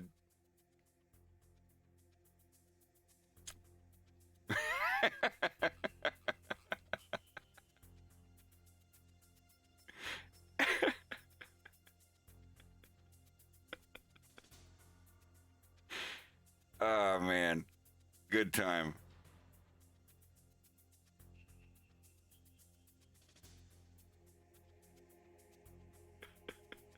Yeah, Dance Pug Dragon. I hope that that was satisfactory enough. God, I wish that would have a sequel to it, or like an up-to-date version. Man, I had so many PS1 games. I didn't even like PlayStation, but I played more games on that than just about anything. As I'm literally listening to the soundtrack of a PS1 game. I was always Team Nintendo. I was like, I don't want a PlayStation. And it's like, well, they do have 8,000% more games than every other system, and they're mostly pretty fun. Oh my God. Y'all remember the shooter game 1? Where you get life back just by blowing stuff up. God, what a trip that was. The release titles for the PlayStation 1 when I was still playing like Star Fox and Mortal Kombat 2 on the SNES. Jesus. Motor Tune Grand Prix 2. I don't know if I have that one. I know I had the first one, but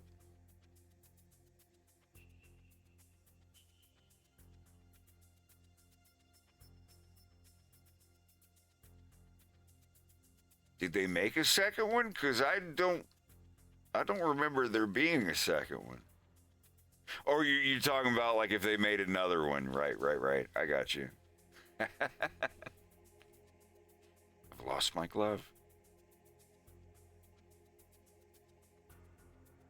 We're just normal men. That's true. We're just innocent men. That's mostly true. I can't really stand in that column of people.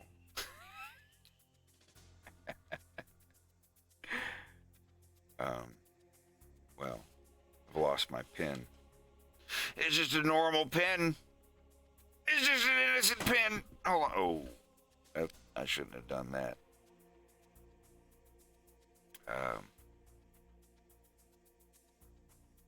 I found it. We're good.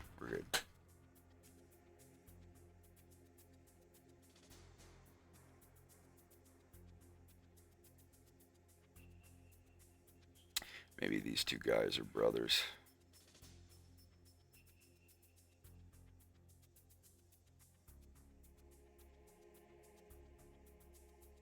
This is Yarek, Maciek,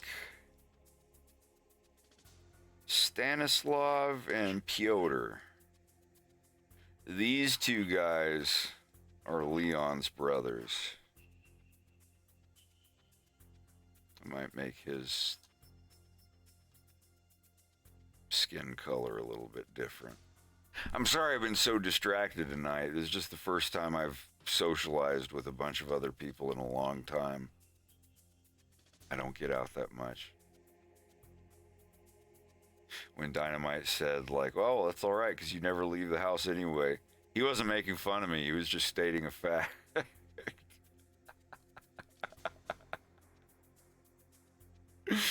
I don't leave. I don't go anywhere. I just work on this. I would play video games if there were any good video games that are out right now.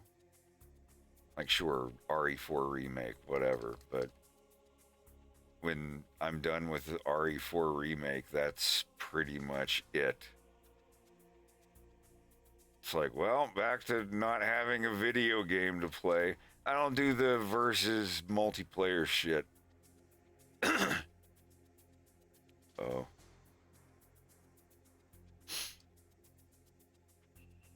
I don't know. I'm picky with the games I play.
сюда, нас от сюда, их ждут собачьи года. На ошейниках в тесных пупках. Раки любят и ждут, что их сварят живьем, а потом переварят в господских желудках. Для чего мы живем, для того и живем. Где-то здесь, между строк, наш товарищ дружок. Не понравишься ему и отправишься в тюрьму. Что это за стрижка, сбрасывать пальтишко? Это сабатистанская прачечная. Здесь найдется рубаха горячечная. Или 40 уколов от бешенства. Или беженства. И на каждую хань светла в поделах. Песня собаки стану, не устану петь. И со мной ее поет народ. И мы живы пока на товарища дружка. Продолжаю смотреть, как кот на сметану. За Пакистану слава, за Пакистану слава, за Пакистану слава, за Пакистану смерть.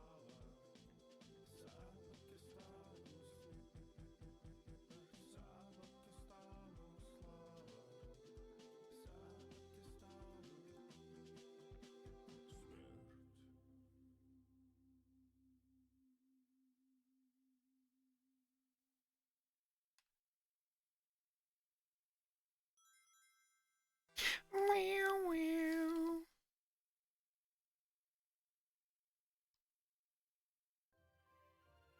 Jesus, that just that right there. Just the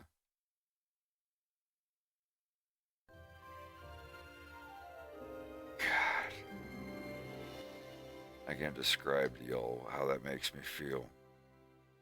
I need to get a playthrough of Sonic CD and put it on here. Tom Zito. Corpse Killer. I beat Corpse Killer. Took me till I played it on Sega Genesis, but I beat it nonetheless.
I gotta make this other guy something now. I've got this guy drawn. I've got my chick drawn. What did we name this dude?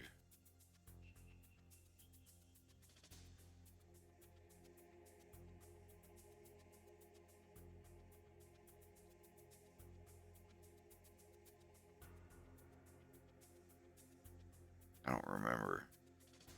Maybe he didn't have one.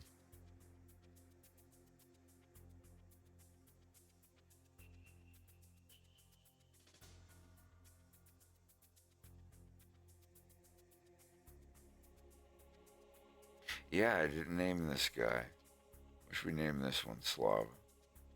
Everyone else is a Polish name. I need a Russian name. Nikolai. How about Slav? Are you there? Did I? Yes, I'm here. My mic is just muted. I'm sorry.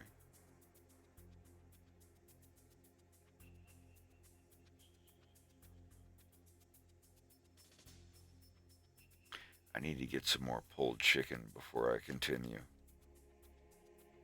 Once I have this, I think I'm just going to leave 5 people. There's 5 of them. How many shashlik sticks? There's 1, 2, 3, 4, 5. And then there's 2 extra sticks that I just laid against the... at the Zavowitz. Mongol. Mongol? Mangal is like a thing where the coals are in, but the sticks are called shampur. That's what I'm saying. Like the sticks were leaning up against the Mongol or whatever. What are the sticks called again? Shampur. Shampur. Interesting.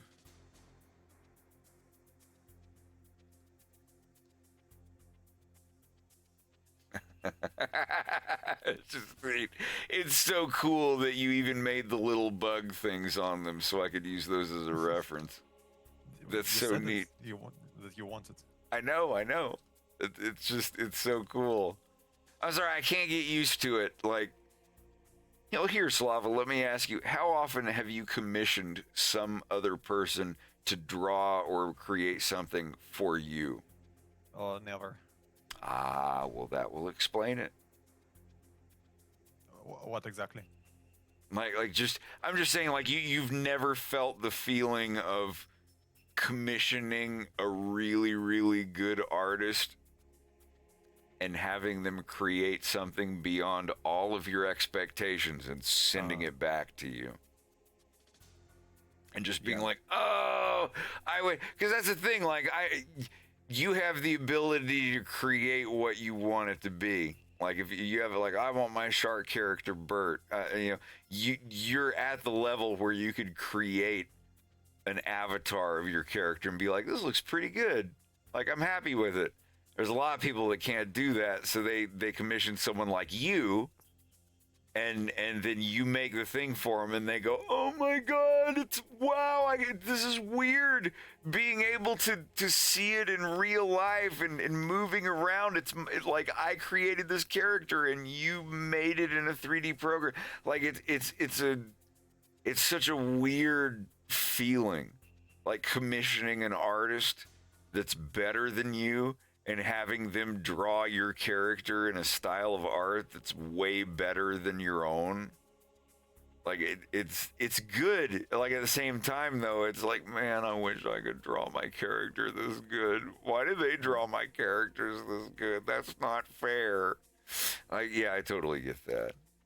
But like, I don't know. Do you have an artist or someone that if you commissioned them, you'd be blown away? Yeah. Might be asking for Christmas presents, but pay no mind. I don't know. My character, like, I didn't update the ref for like so long. Like I said before, I'm not really care about like my character thing. It I'd like to get you a commission for Christmas one day from one of your favorite art. Like someone that costs a lot of money that you would never expect it from, and just be like, yeah, so I got you a Miles DF YCH for $12,000. You'd be so mad. You'd be like, why did you spend all of that money, you idiot?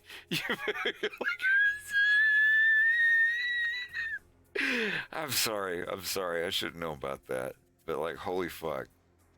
I got you a YCH in one of his pictures. It was $16,000. Who is YCH? No, why? Miles DF, the artist that does your character here. YCH is your character here. They draw like you know, a gunfight or they're having sex or whatever, and it's like character A and character B. Character B is on auction for $16,000, and some people pay it. It's like, all right, dude. It's like, but there's a huge gap in between. Like, it's, I don't know. I smell laundry machines with dollar bills in the side of them. You know, that's my political opinion, I guess. I don't know. I'm just extremely suspicious. I trust no one. I gotta get some more water. I'm gonna fall over. I'm losing my balance. Oh God. Have you been drinking? Oh God, I'm gonna fall over. Oh, whoa. Ah. Ah. Ah.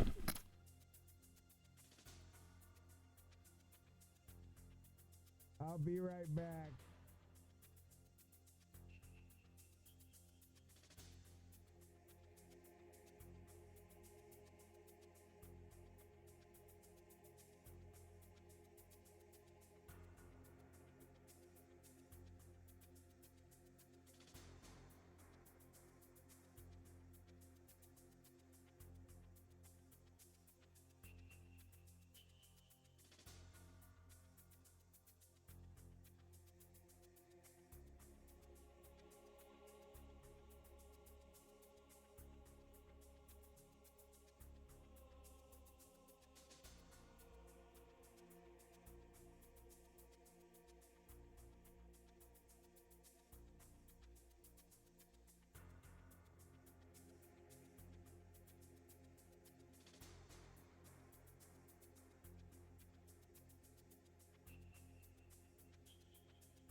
We're good. We're here. We're live.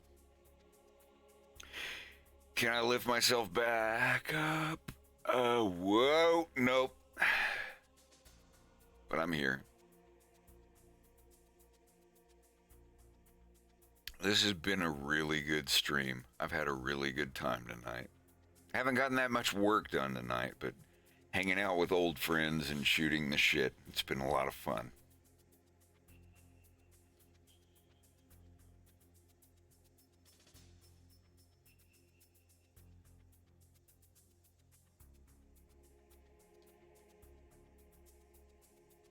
So, Slava, what do you think I should do regarding Leon's dad? Like what exactly? His voice, his background. I don't know. Like you saw this image I posted to you, like in a Telegram. No. Like I drew this like small one. He kind of looks like a Leon, but like with scars and I don't know. Basically, because it's his son, they should look kind of similar, I guess.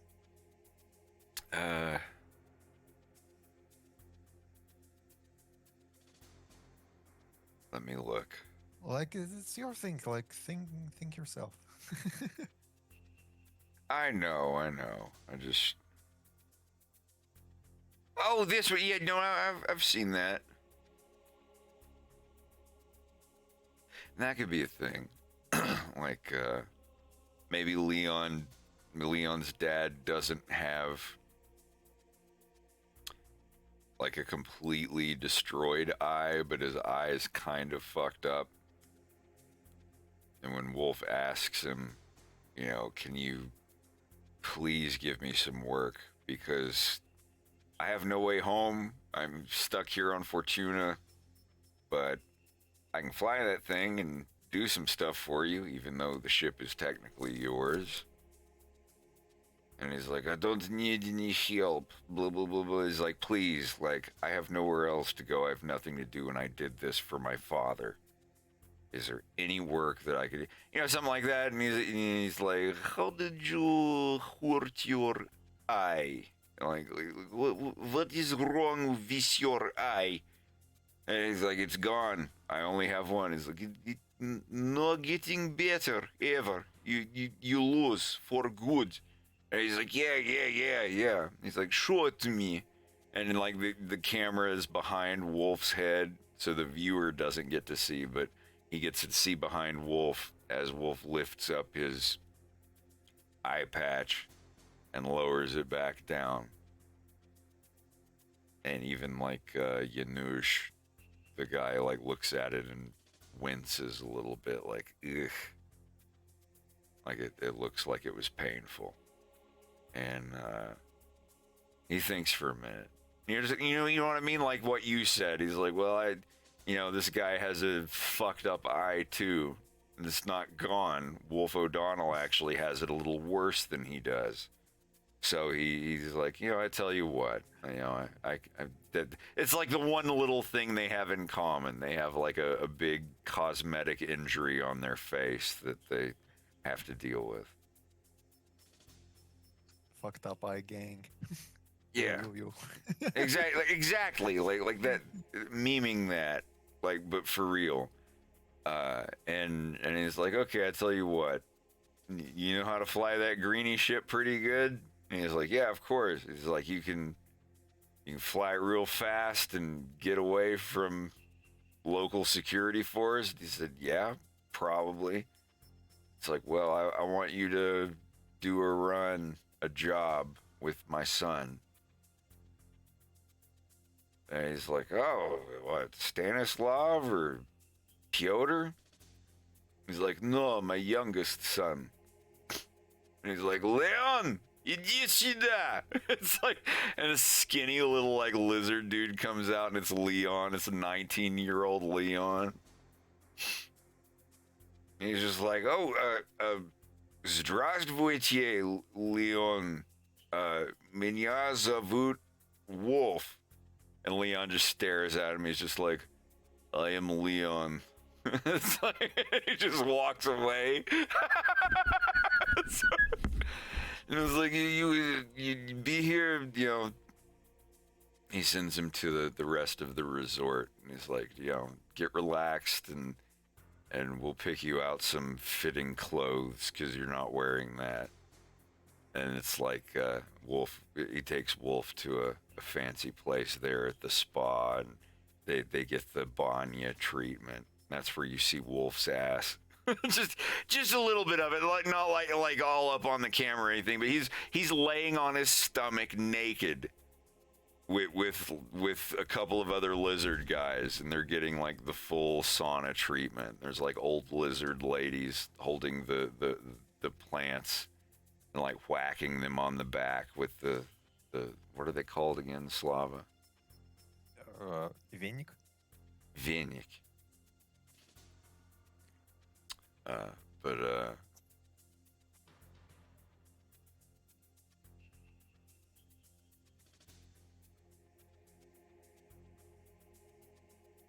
You can't spell advertisements without semen between the tits. Wait, ADVERTISEMENT.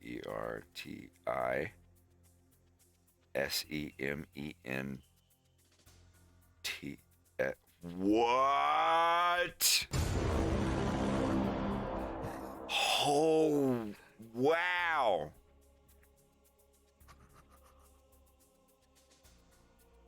My mind is completely blown out of my ass. The word advertisements. It has semen between the tits. We're just normal men. We are. We're just innocent men.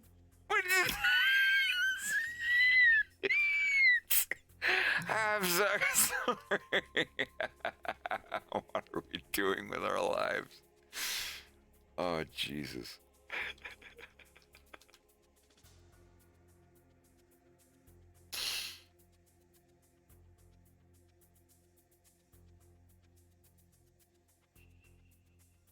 Hell yeah.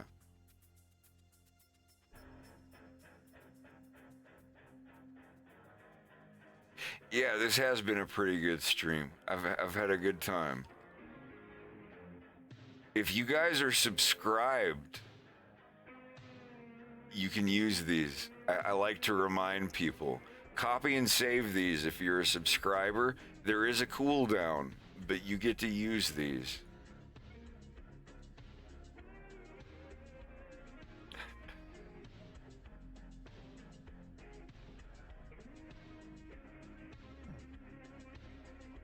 They're fun, I promise.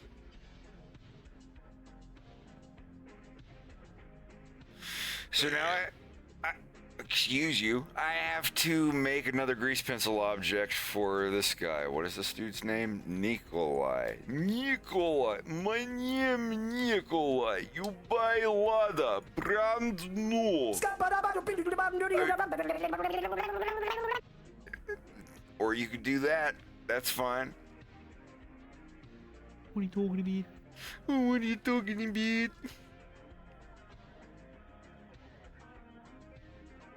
Don't even diva, you fucking cunt. Show it to me. Show it to me. Spread him. Jesus is in control, dude. Nay, spread him wide.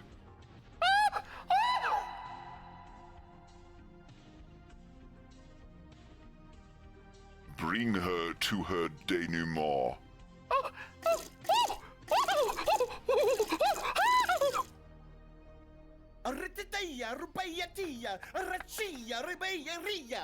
That's what my ass sounded like yesterday after having Mario's Eastern flair of food from the old country. I'll have you shitting in Italian. That chorizo goes right through you. I'm sorry, bud.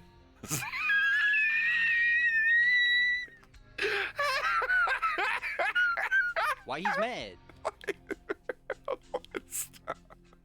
Oh God, this is the worst day of my life. And then the Polish bikini team drops. It got worse. I left my allergy medication at home.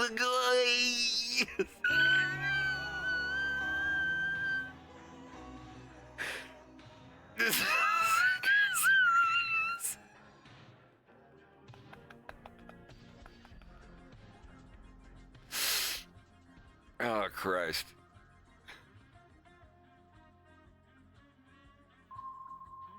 No.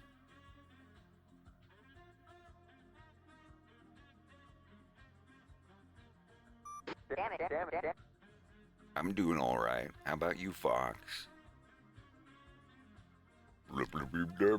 Double wing dab it. Yeah, it takes 2 wings to dab. You gotta double wing dab it. Double wing dab it. Yay. That is pretty gay. Not that there's anything wrong with that. Of course. This is a center-left podcast.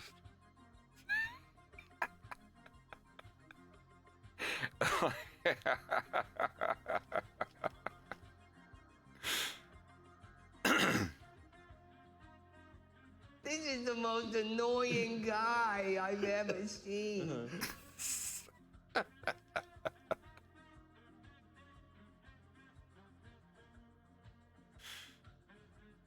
All right, so this is Nikolai, right? Well, of course you're gonna pick Nikolai. That's not very creative.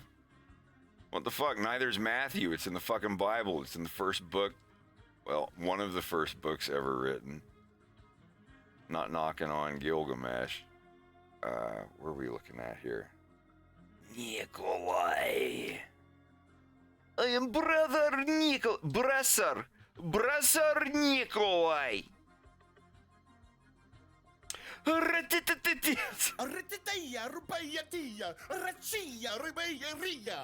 Je tombe, c'est ton whisky de quoi?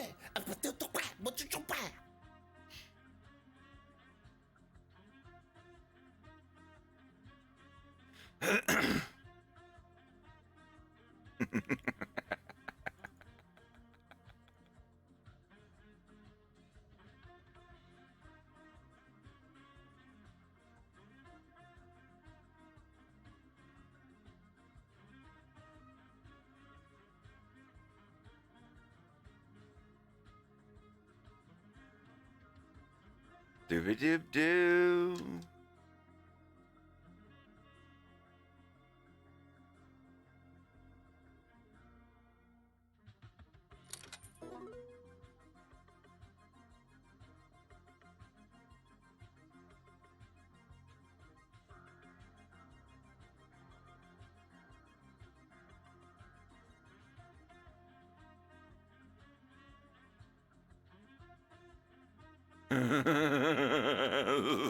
Sorry.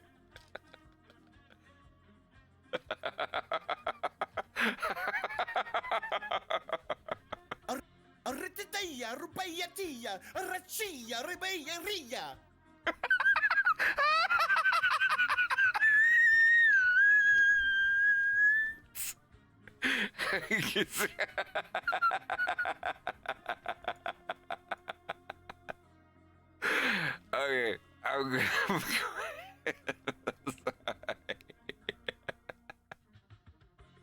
I wanted to put some Italian representation in there. With Falco. There's slight French representation in the fact that Bill is Canadian. He knows how to speak French, or whatever French is called in the Lilat system. I just... Oh my God. Anyhow. Make single user materials. No, this has been a good Saturday. I'm not even supposed to stream today, and I had a good time.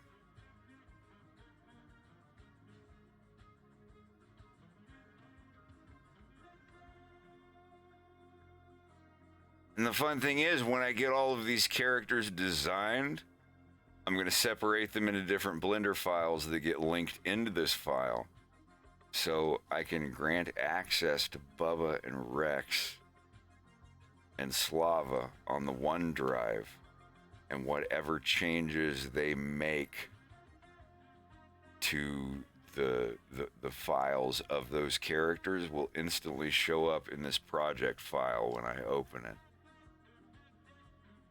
I don't even have to put anything in. They save the file and it shows up in the folder. So all I have to do, I just reload this file. I just, reopen it again. And it just boop, pops in, and it will refresh and have all of the animations of the lizard characters that other people have made. I can't fucking wait.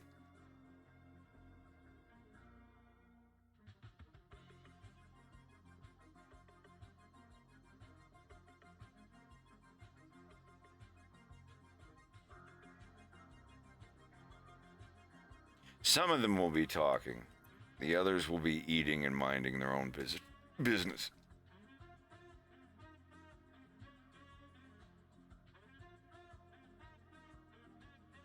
So this is the last character I have to design.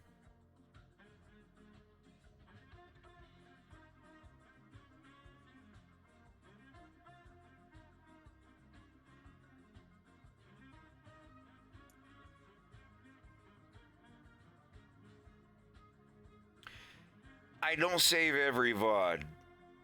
If some of them get a little too cheeky, or if one is a little too boring, I don't upload them. I don't know. There's someone on YouTube that records every single thing that I do on the internet, whether or not I want it to be uploaded. So you can look up AFoxInSpace VODs on YouTube, and they'll have everything I do regardless.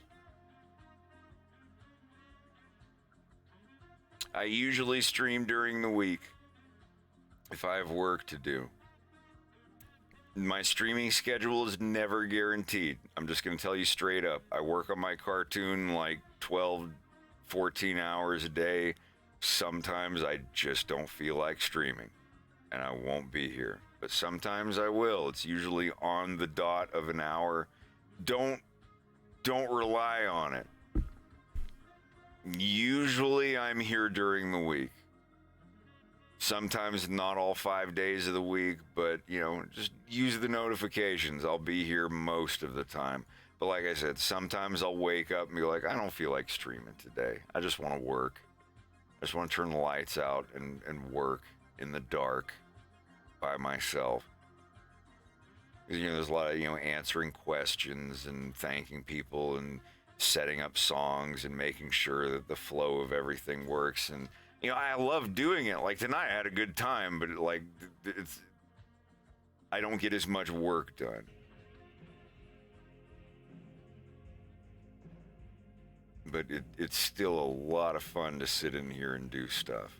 I'm very thankful that people want to hang out for that. But yeah, it's like, you can't work 7 days a week. Every now and then you want to just have some time to yourself, especially if you have a job that you can do without other people being around. Sometimes you just want to work alone. I work alone. I'm a lone wolf. Yay. Ignore him.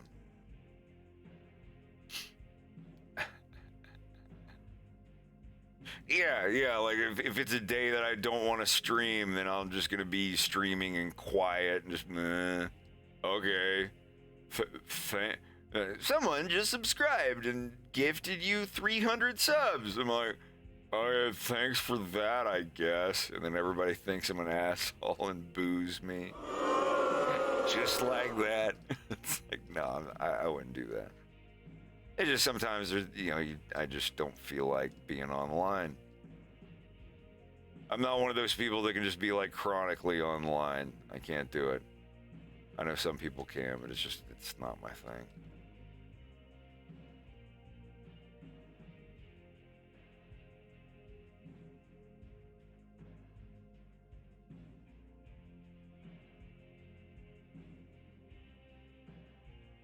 We're just normal men. Exactly. We gotta look out for each other. We're just innocent men. Yeah, I know.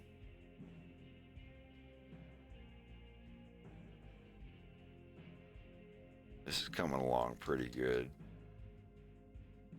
And the trees, Slav, I've got to make the trees look like they're slightly like swaying a little bit.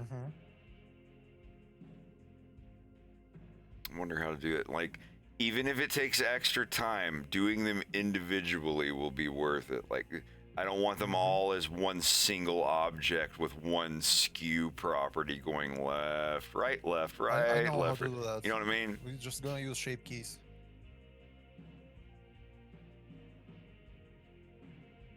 We could, or maybe a combination of shape keys and rotation keyframes. You know, I will check. It doesn't have to be a lot. It doesn't have to be a lot. Wait. You know what? It's possible probably to increase the size of these planes and maybe make changes on a shader. I don't know how, but I think it's possible.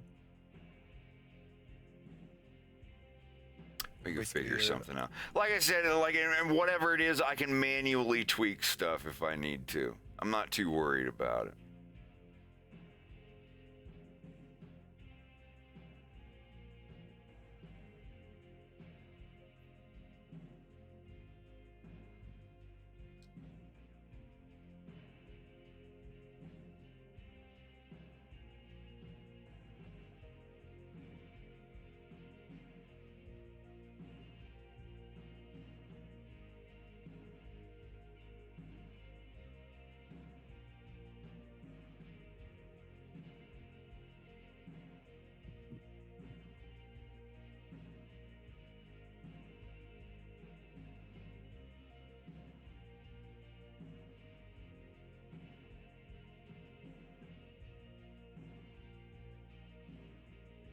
No, this seems to look super good.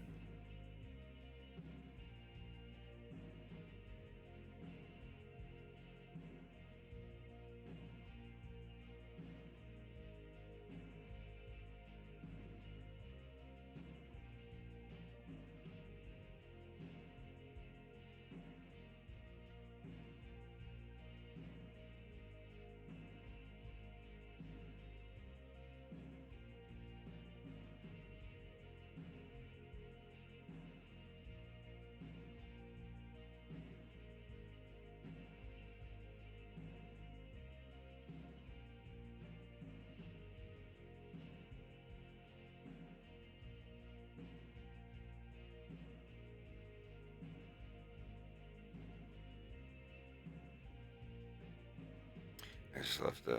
Don't worry, the cut to him being perfectly landed isn't going to be like that. It's at this part, it's going to lightly come down, just be like, ka-chunk. I just got to get the frames here, the landing gear to go or whatever. I'll figure it out. No, this is going to be a really neat scene. I can't wait to do it.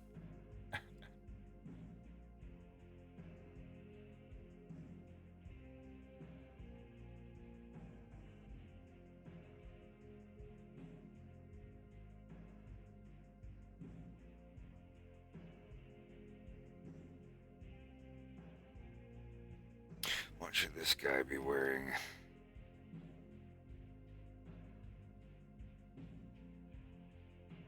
And don't tell me a fucking Tripolowski jacket. I want to change their colors. Like this guy is the same color palette as this guy. I'm going to change these. I can change them right now, actually, since these are his own colors.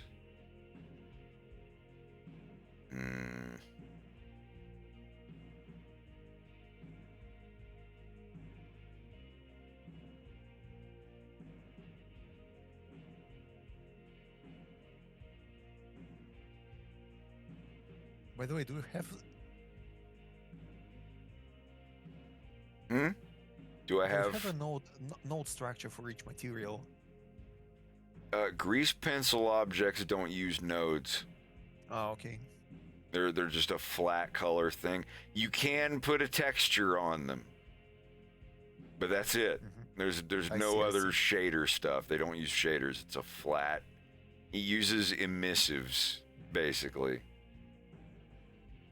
But, or diffuse, rather. Diffuse would be better.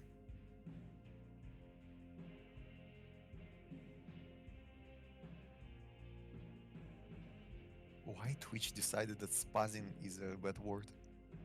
That is just saying this to educate. It's like saying the R word in America, retarded or whatever. It's if you say like spaz is like saying retard in the United States, I guess. There was a what you call it, a Mario game that got in trouble for that. So they had a game that was like, you know, don't be spastic, or here's something that's spastic, rhyming, Magic Koopa something. Yeah, saying spaz or spastic or whatever is like that in United States. Okay. Yeah, like most people are like, I don't care about stuff like that. If somebody's like, oh, that's retarded, or oh, don't be a spaz, or like anything like that, like, I don't care. Like, I'm aware of it, but if somebody does, and we're in, you know, familiar company, I don't give a fuck. Like, there is a point, like, I'll say like, oh, that's gay, or oh, that's retarded, or whatever. Like, I know some people get offended by that, and I apologize. I mean no hateful comments when I say stuff like that, but, you know, I've fixed everything else, and there's some things that, like, I don't know. Like, they said it in Napoleon Dynamite. I'm not gonna go look at Napoleon Dynamite and be like, oh, he said the R slur and got up off the couch. Like, There's a couple of them that I don't care as much about. The really big bad ones, yeah, don't say that in here and whatnot. But I don't know. There's some that I'm just like, eh. Now, like, if I'm out in public and I'm around people that I don't know, that I think might be put off by saying things like that, then yeah, of course I don't say them. Read your audience, read your crowd, read who you're around. But yeah, I'm a little rough around the edges, and I'm a comedian. I'm gonna say some stuff that if I'm doing stand up in a room of 100 people, and just one person in there is a little offended by what I'm doing, I think I'm doing a good job. Okay, that might sound bad, that might sound selfish. Now, if you're in there and there's like 40 people that are like, dude, that joke was, you shouldn't have done that, then you'd be like, okay, I apologize, that was kind of meh.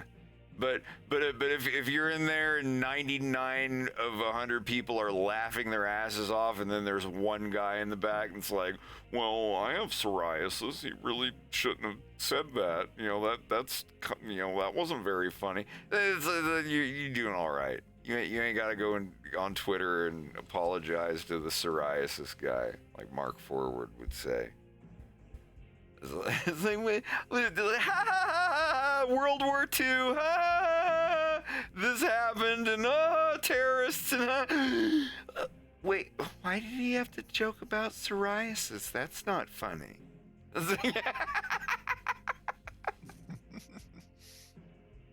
But yeah, like it. But that's the thing. Like if you can tell there's someone there that's sensitive to something like that, and you're like, oh well, and saying it anyway, that's just bad for them. Like, don't do that. Don't be like, oh, I'm sorry, you're offended. And it's like, no, read your audience. Don't be an asshole. If it's something where you're like, oh come on, I say this with my friends all the time. Why are you offended by it?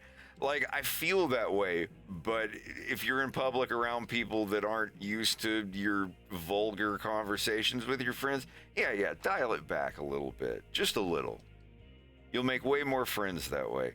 And then when you get back with your friends later and you guys have got your own little turf that you're hanging out on, much like these guys, you can talk however you want.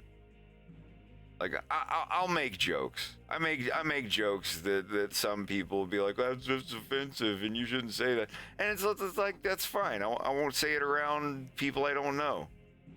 But I'm a comedian. I got to workshop jokes. If something's a little bit offensive, then, you know, I'm sorry. But You know, I won't say it around you, but if I'm around my friend, that's not like I'm turned over a new leaf. And when I go hang out with my friends, I'm never going to make this joke ever again. You got to find a medium. Don't be hateful. Don't punch down.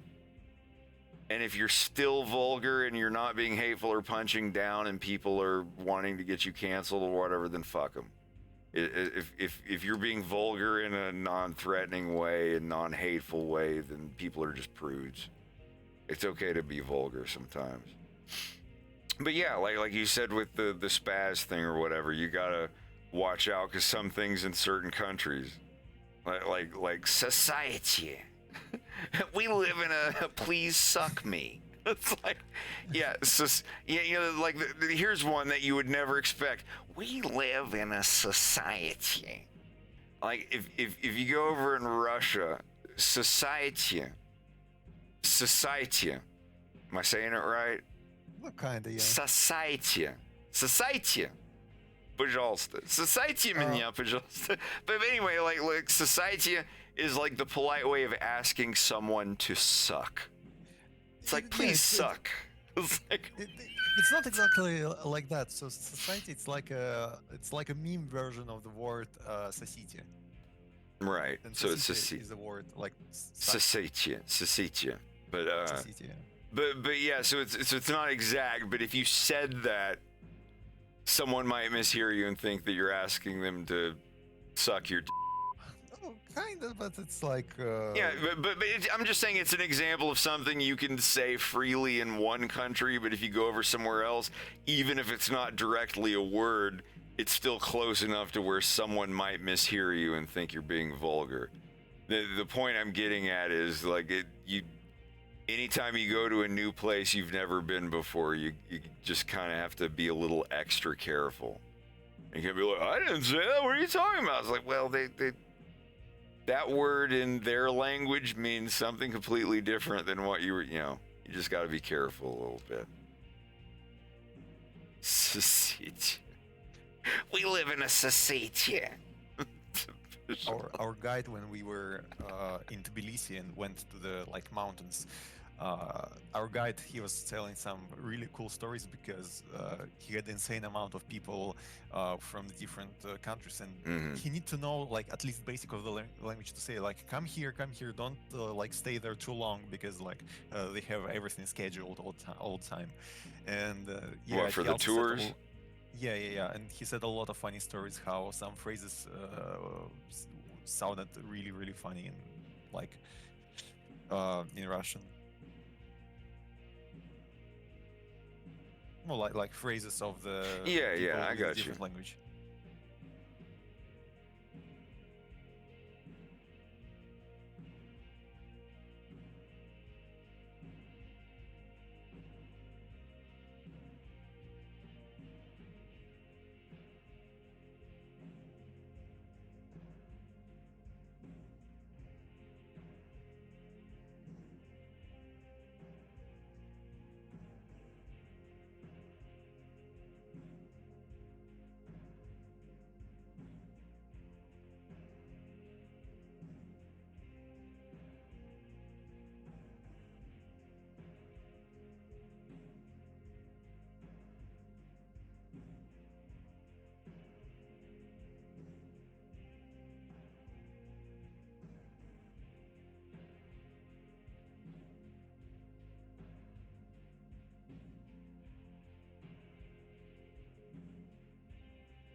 $113 people in here. It's not a bad draw for 5 in the morning. Moisturized. What up? Not much, Q-Dime. Here's a done deal. All of our strengths, none of our weaknesses.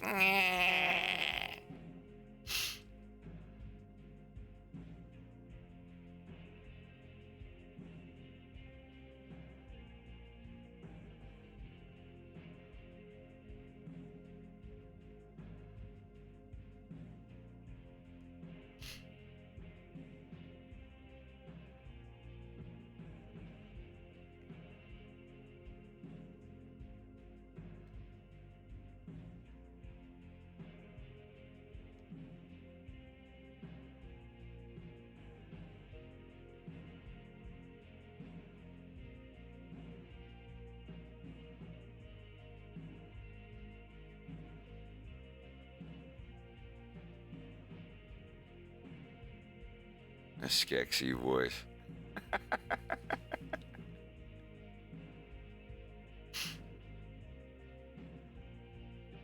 It's time I make my move. Be quiet! I hate your whimper! Please make peace! Trial by Trial by stone! Trial by stone! Slaves, move! That is seriously one of my, like, top 5 favorite movies of all time. 100%. I didn't like the show that much. I got, like, 2 episodes in, and I'm like, nah. And they're like, well, what should Skeksy's penises look like?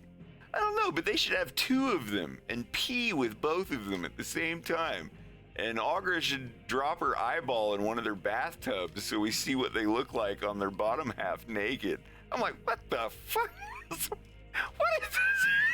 Like, what is all this Game of Thrones shit?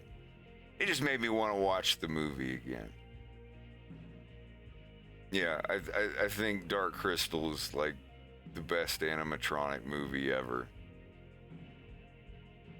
I don't know, like I didn't think the show was horrible or bad, but it did not have the soul of the movie. Me and my sister both agreed on that.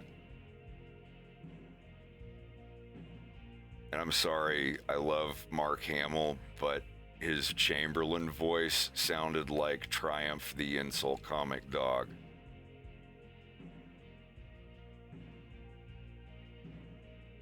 Sorry, I have very specific, subjective opinions.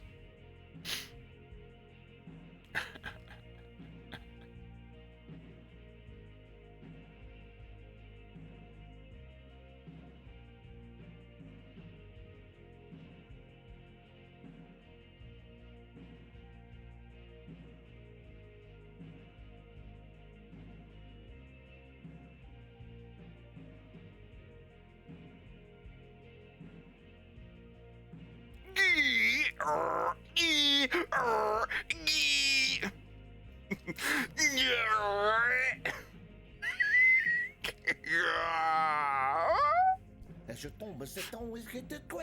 Quoi?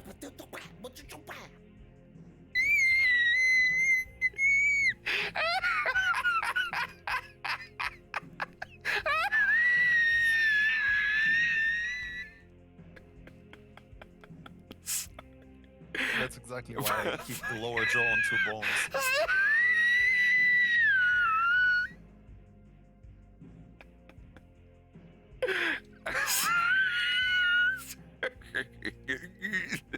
He's gurning. It's like, now I'm gonna move back. You gotta move back.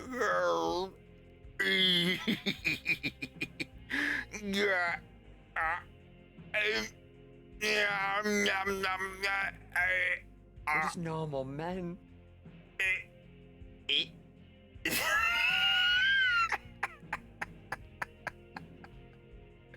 5 a.m. shenanigans indeed.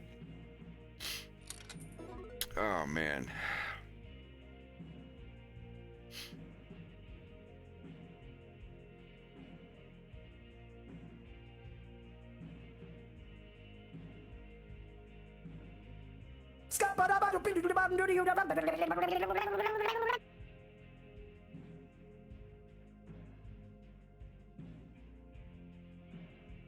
Oh, there we go.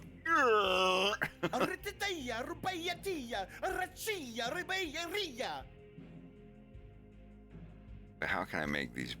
There, yeah. Yeah,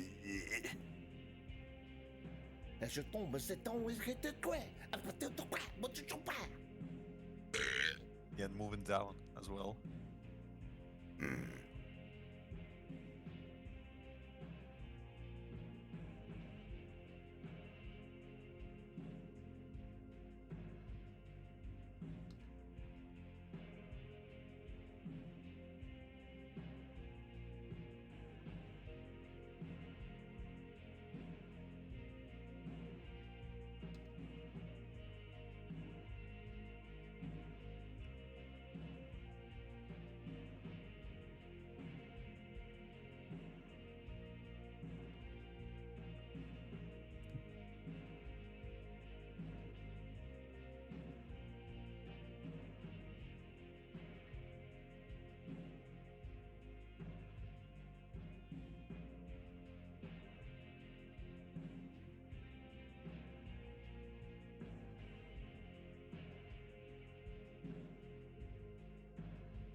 I think that'll do. That looks all right. I'm being a bad boy.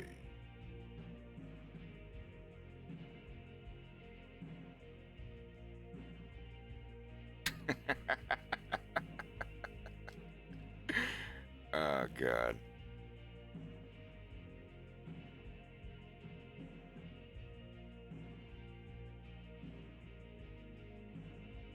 Now surrender that sword. Whoosh.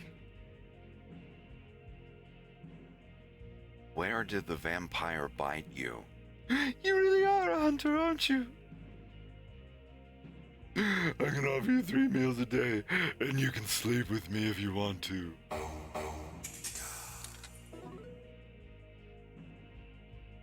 Sorry, I like the original dub.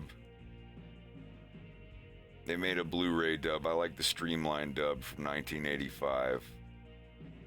As much as I bitch about corny dubbing, like that one, I'm sorry, that's the one I grew up with for Vampire Hunter D.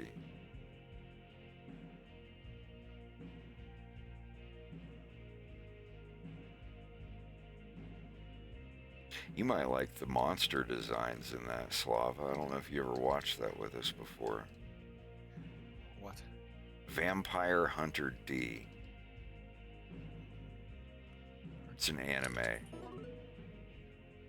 No, I don't know that. I'd be lying if I said that D did not have a little influence on my character design for James McLeod. Did you watch the old Helsing? The anime? Yeah, No. it's pretty nice. I tried to watch the movie. I couldn't do it. It was too bad. Yeah. I was even on... I was on that Lester Sylvester Dexter, and I watched that fucking Van Helsing movie, and I was like, this is dumb. Like, I'm wilding out right now on this little piece of paper, and this movie is still just, it sucks. It was so bad. I'm sorry. I love Hugh Jackman. I love everybody else that was in that movie, even the guy from 300. But that movie was like even tripping balls. Dude, you actually that probably movie would was like so bad. The opening is great, at least. Fake you, Q. Yeah, no, I heard the anime Van Helsing or whatever was good, but yeah, that live action movie from the mid 2000s, Like, I felt embarrassed while I was watching it. Like, I was so bad. I've been hosting. I'm Dracula, and I'm involved. I'm gonna throw these sexy, horny monster babes at you first. We're going to try to sit on your face. It's like, it's so bad. Sorry. It was like it was trying so hard to be Hercules or Xena Warrior Princess, but like almost 20 years later. It was so bad. It was bad. Like I said, even hallucinogenic drugs couldn't save a watching of that movie. Good God. Got worse. I thought it was gonna make it better, but it got worse.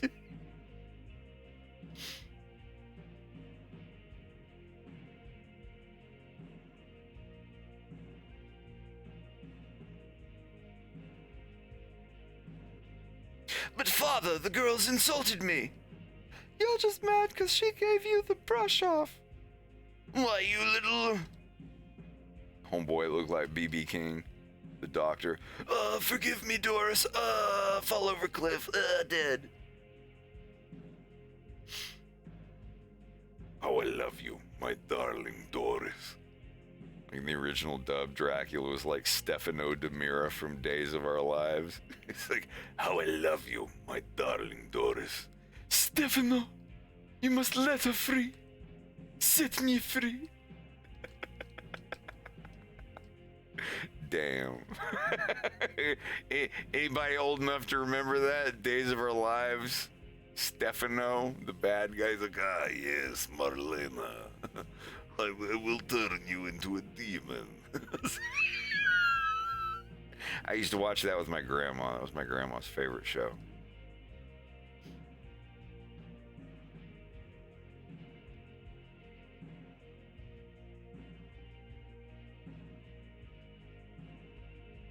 He's 67 now.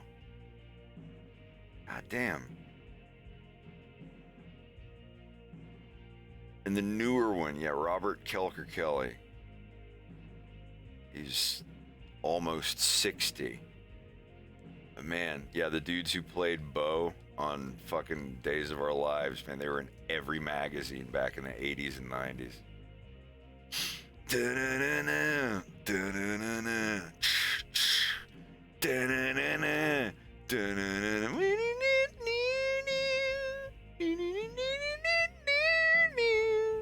Na na na na na na na na na na na.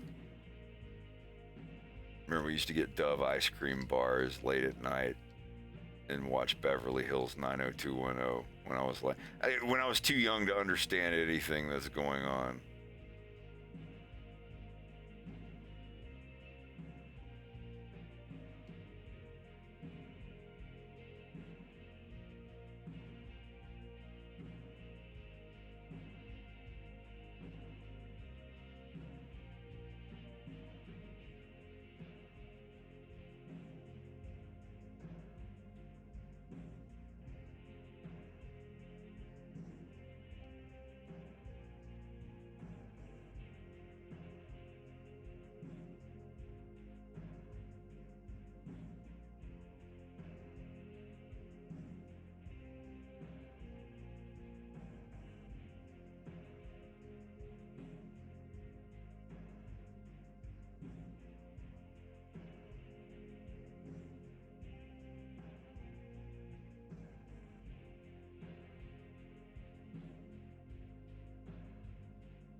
That's the girl that was bitten.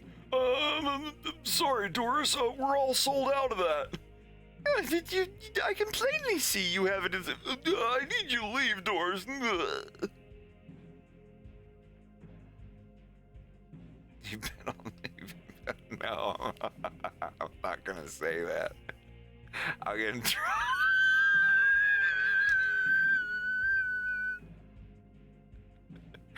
Dude, it's too close to my slur for hyenas, which is also enough to get me in trouble. God, there's gonna be so many racial slurs in the violence. It's not real ones, just ones for different species of animals. You know, you'll be like, this makes me uncomfortable.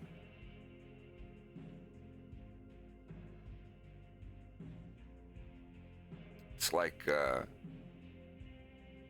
in Willow. I'm gonna borrow one from Willow. The slur they had for little people in Willow, they called them pecks. I'm gonna use that as a racial slur for bird people. Peckers. Yeah. Yes. Like the bird guy comes like, yeah, I need a bag of seed and some stuff. I was like, I don't want any peckers in my store. We're just innocent men. No, you're not. You're a pecker, and a no pecker is a friend of mine.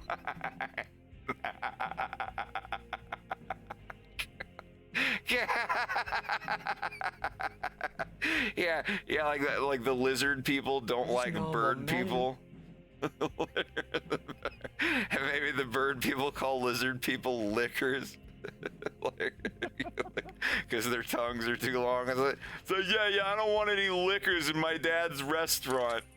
God, like, get your green scales out of my restaurant. Well, I didn't want to eat at some ugly Pecker's restaurant anyway. It's gonna be so dumb. The president gets recorded on tape saying bad things about bird people. I don't want to give a speech if there's any of those feathery peckers in the room. I don't want any peckers at the seminar. They're gonna flutter their wings and get feathers everywhere. It just immediately gets canceled. No, look here, Jack. I was like, I was talking about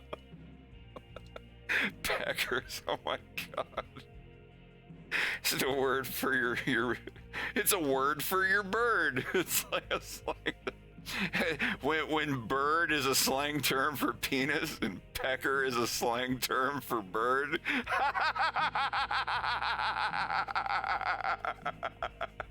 Oh man, I walked in there and my bird was hanging out there, bud. Holy fuck. I was like, God damn it. Everything's just a slang for everything now. Control, dude. No, he's not. Not right now. Oh, Christ.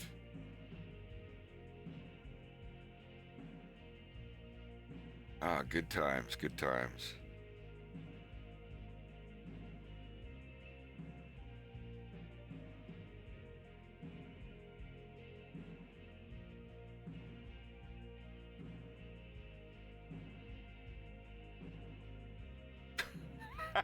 I can't stop thinking about it, laughing. So freaking... Now, yeah, bird is a slang term for woman, but y'all back me up here. Bird is also a slang term in places for your dick. You never heard that before? Like, oh, watch out there, bud. Zip up your fly. You don't want to walk out there with your bird hanging out. It's like...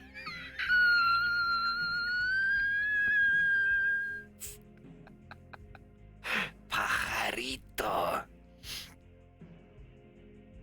Yeah.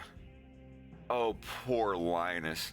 Poor Linus. I'm so glad everyone immediately understood how much of a puppy dog he was. He's like, oh yeah, I was blasting hard R's all the time. Breakfast, doing my taxes, watching my hair. Right, watching my hair, blasting the hard R. Like you can see his co-host there. You can see through his forehead, through his eyelashes, eyebrows, hair, his cranium. You can see through all of that and watch all of the gears just voraciously grinding each other trying to figure out how he was going to get them out of that situation. Like, he's like, wait, you mean you? Oh yeah, I was blasting hard R's Monday, Tuesday, Wednesday, morning, noon, and night, just every day blasting hard R's and not caring. Poor dude with him just sitting there like beep, beep, beep, boop, boop, boop, boop, boop, like a fucking computer. You can see it on his face. Bless both of their hearts. Bless, oh my God, bless him. Just sitting there, and then he's just like, you mean the N-word? He's like, oh no, the thing for mental disability.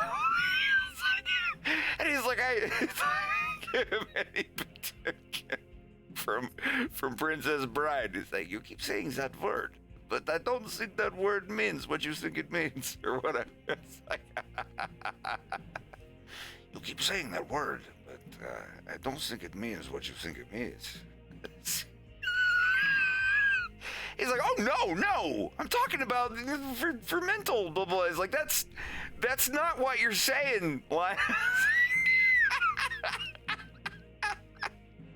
Yeah, like for real, like I knew right when I saw it. I was like, he's thinking R slur, not R hard R. Oh my God. But I'm glad that resolved the way it did.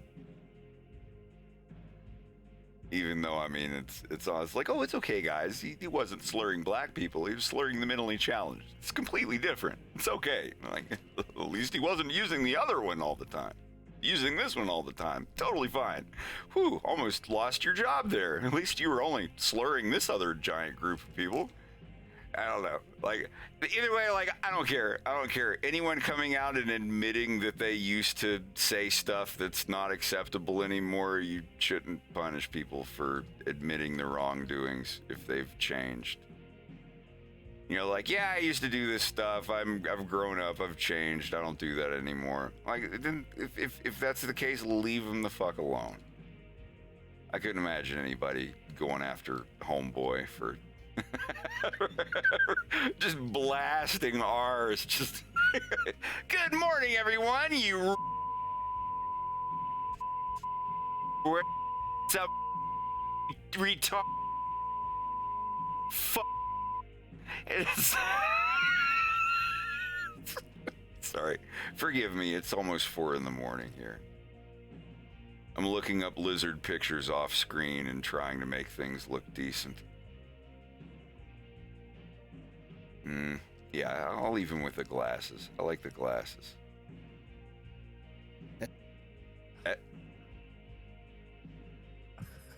God, I could use some trouser gravy right now. I know, right?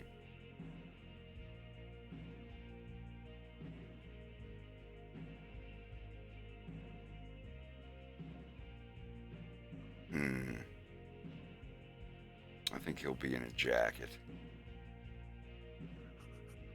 What are you laughing about? Nothing. The joke I made in my head. All right, don't get me in trouble.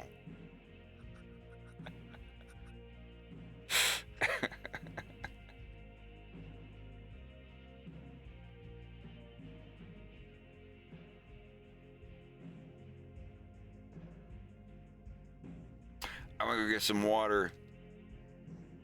What are we looking at here? All right, yeah.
All right.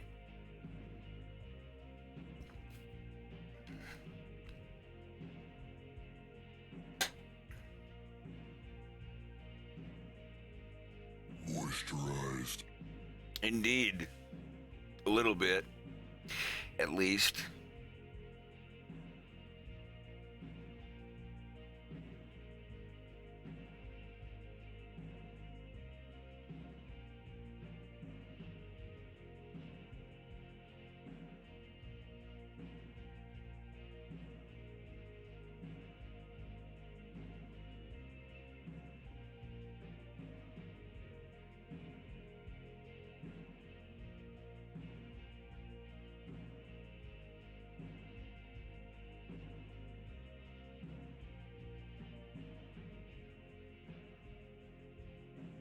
I love this fucking music. What else can I have on here?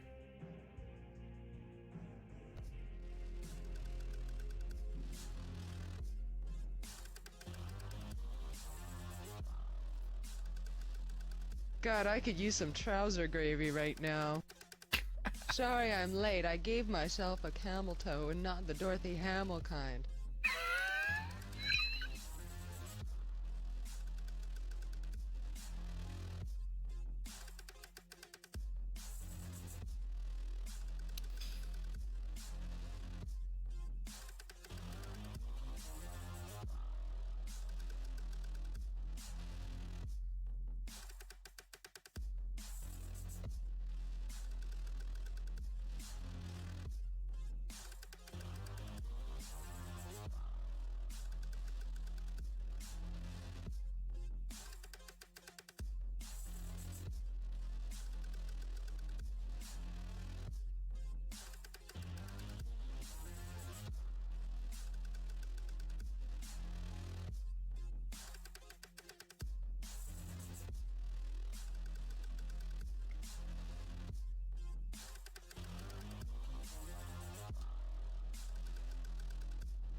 Well, hello, amorous Congress stick.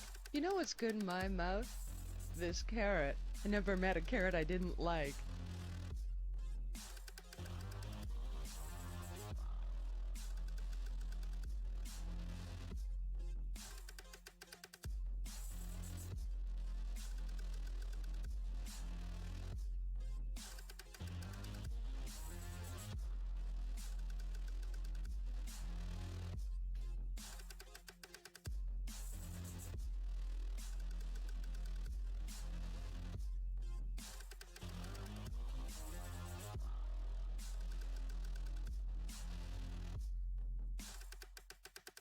Give yourself a chest camel toe by lifting screws and nuts right under your chin.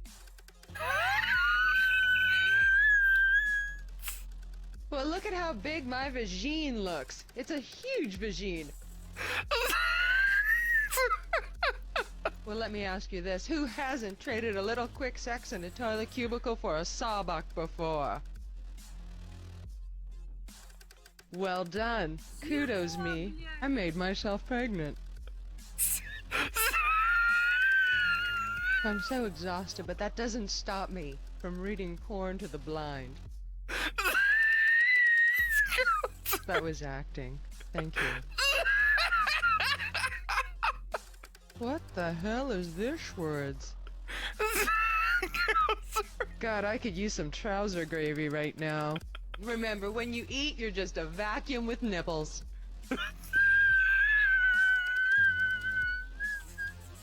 It's so good.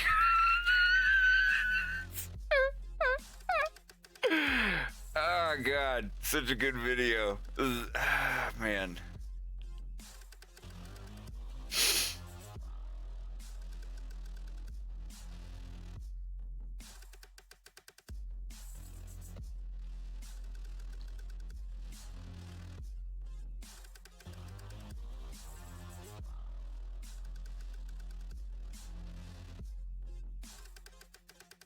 This is an intellectual reptile. He has glasses. He studies the word. Let's see.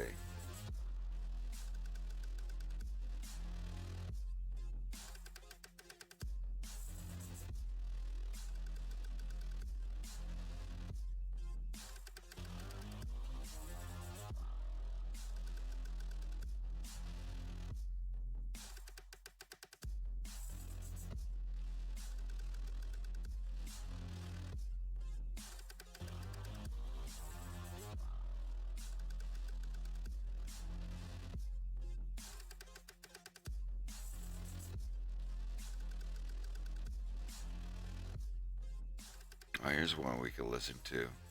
Let's chill out.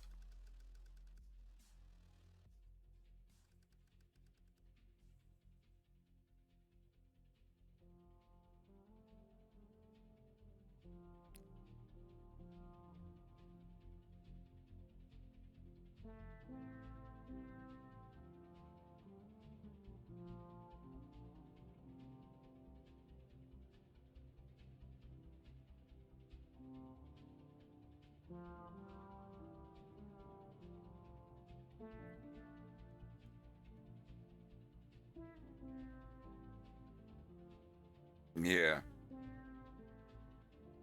I don't think I would ever put ads in my cartoon. There is one ad I have agreed. It's not an ad, but a product. Yes, Roscoe. But a product that I would agree to put in the violence.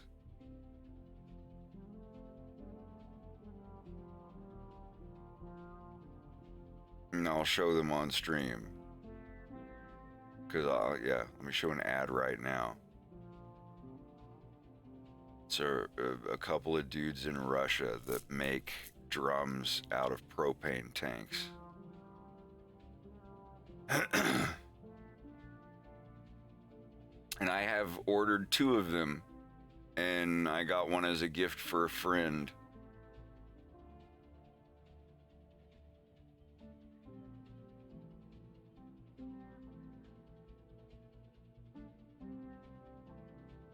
Where's the Star Fox one?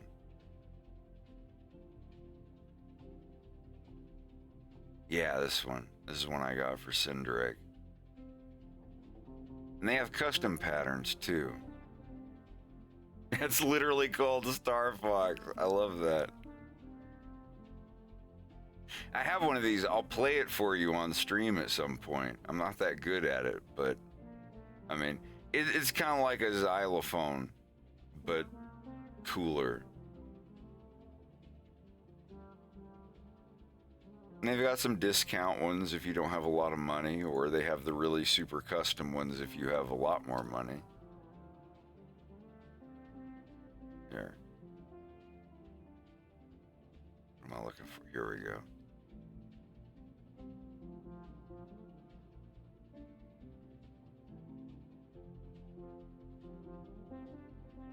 I mean, it's been like a year since I got the last one, but these are super cool. And like mine, like I want to show a pic, like I can't do it justice. Hold on a second. Yeah, the oil slick ones. They've got those. You can, there's so many different custom ones. Let me find the one that I was playing.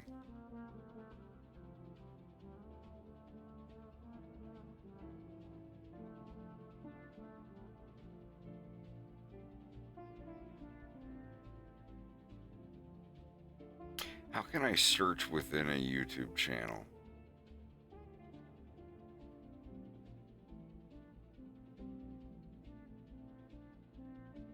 If I can find night. There it is. I found it. Okay, huh? Okay. Just wanted to say how to find it. Yeah, I just want to play this real quick. And some of these are double-sided. I have a little one and I have a big one that's double-sided, and on the other side it has a different key that you can play.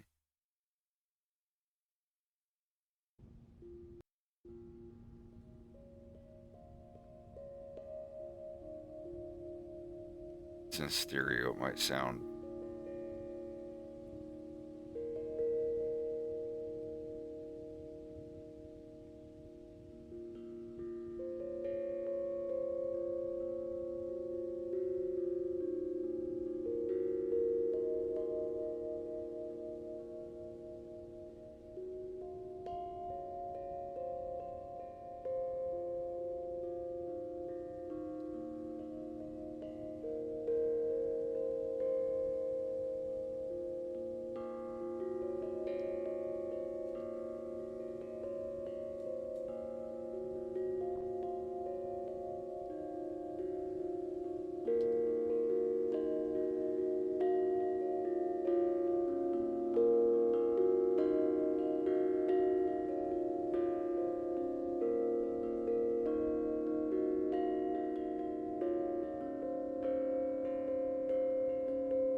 This is just a scale. This is A sharp minor in the configuration that they've got.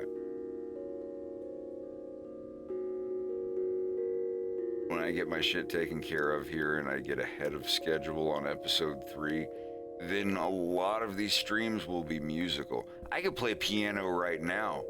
You don't want me to play some piano? But like, anyway, here, I'll type it here. Gluzmaski. And I have 2 of these drums, and I bought one for a friend as like a congratulations gift. He loves it. I love mine. The people are wonderful. It takes a little longer for your product to get somewhere, sure. And I don't know how it is now with like the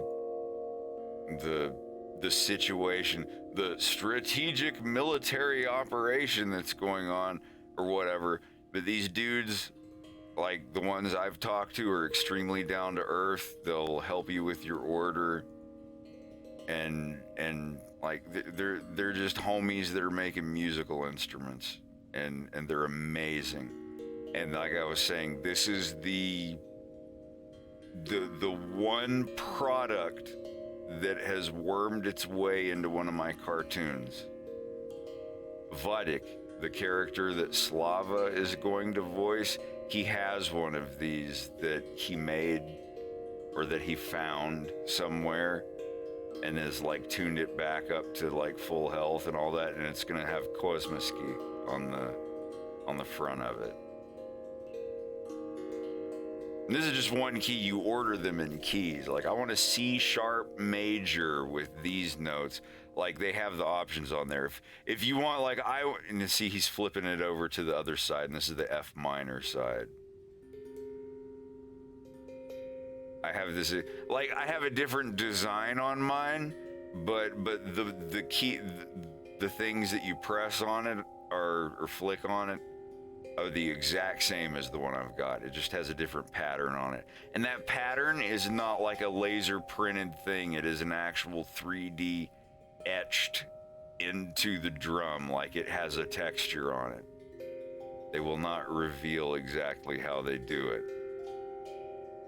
But they jokingly say it's a secret technique, but it's amazing. And they're not that much, like $200 or $300 for their regular ones. You can pay more for their bigger ones, or if you want a little bitty one, like they're like $100-something, and the shipping's not too bad. I think on mine, one of them, the shipping was like 40 or 50 bucks. I mean, you have to expect that's like a chunk of a propane tank that they take, and let me show you how it's made. It's so cool. It's so cool.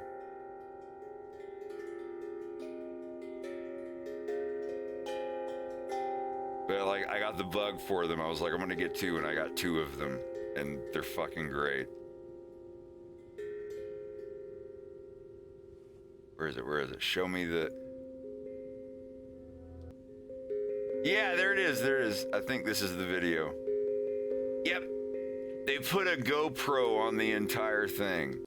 Check this out.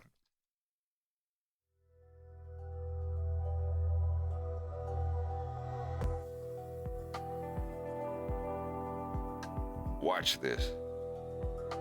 It's like they have the laser etcher thing.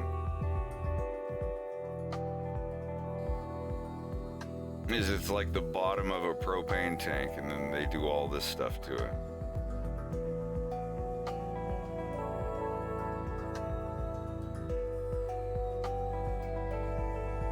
And of course, it's accompanied by a song that has the tank drum in the background.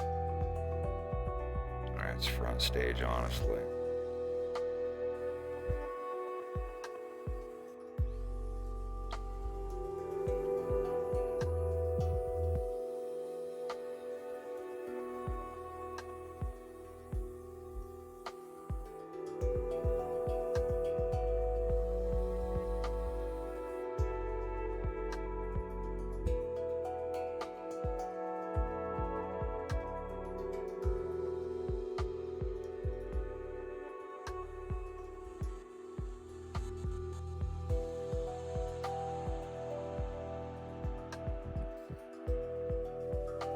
God, it looks so cool.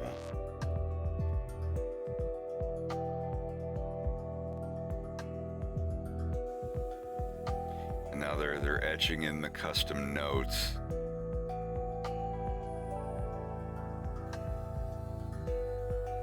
Giving it the buff, the second layer.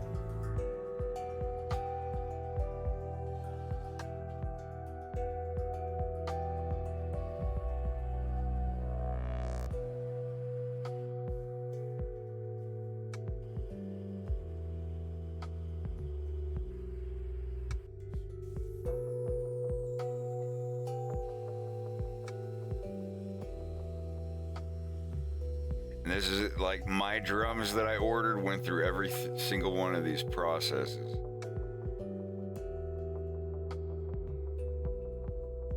It looks so good. I mean, I can show you pictures, but it just literally looks like these, just with the vanilla design.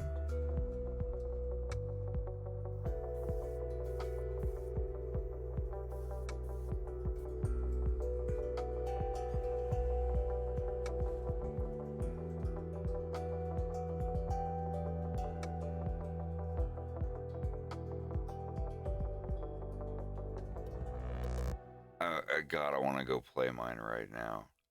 Yeah, I pull them out and mess with them every now and then. I got them because I want them for music and the violence.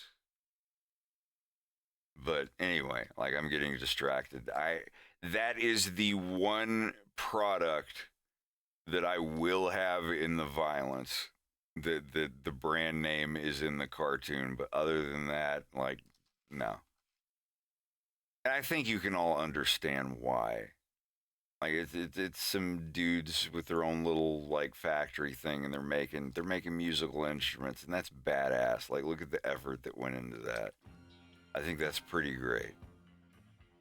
And they sound amazing. I have them. Me and Greg set in here, just in the floor. Just you have them in your lap, and you have the little soft sticks that you hit them with, and it's very relaxing. And if you're both in F minor, you can. It's a scale that you're hitting all the notes on. It's not just like a piano. You can't hit a wrong note. Yeah. How much do they cost? Mine, I have a little one that's in there's different scales too. There's F minor, and then there's F minor nighttime scale that's like slightly different and stuff. They have videos of them playing every scale. Whichever scale on there that you pick, you can click a link and it will show you a video of them freestyling on one of them. So you hear every note that is playable on the drum, and and like the kind of freestyling you can do, because they're limited. It's not like, oh, it's an 88 key MIDI controller. Like, no, it's gonna have like, you know, 7 notes on it, or 14 notes, or 12 notes, or whatever. It's gonna have a bunch of different notes, but they're not gonna be every note that you can think of. It's gonna be every note in that scale. There's specific scales. So if you get one that's F minor, you're gonna, every song with that, unless you modify the pitch later on in post in your audio editor or DAW or whatever, every song that you do with that is gonna be an F minor. It's like harmonicas. You get an A harmonica or a C harmonica with, you know, G blues or C major or whatever on it. Like, you're only gonna be able to do songs in those 2 keys for the most part. There are other keys like in the fifths, like, you know, for what is F? What is it? A sharp or B flat or whatever, or C or something like that, where the same notes in that key work in another key, but not all of them. It doesn't always work like that. But that's the thing. Like if there's a key that you like, a lot of the songs in the Violence are going to be in the key of F minor for a certain part of it. Like I said, they're like $200, $300 for a really good one from them. Like I said, like if you're willing to spend like $300, $400 on one of these, you'll get a good one. If you need to spend less than that, you can go to their bargain page, where they have basically, you know, it's like any other thing. It's like orders that people made, and then they're like, oh, never mind, I canceled the order. And they're like, well, we just welded and made and polished and painted this thing. What the fuck are we going to do with it? I'll just put it on the bargains page, like set 25% off or 15% off or whatever the fuck. I don't know. I got mine custom ordered. I paid the extra. But even if you don't know how to play music, you can sit there and just play random notes on it. It's a scale. No matter which notes you play on it, it's going to sound nice. And you'll find the ones that sound better for what you want, and you can use that in something. They have songs on their website that they've mixed that in with, and they sound really neat. If you're like one of those ASMR meditation relaxation people, I'm one of those people to an extent. Like, I don't like that shit where people are like sucking on lollipops in your ear and mouth noises and stuff. But just like the videos where they're just like whispering to you, telling you everything's gonna be all right, and just to relax, and asking you like, hey, what are you working on? And blah blah blah or whatever. I was like, I could see the appeal to that. Like, absolutely. But like, I don't know, there's some of it where it's just like, I'm gonna suck on this banana for 5 hours. It's like, no, I can't do mouth noises. That shit drives me crazy. That will make me like want to murder someone. That sisophobia or whatever the fuck it is, where certain noises will make your blood pressure go up. I can't stand listening to people chew food with their mouth open. I'll leave a room. I'll leave a room and be vocal about it. That's how bad it is. I try my absolute best to be as polite as possible, no matter what socially awkward company I'm currently in. But if someone's chewing with their mouth open, I will look directly into their pupils and be like, hey, could you like not do that thing you're doing? No, that belching I can totally do. I don't care. I'm just like, wow, that was well brought up. Too bad you weren't. Yeah, some fucking Letterkenny chirping. But like someone standing there like with potato chips or whatever, chewing with their mouth open in my ear. I'll have to find the pictures. Slava, what the fuck are you doing? I can't look at that right now. Oh God. But seriously. Oh Christ. I'm getting distracted. I don't want to be distracted.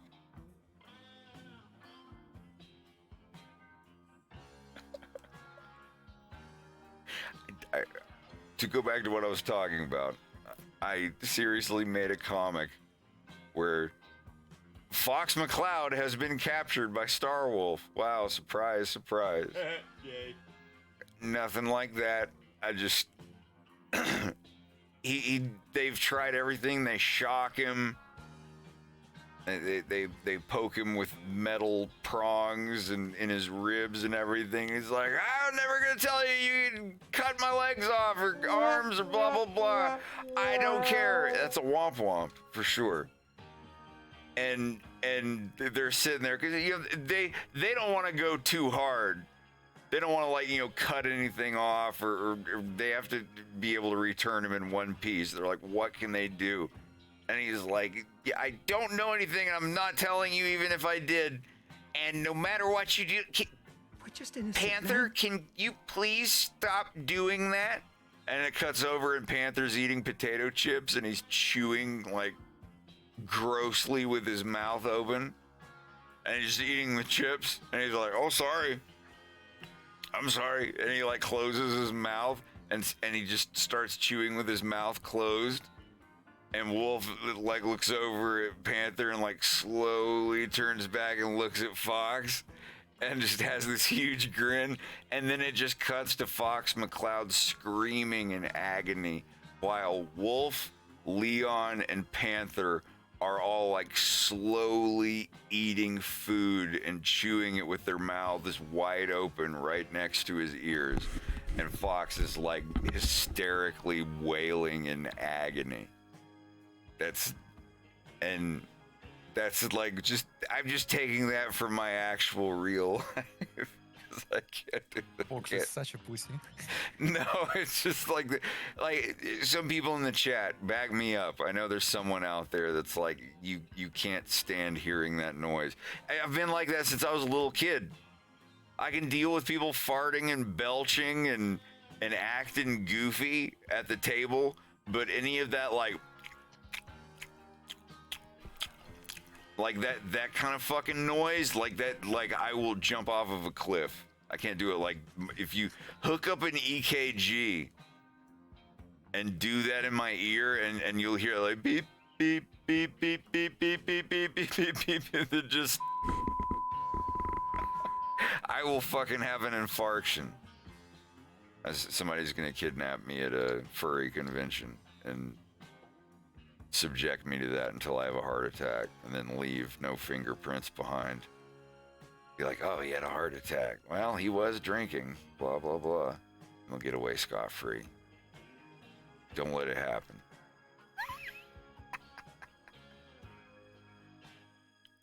It's not that bad, but holy fuck, that shit's annoying.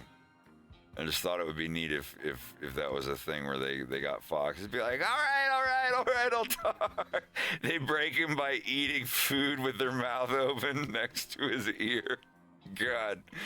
Ew, I shudder thinking about it. I don't think I could do that.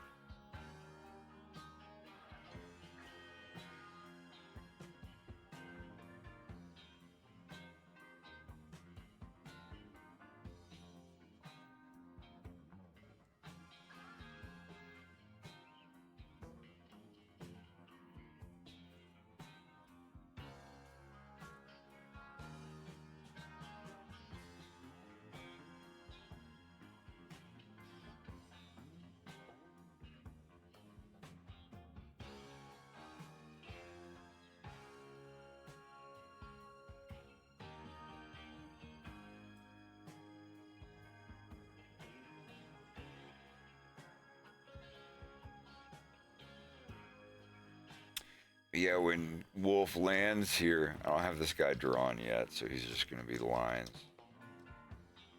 But this is the first scene in episode 3. You hear bugs and, and all that stuff. And they're going to be just, talking in some Slavic language. I don't know which one it's going to be yet. Mix? Solbud Greg, thank you for the raid. What'd you say, Slava? It could be mix. But how though? Suka kurva. I don't know. I want to have them all just speak in Russian. It's easier for me. It guarantees that the episode continues at a fast pace, and it gives me less shit that I have to go and learn for the first time. You get what I'm saying? I'd love to have them speaking in some like multi-Slavic language or whatever. But wow, I have to allow that. You know what I mean, Slava? So knowing that I need to get this out soon, and it's an American guy that on a scale of 1 to 10, he's like a 2 or a 3 in Russian. What would you recommend I do? And I'm suggesting to like have them talk in Russian, even if the other guys are Polish. Yeah, Polish guys will be upset that.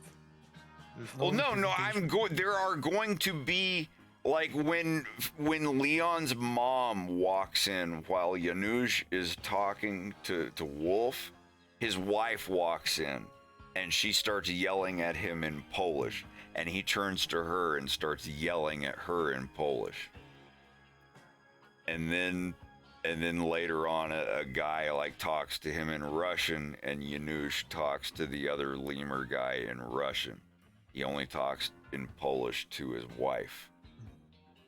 And there's no reason to explain it for any reason. Like, we don't know. Like, oh, well, wow, you'll hear it and be like, wait, that's a different language, and he's speaking it to his wife, and his wife is speaking that language. And it's like, do we know why? Like, it doesn't matter. It's just like, oh, well, they must be a multilingual family, or maybe she's Polish and he speaks Russian to all of his other friends and sons and brothers, but like to his wife he speaks Polish because maybe she's Polish or something.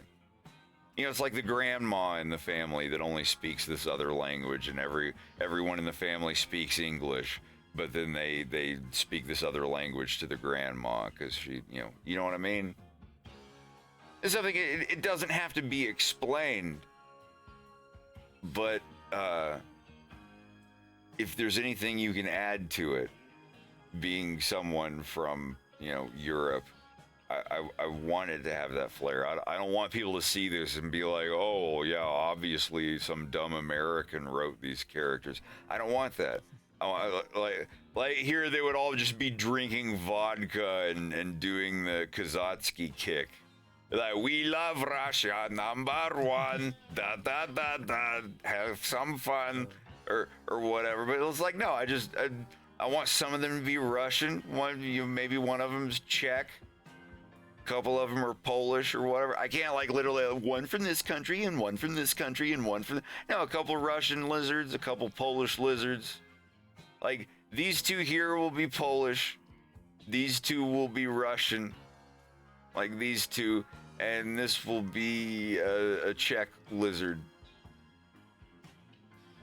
And he might, he'll say something in Russian, but when he, instead of saying "Oi, blin" or whatever, he'll do a whatever it's called, a just tell interjection. Like that. Do what? He can just like tell some story in the background, and like we don't even know what it is about. Yeah, but either way, like I want all of them to be talking. It would be like if I was there, or if Wolf was there, and they all speak different languages, but they do speak Cornerian or whatever, and like Wolf shows up and he's like, "Hey guys, and, oh yeah, and you know what happened?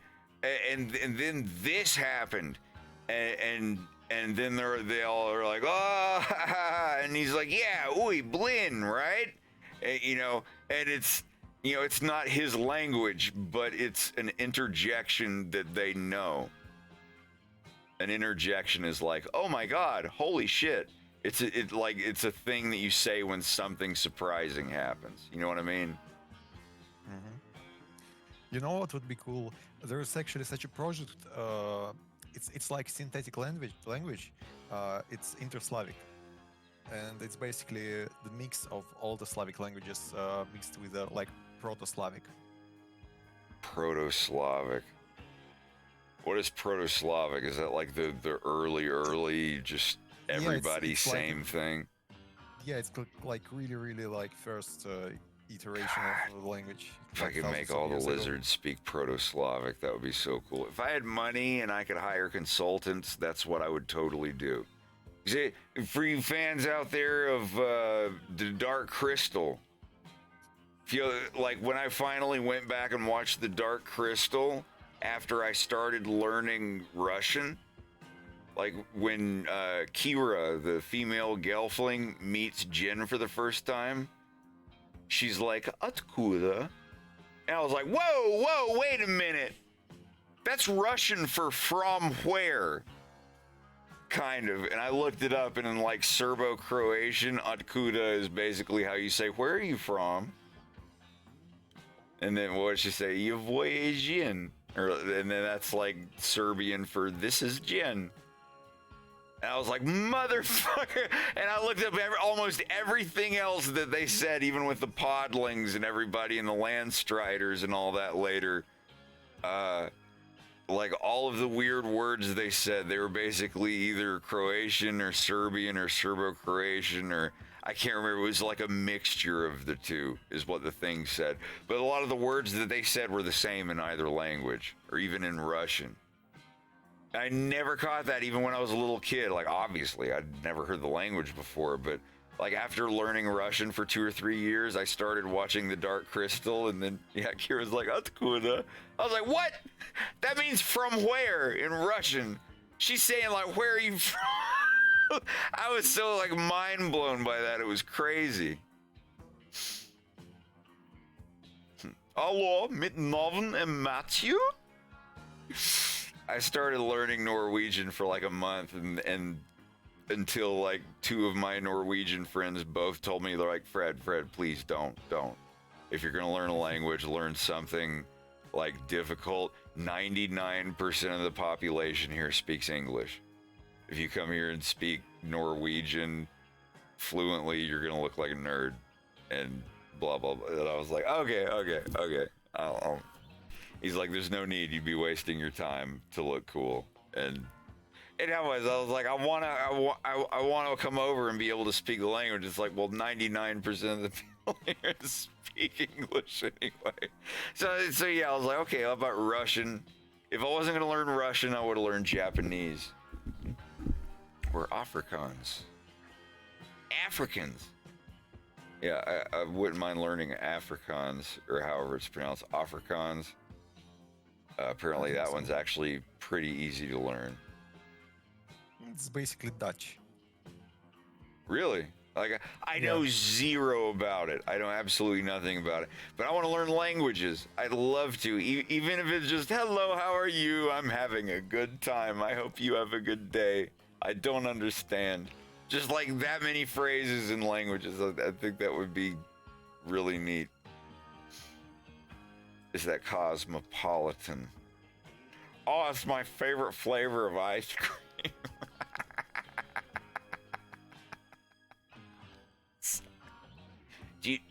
Slava, are you familiar with the flavor of ice cream called Neapolitan? No, I hope it's not pizza. No, there's a Napolitano or whatever pizza. No, it's a different thing. Neapolitan is the box of ice cream you get, and it's got 3 flavors in it: chocolate, vanilla, and strawberry. So just like brown, white, and pink. Have you ever seen it before? Yes, I guess, but like it's not as popular here. Yeah. I know in US you're buying everything like in insane amounts. Like 5 gallons of milk or shit. Yeah, we do have like multi-gallon buckets of ice cream too. But I was just wondering if you had ever heard of that ice cream flavor before. Or if it's called something different. I would just call it assorted ice cream. Mm-hmm. Ting tongs. Assorted. Why am I leaning to the side? Oh, I gotta recalibrate my face rig. There we go. I said in the middle. All right, we're back.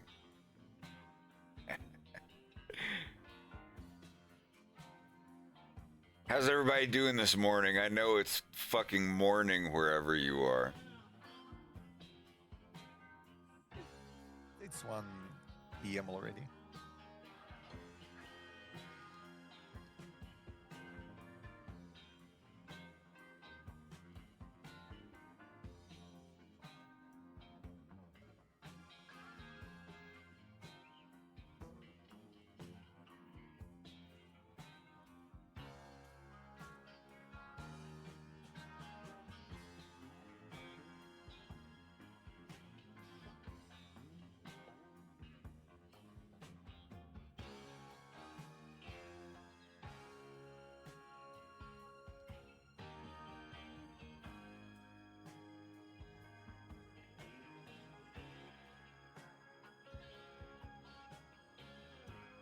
What should this guy be wearing, Slavic? You should design some characters with clothes, because I'm just doing naked buff lizard dudes and imagining what clothing they're wearing. I'm trying to think of something that's going to look Slavic, but I don't know. Just the clothes, dude. Just do whatever, like really. No, what I'm saying is if you gave them clothes, it would be easier for me to draw the stuff. I know you pump these out really quick. It's not me complaining at all. I think it would be neat if you wanted to. You should get really good at doing clothing on characters, because I think that will get you a lot more attention too in the long run. I understand. You just said that you need it quickly, and I did it. Absolutely. It wasn't critique. I was just, you know what I mean. I'm just requesting like what the next thing will be. Because, like, even if you didn't, like, I can still use these. These are perfect. I can, like, go in and mark seams and extrude their chest a little bit to make it look like they have a shirt on. Like, that's not a problem. But, yeah, I'm talking about, like, we were talking about yesterday, where I can just, like, turn the icons off of what I don't want and copy that over. A character with a vest and pants and no shoes on and a hat and an eye patch. I'm so excited about that, dude. When I got off of Discord and we weren't talking anymore, that's all I thought about for the rest of the night. I fantasized.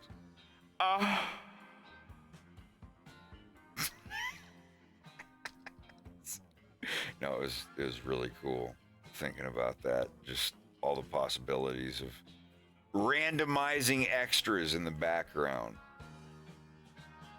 So I'm never just going to copy paste 2D art. It takes a few seconds longer to copy paste 3D models and just draw a picture over them. And it's completely original.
Nice.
Alright, I'm gonna get back soon. No, where are you going? Yes. Don't go. Play a game. I You, will. is it Overwatch 2? Of course it is. Go on. Run along, play your game. I'll be here dying in hell without you. Oh, did you already leave? Motherfucker. Alright, Slav, have fun. I'll see you in a little bit.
Aw.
Yarp.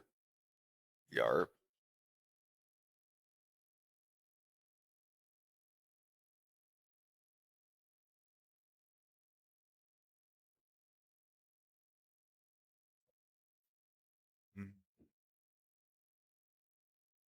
I'm not muted. I'm just humming along with the song.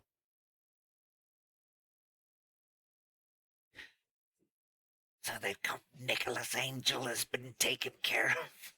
Yarp. So we won't hear any more from him? Narp. Good. Because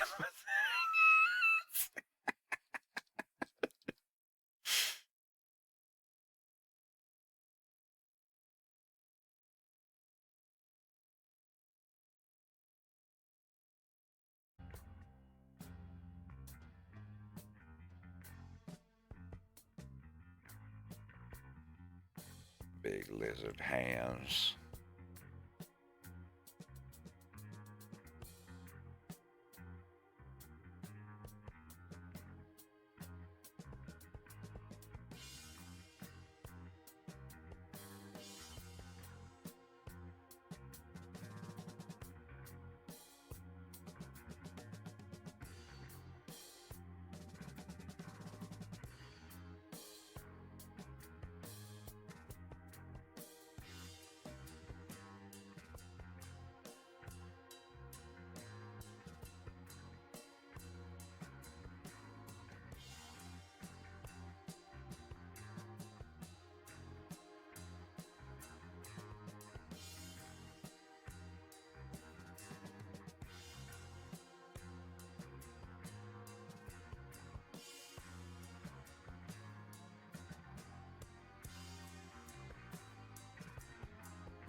Oh, the adventures, kiddo. It'll drive you into some Wow, wacky rude. habits. Thank you for the bits.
Oh, yeah, it's starting to look like a hootenanny.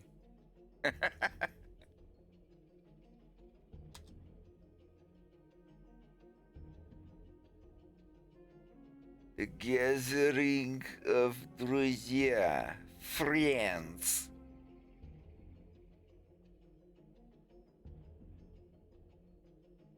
Even the coals are randomly like flickering a little bit. I like that. I like that a lot.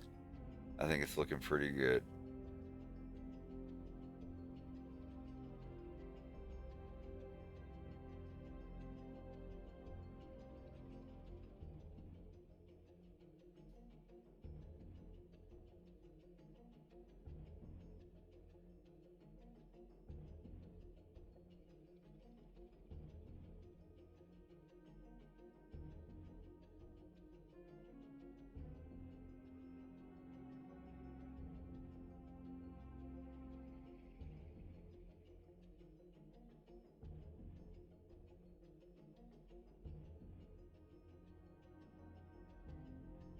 Just may have to make these sticks a little bit brighter.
Much better.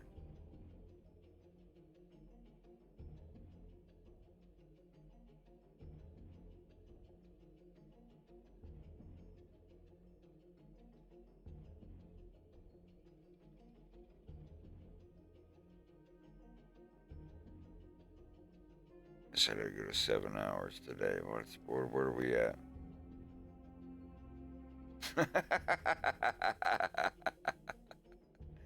Damn.